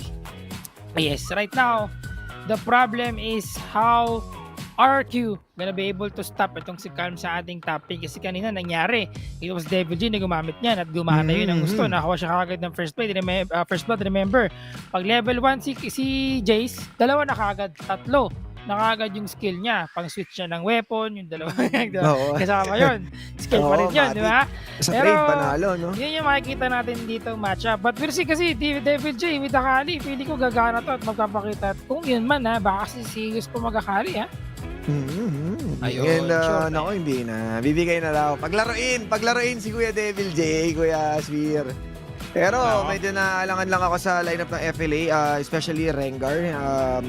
We saw Doming Phobia most of the time. Pero with the lineup of RRQ na pwedeng mag-peel para kay Kuya Marky, and at the same time, pwede nilang makuha ng taunt lang para ma-surprise attack itong si Kuya Rengar. But who knows if FLA will make it work. Siguradong mababalik nila ang sarili nila into the scoreboard and might stop RRQ. This might be a possible reverse sweep if makuha nila yung momentum na yun. But right now, this is looking good para sa RRQ. Yes, we'll see if they can keep the momentum up sa laban natin. Because again, that's a Rengar ni Domeng. You mentioned kanina, the Domeng phobia. And ang problem lang right now, Erp, is yung Blade Surge, rather yung Vanguard's Edge itong si Irelia is parang Glacial Fissure din kasi. Yun yung isang naging winning condition dito ng RQ sa ating last game kung saan naharangan silang lahat, napabagal silang lahat. At lahat yun, natalunan ni Chas. Pag nakatapak ka ng Vanguard's Edge talaga, katapusan mo na, diba? Nag-jump brothers talaga kanina, no? Yung wombo combo na siyang tumapos sa game na yon. And kahit nung naging dragging yung game na yun sa back and forth, nagawa na nga nilang ipanalo yung game na yon. And both of them really, win-win situation for them experiencing yung ganong klaseng scenario. Pero syempre, isa lang ang hihirangin na panalo ngayon dito. And pinapakita na ng mga teams natin yung kanilang full potential sa ngayon bago tayo mag-head sa Southeast Asia at magkaroon sila ng kanilang mga training. Right now, checking yung ating rotations dito ng mga junglers, just a scuttler at no tricks, no possible na surprise attack para i-deny yung mga scuttlers sa magkabilang kupunan. Yes, alam mo, isa pang gusto ko lang ma-mention dito is how RQ was able to make these adjustments kagad sa kanilang team. Iba yung play nila ngayon eh. It is entirely different from what we normally see with RQ na I mean, one of the reasons why most of the viewers na nakikita natin is opting for FLA is because they know how strong FLA even in the international scene. Pero ngayon, alam ng RQ yan, nababasa nila. Bot lane, exhausted itong si kaibigang Marky. Pero Raps will be able to get away sa bot lane. Ang sakit naman ng palaso na yun. Grabe ang pinapakita dito ni Kuya Marky, especially na may hirapan nga yung heal dito dahil nga merong hail of arrows na pwede mong ma-proc doon sa kay Kuya Raf para ma-deny. Yung yung pag tinamaan ka ng heal of arrows, kakagat yun. Pero yung ang may masakit kasi doon, Kuya Spear, yung blighted quivers, blighting quivers. No, na AP. Yung tatlong umiikot sa katawan na yun, nakada normal attack ka, pagka napaputok yun, pwede mo kasi paputokin yun gamit yung heal of arrows or piercing. So bali, nag-3 attack si Kuya Marky, dropping hail of arrows, may AP damage, may grievous wounds, and he can attack once again to proc it with a piercing arrow naman. So may may cycle na kung saan nagagawa ni Kuya Marky na maayos and definitely bullying out itong si Kuya Raf. Pero rotations muna tayo dahil nga mukhang itong mga duo Dragon Lanes natin, the textbook play na kung saan na mag-move na sila papuntang mid lane. At si Kuya Devil J, binabata dito ni Kuya Kalmado. Parang pinapakita dito ni Kal na kaya niya tapatan nito akala ni Devil J. Pero yun nga lang, the different the Devil J that we used to know is yung kanyang playstyle pagdating sa late game, dun lang siya magwawala. Sa ngayon, farm muna, seeing that movement coming from Chance in the top lane dito to go for the potential gank. Pero naamoy yan ni Calm. Alam mo naman si Calm, pag may kalmado yan, kumbaga sage mode yan eh. Naamoy niya kagad yung potential threat sa kanyang kalaban. Uy! Grabe naman! Kumapit! Layo naman yung Devil J. Grabe naman yung kunay na yun. Oo, sage mode do. Pero yung kalaban niya, si Ika-4 eh. Meron siyang yung the flash technique. Oo nga, si Ika-4 nga ngayon. Porta kagin, si Mina to. Oo yun, si Mina to. No, saan? Bumabato ng dagger. Tapos nag-teleport. Pero yun nga, makikita natin. Yung unang movement ng FENNEL adversity. Kung nakita natin na medyo shaky sila sa previous game, this time they are the ones who's calling the shot. And nakikita na rin natin ang Na-atras, pagsagot ng reset. RRQ sa pagdating ni Kuya Chaz. Nako. Pwesto muna tayo dito, Kuya Spear, at Thrill of the Hunt, Mukhang- kinasa na. Oh, Mukhang na. nag-thank you sa list siya. Kuha yata dito ng RQ, pero explosive gas. Ginamit Uy, dapat no. magtulak sila lahat. Hindi Napabayaan alam kung ano gagawin nila. Dragon Reaper at bumula ba? Pasok sa loob si Devil J. Nakuha. Nakuha dito ng RQ. Referan Devil natin. J. Pero Devil J naibit sa loob. Kasi ng ginto. Inakit ang puso niya. Pero tinamahan sa loob. Itong si Raph. Nalambot na. Nalow na ang membro dito ng RQ. Pero may Spirit Fire. Ginamit ang Orb of Reception. Marky 1v1 with the Gate 1. Danny! Ang piercing arrow! And the charm and the stun! At ang daming nangyari. But FLA and RRQ, actually, RRQ won that one kasi meron pa silang nakuwang RH. The back and forth na ginawa nating muli, pero RRQ with the decisiveness na kung saan nag-ingat si Kuya Marky after dropping that chain of corruption para hindi siya malapitan. And Doming wasn't really able to jump doon sa backline sa kung saan nakuha nila itong Rift Herald at pinocus nila yung ibang miyembro ng RRQ. Kita mo si Kuya Doming, sinubukan niyang pilitin, ngunit napatalsik siya at hindi na gumana yung kanyang Thrill of the Hunt, pero mukhang may laban muli, Kuya Spear. Oo. Kasi pang laban ito kasi magsisimula na yung ating Dragon. Dragon fight is there. We still have the referral being na-open dito for our kid. Pwedeng isamon kung sakali man. Remember that Chaz has the referral, pero uwi muna siya. Tamang chill lang muna. Trinity Forces up para sa kanya. At ang sakit na rin ng damage na pwedeng ibigay ni Calm sa mga teamfight natin na nag-reflect kanina. At kita mo naman no kung gaano ginagawa ng RRQ makipagsabayan sa gusto nilang objective play na ginagawa ng FLA, at hindi na nga nila masagot ito basta-basta. Nauna ng muli ang RRQ sa pag-setup ng tempo, pero Doming, Thrill of the Hunt. Thrill of Ito the na. Hunt. May nakatagong pusa mga kaibigan, pero Exos na makakuha ginamit ang Exos dito na Adverters comes sa Shadow. Nakuha naman nila yung Dragon dito. Doming will fall down, pero Rise going in with the Spirit Rush. Pero wait lang, tinamaan sila. Nakatayin ng ginto. May nangyari magbangan sa baba. Si Raph and Cam will be there to respond. Pero delikado ang pwesto ni Chaz dito. Masyado ka malalim. At walang malakas sa marami. That's going to be a 1-1 trade. But Dragon will fall to the hands of RRQ once again. Mainit ang pinakita doon ng FLA. Daf lang, pero medyo late talaga dahil nakakuha na ng first consecutive kills ang RRQ. Si Chaz ang naging, sabihin na natin, naging sacrificial lamb sa play na yon. Pero si Kuya Exo, grabe yung kanyang kakunatan using that Gargoyle Stone Plate para matangke yung mga nararapat at denying once again si Doming doon sa Dragon. And RRQ 2 consecutive objective na yun nakukuha nila. And they are making sure na they're still keeping up with those skills na nakakatulong sa kanilang gold ngayon. Meron tayong 3 Black Cleaver sa side ng FLA at isang Luden's Echo. Habang dito naman sa RRQ, no, meron na silang Trinity Force at Lich Bane. Isang Black Cleaver lamang mula kay Helios at Manam yun. Kumbaga, it will take a lot of time muna para kay Kuya Marky na makapaglagay na solid na piercing arrows, but him making sure na maka-free hit, nagagawa niya makapaglagay ng necessary damage to deny FLA doon sa mga fights na yon. Yes. And Erp, hindi bakali to ha.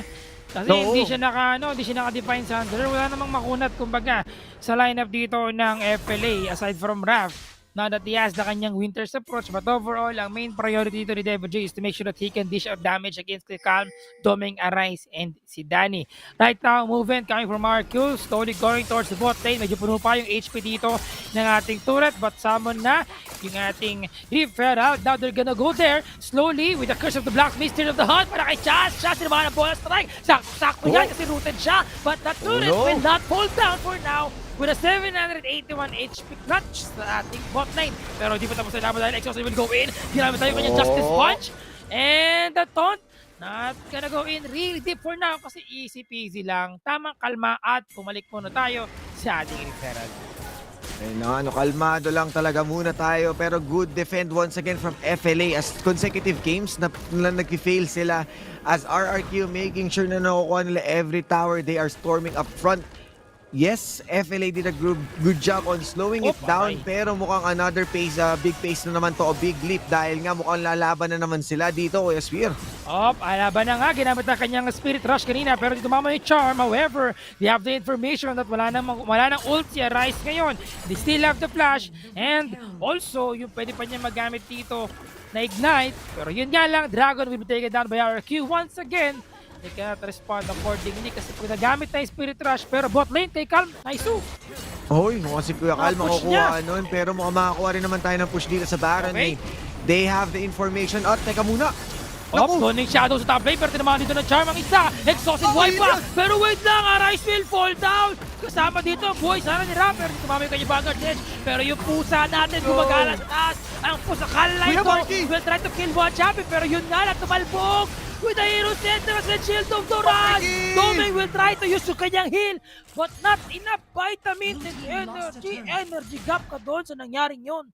Mukhang yung kanyang vitamins ay hindi A to Z dahil nga kinulang siya doon at mukhang napazzzz kasi nga nakatulog na lang siya sa pangyayaring iyon. 14 seconds sa kanyang death timers at 14 seconds din with the dragon. So the resets will be coming in. Mukhang maghahabol dito sila Kuya Doming at tignan mo naman ang napagandang replay natin Kuya Spear. No? Nagkapalitan ng charm, nagkapalitan ng taunt at that opens up dahil nga si Helios no, nakapwesto na siya. After the key burst, sinigurado niya magamit yung Blade of the Exile para maputok agad si Kuya Arise without using his flash. And the Marky play dito na kung saan naka-free hit lang siya at hindi siya nagalaw. Medyo lumapit pa nga si Kuya Marky sa tabi ni Kuya Rengar. Medyo lumalim siya doon ng bagya. But here comes the Dragon. Arise still has yung kanyang Spirit Rush pa rin niya magamit dito pero pinupull nila palayo. They have to pull that one out. Matinaduhan tayo na pero di tayo mga ultimate sa for the FLA dito. Kasi if they're gonna be able to secure this one, Charlie na naman tumalo na naman si Doming!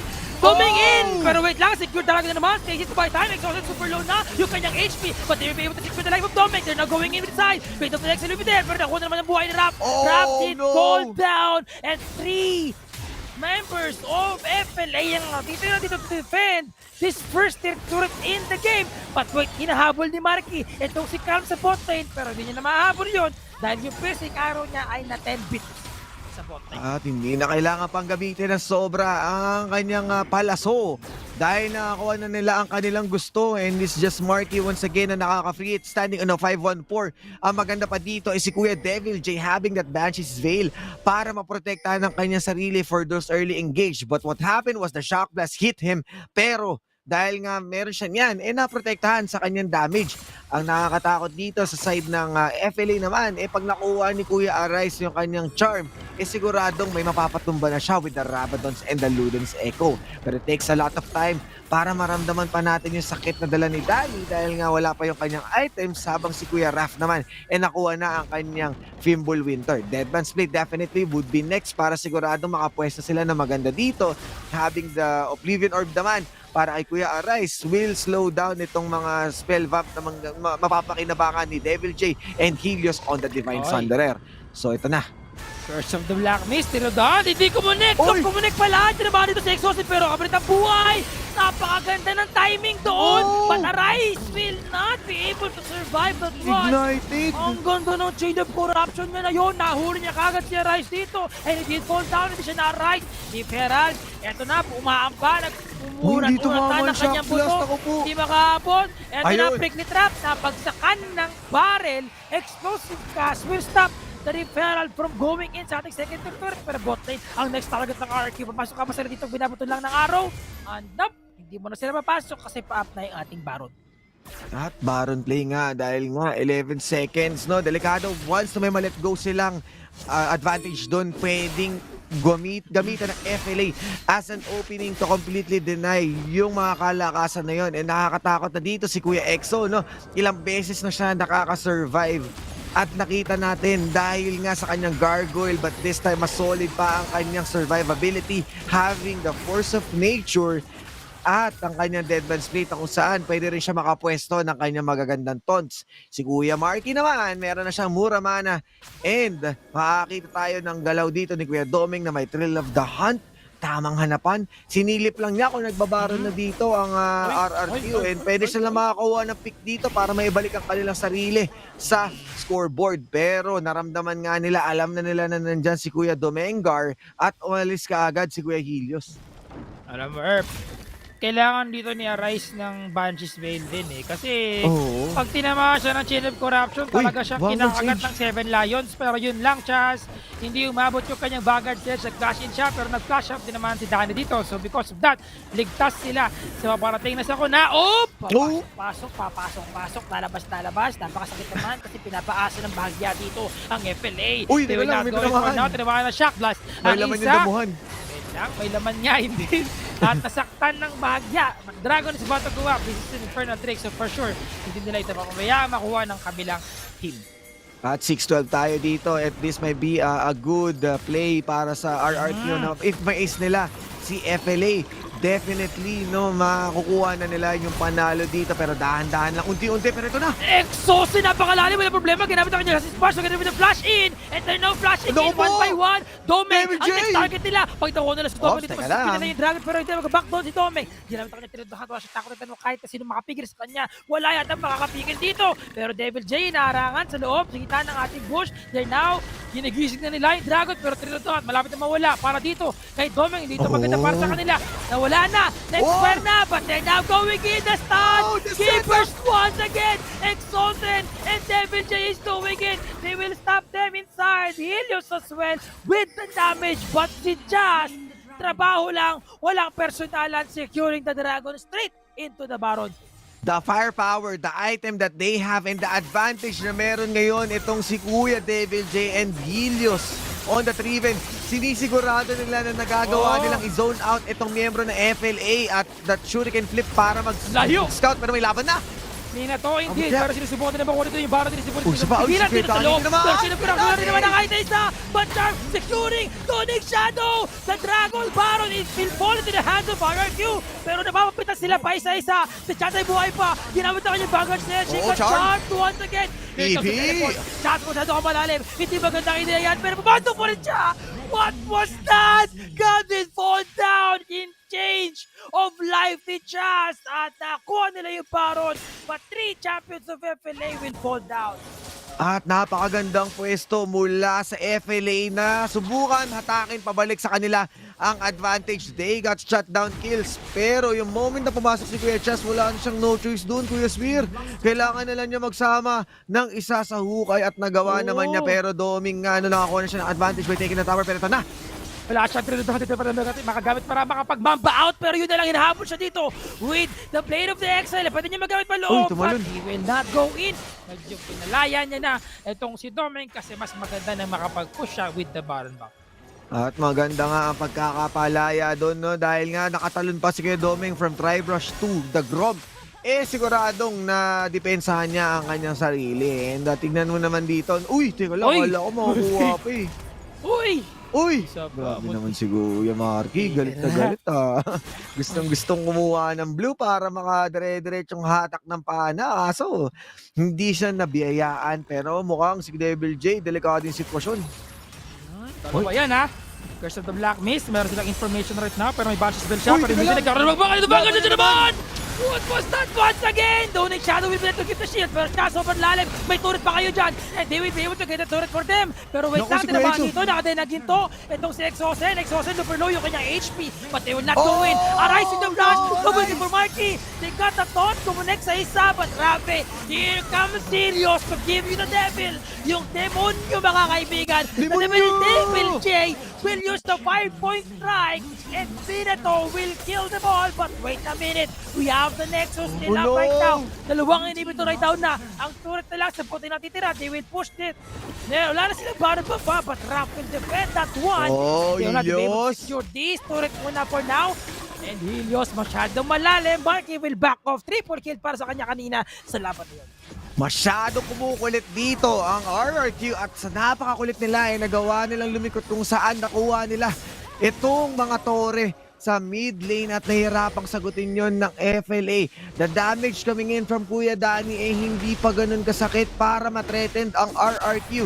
And Devil J just overcommitting sa ilalim ng Nexus na pasobra, pero tama lang dahil nagawa nilang kunin yung 2 inhibitor turrets, making time para sa ibang miyembro na makakuha ng malalaking objective. And having the Infinity Orb, mas nakakatakot na yung kanyang assassination potential and might be going pa nga for a pendant. Pero tingnan natin ang FLA dahil may chance pa sila makabawi dito. A complete ace will make this change. Oh mamay, Curse of the Black, basta ginamit kanina pero meron tayong acceleration communication gate para magkaroon sila ng information, para magkaroon ng movement speed. Palayo dito. Now the Dragon is about to go up. Kasama niya ng Baron. Sabay sila dito.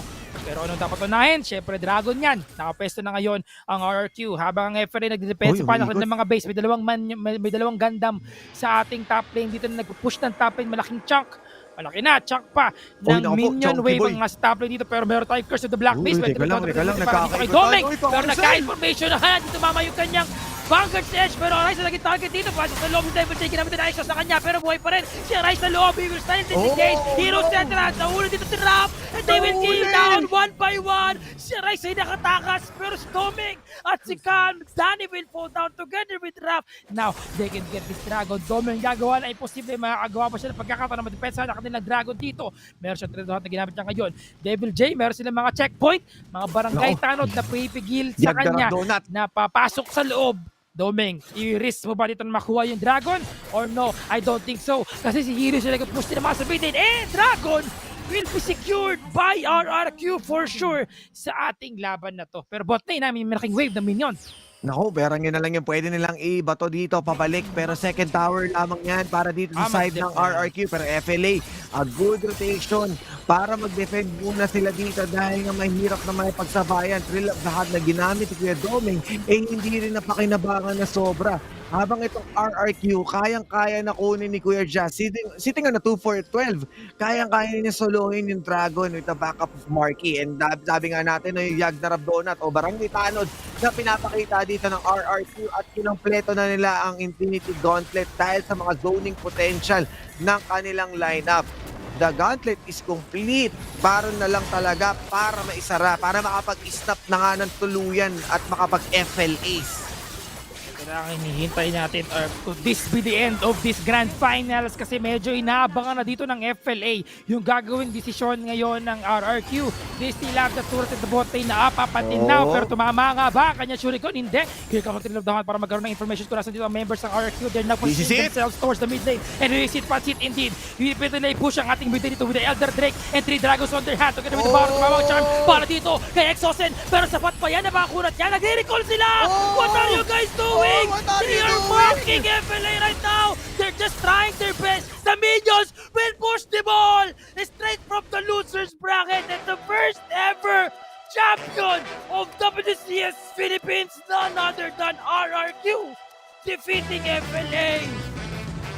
RRQ! The next era at hindi na nila masira yung lamesa. Everyone is wilding out. Sobrang wild nga na naging ride nila from lower bracket to champs. At ang malupit dito, Kuya Sphere, the legendary Pokemon, Exosen, Kaigu, nagawa, and Marky, nagawa na nilang kumuha ng titulo sa sa League of Legends BC ngayon sa Wild Rift naman. At sila nga ang representante, hindi lang basta-basta dahil sila rin ang WCS Philippines champion. At ano pa ba ang kailangan nating sabihin dito, Kuya Swir? Deserve nila yung kanilang champion ngayon sa spot na meron sila. At sa lower bracket run, sobrang convincing. Simula nung hindi naban talaga itong Akali, siniz na nila yung moment and they have the shining moments itong FLA, kaso masyadong maingat ang RRQ. Nirespeto nila si Kuya Danny, nirespeto nila si Arise and even Doming to make sure na hindi sila mahahagip ng kahit anong setup mula kay Raf at mula sa Poke ni Calm. Wala talaga silang pinalampas na opening and this may be the perfect play ng RRQ. They have the trades, they have the bets, they have the objectives being left out, the towers, pero they're making sure they are getting the most out of it. If I'm not mistaken, RRQ right now has secured yung kanilang play-ins, I think playoffs towards the WCS. But FLA has to work their way through again sa ating group stage na medyo mahihirapan sila dito kasi pinag-usapan natin kanina kung gaano katitindi yung mga teams na nag-qualify din from different regions. But in this particular game, RRQ really showed kung gaano sila composed this time and how they played the game. Yung first 3 series natin, controlling the map, responding with what FLA is doing. But after the third, fourth, fifth game, doon na pinakita ng RRQ that this time kayo naman ang rumisponde sa amin. Kayo naman ang pipilitan na mag-clash dito at kayo naman ang lalaban sa kung ano yung gagawin namin. Sinabi mo kanina, Herb, Devil J, being able to pick Akali, this is one of the biggest mistake na ginawa ng FLA sa ating series. Yeah, and 2 consecutive mistakes, Kuya Sphere, no? Inopen nila yung Fiora, and now inopen nila yung Akali. Mistakes are made, at alam mo naman ang kasabihan na hindi natatama ng isang pagkakamali ang isa pang pagkakamali. Pero kasi kung i-open mo rin naman yung mga yung consistent ban and the last man for the MVP, at understandable, Kuya Sphere, ilan lagi yung initiation ni Kuya Exosen na kung saan naggagawa niyang harangin lahat ng damage. Kita, kung meron lang tayo dito, damage taken per minute, malamang si Kuya Exo with just gargoyle, stone plate, ang puhunan, laging sliver of health, Exosaur with the buff of Airy. Kuwang-kuwa ni Kuya Exosen ang MVP and well-deserved for RRQ sa game na to. Exosen indeed really put a good job. Imagine yung journey ng RRQ sa ating group stage sa regular season natin. It was Exosen first coming into the mid lane. Even Maze was playing back then. Pero they made a lot of adjustments. Exosen was put to the support. Tapos nakita natin si Devil J was put to the top lane, and then Healers in the mid lane. And look where they are right now. Even you can imagine na Exosen na doing it once again representing Philippines, di ba? Sa ating isang malaking tournament across Southeast Asia, and probably, maybe, if they win again sa ating WCS Southeast Asia, susunod tayo sa Icons. Oo, and Icons Adventure ang pupuntahan ng ating mga kupunan sa Pilipinas. At shoutouts lang, Kuya Otto, nakumpleto mo ang auto buff na kung saan lagi mong hindi binoboto ang RRQ. Completely reverse ka nga, no? Kumbaga, ang auto curse is complete para dito sa ating WCS PH. Pero yun nga, kudos sa FLA with the run that they did, with the first one to defeat the undefeated team, with the one who's running the upper bracket ng dire-diretso, ang unang naglaglag doon sa ating mga tropa sa UDG. At syempre, ang RRQ ang siyang tumapos ng trabaho with a lower bracket run, completing the storyline na kung saan na first round exit, from first round exit to champion. Ganun kalayo yung narating ng mga teams natin, and at the end of the day, tayo pa rin ang panalo dito. Nag-enjoy tayo, and both of these teams are the representative of Philippines. Kudos talaga yan, Kuya Spear. Yes, indeed. Mga kaibigan, don't forget, of course, to support these teams sa paparating na mainit pa na laban sa ating WCS Southeast Asia. And of course, yan ang ating WCS Finals. But I am VJ Sphere, together with the Cyrus. Maraming salamat sa napaka-solid na performance, of course, from teams. At the same time, the support coming in from the viewers. In behalf of Kaisaya and syempre si Yasumiyo, maraming salamat from Tagalog Casters. We'll be right back. Pagbalik natin sa ating mga panelist na Mamba Out.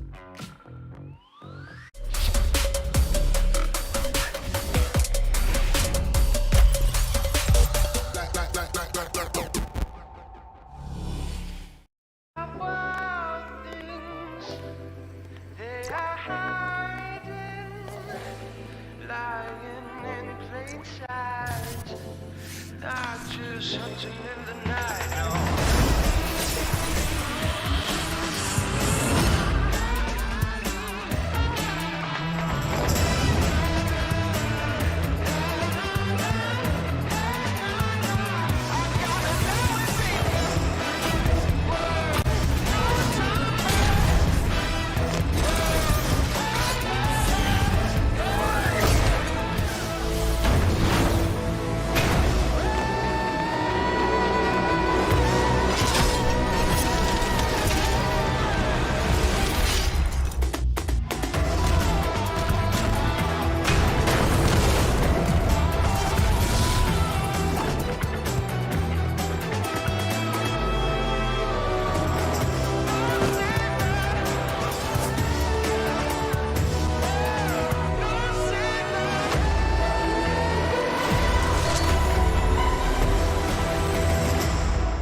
Pag pinanghihinaan na tayo ng loob, where do we go? We go where our power lies. With Go Plus 99. 8 gigs for all sites, plus 8 gigs for our favorite apps. Let's own the future with Globe Prepaid.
Stop and refocus.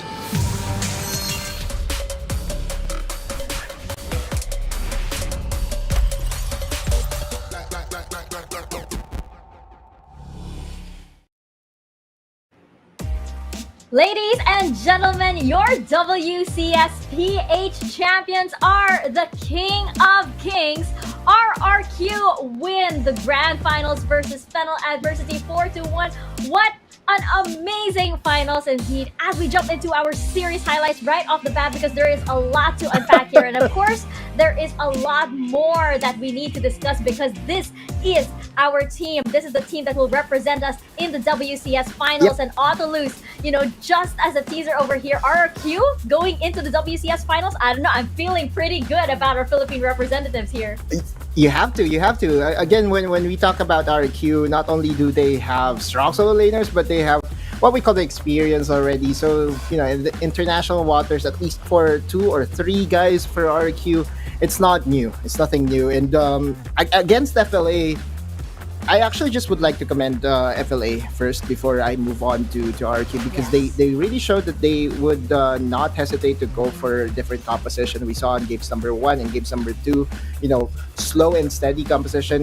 You know, they play their style. And game number 3, mixing it up. Game number 4 as well. You know, just putting everything out there, bowing out of the competition.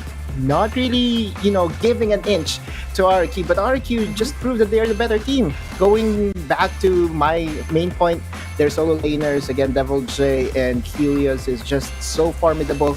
Not to mention that Chaz has been making plays on the Irelia. I saw Mr. Ban's tweet that, hey, you know what, Irelia can actually be played in the jungle. Well, guess what? It actually was the finals moment, or the finals jungle pick for RQ, and it was very, very wonderful. It's very hard to target RQ right now in their current form, because almost everything works well for them. Crazy Apple, I know that this has been, you know, a crazy best of 7, but What can you say about RRQ? Because right now they seems to be more prepared. So prepared. many things. Yeah, so prepared. So many things you can say about this team. The tremendous growth that they have shown throughout the season. They started out with Exo said not knowing where he was going to be until he finally went to support. And as you mentioned, Autolus, it is going to be that Irelia flex. They have so many flex champions. Irelia, Riven, Rakan. Going into the international stage, this team is going to be so hard to draft against just because of how many flex picks they can dish out. And you saw right there how hard it was for FLA to really figure out how we can outdraft this team. Because if you have that many champions in your pool, if you have players like Helios and Devil stepping up in these kinds of situations, it's going to be super hard to figure this team out. Yeah, and of course, this team, like you mentioned, Crazy Apple, looking back at the very first day when we first saw RRQ on the regular season compared to now, the improvement has been like absolutely astounding. And I just want to say I'm so relieved. I'm not cursed. I'm not cursed. I'm so happy. I just would like to also add to the fact that the day that they decided to switch over Exocet onto the support was actually the day that they went against FENNEL Adversity. Game number 2, no practice, just YOLO, and we have come full circle, using the lineup that they used game number 2 against FENNEL Adversity to win the championship. So RQ, what a story. Wow. That's pretty incredible. Lot of history indeed that was built right before your eyes here at the WCS PH regular season. And now let us welcome onto the panel, onto our interview segment over here, our champions, RRQ, representing the Philippines at the WCS Finals.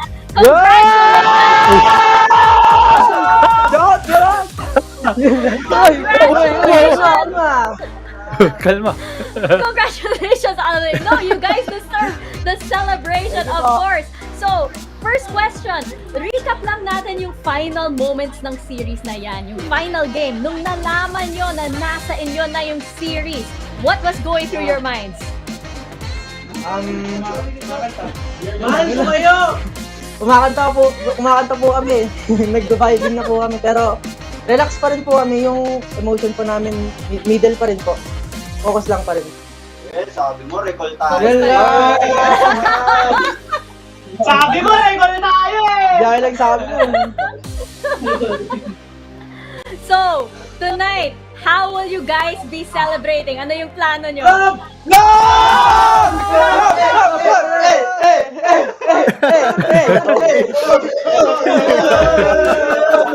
It is a party in the RRQ bootcamp. Autolus, get in on this action. Okay, so Chaz, meron kaming eternal thing here in the panel or in the talents that we actually have the jungle weight division para sa best jungler. And you guys, actually ikaw mismo pare, you have proven that you are the best jungler in the Philippines. What can you say about that, pare?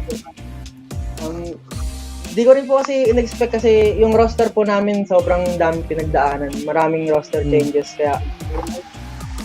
kaya nung umpisa po, parang umiyak. Di ko umiyak ako. Sorry po. Di po ako sure na best jungler ako. Kasi ang hirap po mag-adjust pag yung roster changes, nag-adjust rin po, kaya ang dami pong nag-show up na jungle. Pero ayun po, naging consistent lang rin po ako at pinatunayan ko naman po sa team ko na kaya kong maging independent. Exactly, and I remember the first time that I interviewed Chaz, I told him, you know what, a lot of junglers have put him as the best jungler in the Philippines, and he was very humble back then. Sabi ni Chaz, I don't have any trophies yet. I haven't won anything, and the junglers are already putting me on such a high pedestal. But now, Chaz, you have proven you already have a trophy, pare. Congratulations, and I cannot wait to see you in international competition. Thank you po. Yeah. First of all, to everyone at RRQ, congratulations guys. Talagang sobrang ganda ng performance yun throughout the whole season, and you prove yourselves as the best team here coming from our region. I guess a question ko na lang para sa iyo, Chaz, is you're gonna go into international competition against other Southeast Asian teams. Which region or sinong team ang inaasa mong makalaban or feeling nyo yung pinaka maging competitive na kalaban nyo? Flash Wolves po at Team Flash. Ayun po.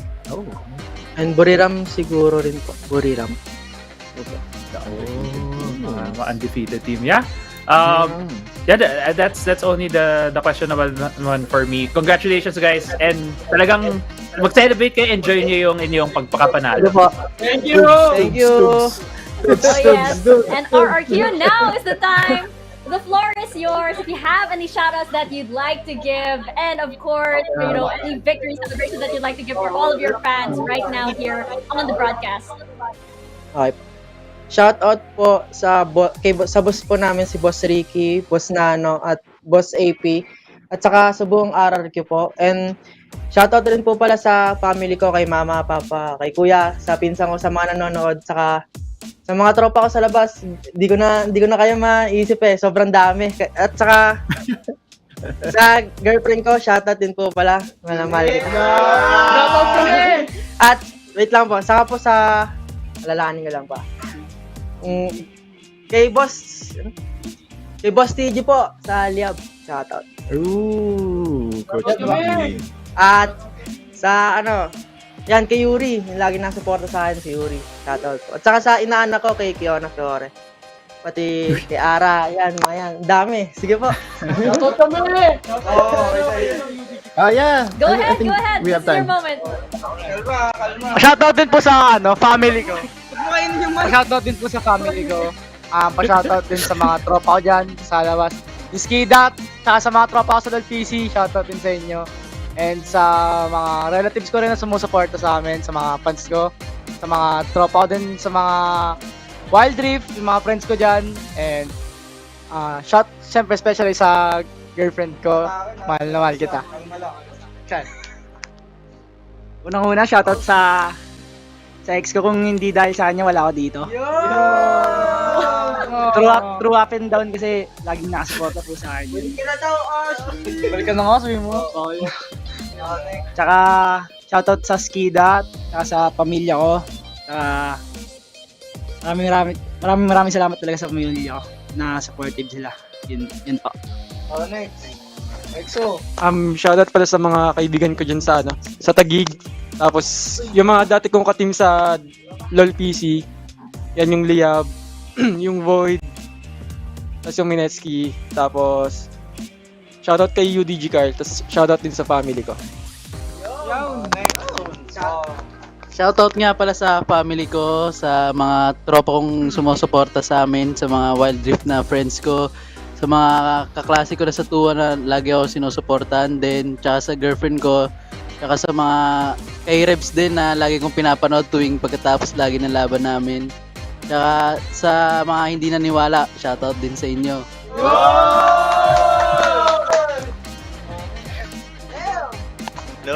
Shoutout po sa family ko. Tapos shoutout rin po sa girlfriend ko, si Jazz. Sana ikaw naman yung mapanood ko mag-champion. Best mid. Yun lang, best camp. Coach Kaigu. Shoutout din dito sa mga kakampi ko. Salamat sa experience. Shoutout sa family ko tsaka sa girlfriend. Shoutout sa family ko tsaka sa girlfriend ko. At tsaka syempre kay Hamis na rin. Tutuloy namin yung pangarap natin. Passing of Mandel, let's go! Siyempre, shoutout sa mga pamilya, sa mga tropa sumuporta. Tapos, shoutout kay Lan, kahit puro kami kalokohan, hindi sumuko sa amin. Muntik lang! Tsaka ikaw Ames, inaabang kita next date, bibigyan ka pa namin, kaya bumalik ka, palakas ka. Siyempre, shoutout sa family ko. Shoutout kay Hamis TG. Tsaka sa Valorant team namin na nasa baba, na sumusuporta sa amin. Tsaka shoutout sa'yo, Otolus. Thank you! Shoutout kay Revenga! Di na to, nasa puso ko to. Hindi na scripted. Alright, congratulations RRQ. Is that everybody? Yep. Congratulations, you guys Thank you deserve this po. so much. Ladies and gentlemen, your WCSPH champions RRQ. Club. Oh wow, what a Oh party my indeed God. for RRQ. They're so happy. They're just so happy. You can I feel. think they've left and they've gone and celebrate somewhere in their food camp already. But yes, they do deserve it. Oh my goodness, ladies and gentlemen. Just imagine, this was the team that actually, we're just gonna say it out here. Nobody in the talent pool here predicted that they would actually make it to the grand finals. And this is again the team also that since the summer season, the fall season, Crazy Apple, during the fall season, of the first day of the playoffs, and they got eliminated, and the first day of the playoffs here, they went to the lower bracket. This is pretty incredible for RRQ to claim this championship. Yeah, it is. And I feel that this team has just shown a lot of growth. And I also love what Kaigu mentioned and the team as well. The passing of the mantle, as Otulus has mentioned, from James, from Team Secret here now to RRQ. They are also going to be representing our region alongside FENNEL Adversity. But I would also want to highlight the history between the players back in LoL PC. I remember the time, 2017, domestic competition, Exosen, Marky, Trevor, and James were in opposite sides of the rift, and they fought each other to be the representative, to be the champions of the Philippines, and now they're helping each other out to represent the country and to really bring the best out of each player. And just love how these players remain in contact and how much they mean to each other. Yeah, it's really, you can really feel the sense of community, of course, and that these guys, they really do want the best for one another. And Otulus, you can really feel those bonds actually even transcend, of course, the game, the league, and even the rift, so to say. And I couldn't be prouder and even more amazed of this team right now. Exactly. I mean, when we look back to their history, the Mindanao group stages during the summer season, in where their original members, I have written it down just to make sure. We have Chaz, we have Helios, and we have Marky. And then, of course, their coach there in Kaigu. And there are so many players that RQ did flip and flap. And one thing to note, though, Mika, I've heard that in Indonesia, Ulexite and also Hyde is going to participate in the upcoming regional finals, which are two former players of RRQ. So it does appear that 2022 is the year of RRQ, so we'll see. It all seems to tie back to RRQ indeed. And it took them like the whole year to finally get this winning formula. But it has paid off in dividends indeed, because they will be your representatives. Congratulations as well to FENNEL Adversity. They will still be getting that chance to represent the Philippines in the WCS finals through the play-in. So please lend them your support as well, your never-ending support. And both of these teams, of course, in the upcoming weeks, we are going to see them go head-to-head against the best that Southeast Asia has to offer. Now, of course, just as a little bit of a teaser, I guess, to our WCS finals. Otulus, you first. I'm not sure if everybody was able to catch up to all of our neighboring regions, but who do you think RRQ's biggest challenge will be? FLA. Just us. I love it. I love it. And Crazy Apple, shifting the question a little bit, what do you think RQ's biggest advantage will be going into WCS finals? I think their biggest advantage will be their solo laners. Helios and Devil J. The meta right now is really shifting towards the strength of these solo laners, and they can. I see their performance right now. I think it's world class. Yeah, it seems to be all signs seem to be pointing towards RRQ here. So it is going to be really exciting indeed. That is happening in a few weeks though, so we're going to get a little bit of a break. But if you're craving for more Wild Rift action, you'll be happy to know that FSL Wild Rift Open 2 is back. And FSL Wild Rift Open 2 is an all-female tournament for Wild Rift, and this aims to empower women gamers through competitive gaming. Registrations have already started, and they will be ending very, very soon in just a few days. That's on April 13th. So you can sign up as an individual or as a team. The tournament is happening from April 18 until April 21st, so just in time, just to make sure that you guys are all ready for the WCS finals. This is your primer. For more information on the tournament, check out the FSL Mobile Games Facebook page, facebook.com/FSL Mobile Games. And of course, to all of our audiences watching right now, we also do have a giveaway ongoing for you guys. Be sure to check out the PPGL Facebook page for this, because you can win an exclusive PPGL gaming chair that looks like a stormtrooper. Yes, Oculus did point that out to me before. And all you have to do is post a photo of yourself right now watching the PPGL WCS PH playoff stream. You have a few more minutes before we wrap things up, so be sure to get a nice photo over there.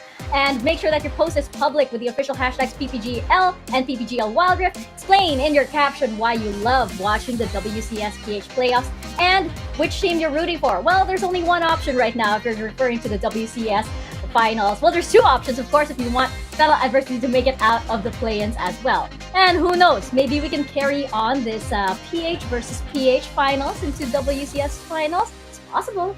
Possible. We know how strong our teams are. I mean, again, just look at our playoffs, look at our top 6. This was incredible. This was so good, and I cannot be prouder, of course, of the Philippines in the Wild Rift scene. And Odlus, any closing statements for how just the whole scene looks like right now for our region? It's a very stacked region, to say the least, because I looked at Wikipedia, trying to study in advance, and even in the play-in stage, competition will not get any lighter. FLA will have to go through so many strong teams just to get that top 2 spot to qualify for the C finals, and it's going to happen in the next couple of weeks. So less preparation, but I believe there will be less adjustments this time, because the patch 3.1 that was so big will no longer happen, I believe. Patch 3.2 will not be scheduled anytime soon. So yeah, more competition, more adjustments for every single team that will participate in the set tournament. And a little bit of relief too, I think, for everybody.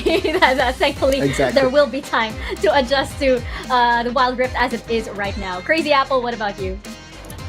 I think since there's going to be it's going to be a lot of time before these teams will be facing off again. So there's going to be a lot of times for them to take to watch VODs, to study each other. So at the start of the tournament, at the play-ins, it's going to determine which team will be able to really finesse their style or bring out new picks, so really surprise the other team. So yeah, it's going to be a very stacked competition for sure. But at the same time, who will be the most flexible and adapt to the new changes to any patch that would happen, and also pocket picks would surely be the ones who really dominate the play-ins. Well, stay tuned for that as WCS Finals kicks off later this month. And thank you, of course, to everybody that has made this event possible. Thank you to PPGL, the largest multi-game esports league in the country. And thank you, of course, to Riot Games. And of course, we would like to acknowledge our official mobile partner, Xiaomi. The hashtag Redmi Note 11 is equipped with 90Hz AMOLED dot display, making it possible for you to experience powerful and responsive gaming. Less waiting time with 33 watts pro fast charging enabled by the all-new MMT technology, and a 6nm Snapdragon 680 for high performance while improving battery life. More information about the Redmi Note 11 is available at the Xiaomi Philippines Facebook page. And you can have the best time in the Rift with Globe Prepaid's Go Plus 99. Get wild with 7 days of 8 gigs of data for all gaming apps, 8 gigs data for all sites, and Unli All Net Text, so you can always be prepared to take up the challenge in the Wild Rift. Download the new Globe One app now to register. And of course, this tournament is under the supervision of the Games and Amusement Board. We have come to the end of yet another season here in Wild Rift Esports. Autolus, any final thoughts, any final words? Maybe you'd like to shout out. I just would like to shout out the whole production team, the whole league operations team, everyone that really made this possible from the back end. And of course, to our viewers, huge shout out to you. We will see you in the C finals. Crazy, do you have any shout outs before we end the stream? Shout outs. I also want to add shout out to the players. Shout out to the teams. We haven't been seeing the talents. Everyone who was part of this whole tournament. It's just been such a wonderful experience. Just a wonderful tournament and so stacked. It's just so good. No shout out to Joas. to access over here. Okay, fine. If we're gonna do that. Infinity and beyond, by the way, to that commenter that did say that I look like Buzz Lightyear. Not sure what. What? Huh? Yeah, I'm not sure. Why, though. Okay. Well, yeah. If you'll allow me, I'll shout out to my #1 fan, Jindy D. There you go. Aww, there you go. There you go. And of course, to our the rest of our panelists and the English and Filipino casters, thank you guys so much for hanging in there. My goodness, 2 best of 7 series for this weekend. The WCS PH chapter is over, and now we turn the page and we support our teams in the WCS finals against all the other teams in Southeast Asia. And after Southeast Asia, you know what's next. It's time to take on the world. So on behalf, again, of everybody here, the entire production to League Ops, thank you so much for sticking with us every single step of the way. Stay safe, stay healthy, and we will see you in the Rift.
Catch on to Ninja 7, but he's going package comes across, but Kid's going down for prison. CWJ comes in massive.